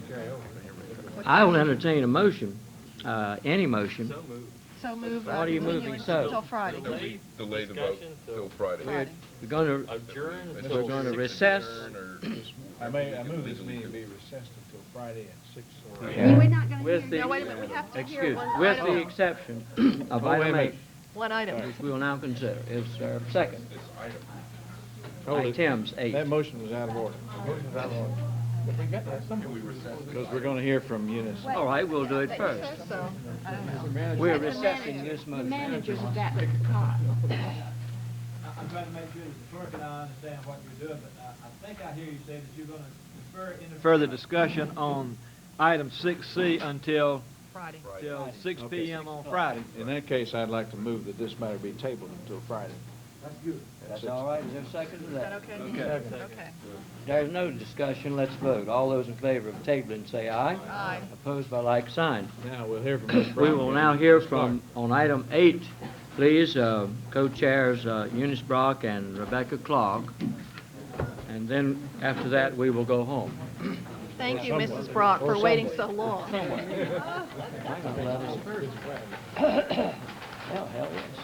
Mr. Mayor and council members, Mrs. Rebecca Clark and I, Eunice Brock, appreciate the lengthy night's agenda for the mayor and council, and we will be as succinct as possible. But considering looking at you in the slump in your chairs and the grave matters I'm bringing before you, I think we're all ready to say, how long, oh Lord, how long? You did that deliberately. Yes, I did. Grave matter. As you know, Mrs. Clark and I are co-chairman of the cemetery, Old Chapel Hill Cemetery Task Force, and we wish to bring you up to date on the status of our work with a focus on 3 major topics. One is cemetery ownership. We realize you are aware that the ownership of the Old Chapel Hill Cemetery has been in question since the 1920s. when the Board of Regents agreed to turn over control of the cemetery to the town, but no transfer of title to the property occurred. Recently, we met with Vice Chancellor Ferris Womack, and he agreed that he would recommend to Chancellor Fordham that legal procedures be undertaken to establish ownership with the town. The understanding reached at this meeting was that UNC officials do not wish to have maintenance or operational responsibilities for the cemetery. Furthermore, Vice Chancellor Womack requested that town officials furnish a plan for improvements indicating sensitivity to historic preservation features. That plan would be presented along with the ownership request to the UNC Board of Trustees, assuming that Chancellor Fordham concurs. On behalf of the town, we agreed to do so as soon as possible. At this time, we have not received a formal reply from the Chancellor. However, based on the conversations with university staff, we would recommend going forward with the development of a plan for improvements and maintenance. Of course, we would expect to have firm information on the ownership question before beginning implementation. The second topic, the cemetery master plan. We would like to invite proposals for area landscape architects to develop a master plan for improvements at the cemetery and to recommend an ongoing maintenance schedule. This process would involve preparation of a report by the consultant for your acceptance, which would establish service objectives and establish a workable program with stated priorities, schedules, and funding implications. Funding for this plan would come from the CIP. Third topic, and last, revised schedule. The task force would like to work with a selected architect for purposes of development of a master plan, as outlined above by June 20th. This plan would be available for your editorial review, acceptance, and subsequent submittal to UNC for presentation to the Board of Trustees. Implementation of the plan will depend on specific recommendations, priorities, and funding. We estimate that you will receive a final report from us by August the 31st, 1987. We wish to thank you for your special support for the Old Chapel Hill Cemetery. Your willingness to designate this task force, along with capital commitments made in the CIP and operational support within Public Works departmental budgets, indicate a favorable future for the cemetery. We encourage continued support, both capital and operational, based on recommendations that will be made ultimately. Recommendations. 1. We recommend that you authorize the manager to use approximately $15,000 of this year's CIP allocation for cemeteries to hire a landscape architect to develop a master plan of the Old Chapel Hill Cemetery. We will work with a selected firm to define the elements of the plan. 2, we ask that you continue funding for improvements to the cemeteries. We support the manager's recommendations for the 1987-88 CIP. 3, we ask that we be allowed to continue working on this project as per the amended schedule above described. We will be happy to submit further progress reports if you wish. I believe it was Benjamin Franklin who said, "Show me a cemetery, and there is not only the history of its people, but its character." We in Chapel Hill could do no less than be mindful of Old Chapel Hill Cemetery, as it reflects not only the history of our people, but its past and its future character. We who are presently living are the guardians of those in our past, and those who come after us shall be. Thank you for your time and consideration. Thank you for your efforts, Eunice, on this committee. I just had a question about the, I realize the $15,000 has already been allocated, but I was wondering what kind of master plan are you envisioning, and why should it cost $15,000? I'm just wondering about that figure and why it would be so expensive to develop a master plan. You know, well, that's true. As Mrs. Clark said, it's a rough estimate. Well, what kinds of things would be Well, included? we're going to have to consider Improvements from the site improvements, the grave markers, the lighting, the rock walls, whether to, the trees, whether to cut down some of those, maintain the ones that we have, whether there's going to be a turf recommendation. It's going to be a number of things. Bruce, do you want to add anything?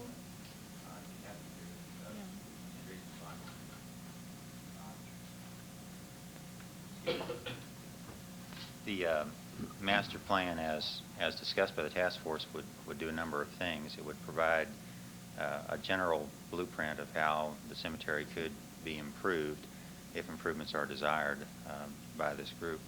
It would also spell out specific procedures and details on how those improvements could be maintained, and would also foster recommendations for things that Mrs. Brock described, such as walls, gates, address issues such as security, lighting, ingress and egress, et cetera. The price is based on some preliminary discussions with landscape architects in the region.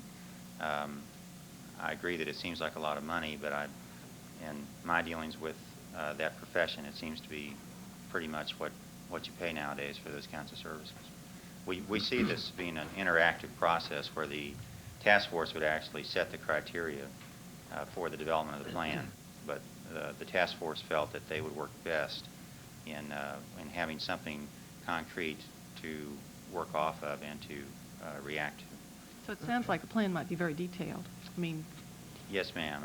I don't think it would go so far as to provide, say, full construction drawings or specifications, but I think a lot of what would be in the plan would be such that those things could later be evolved fairly easily.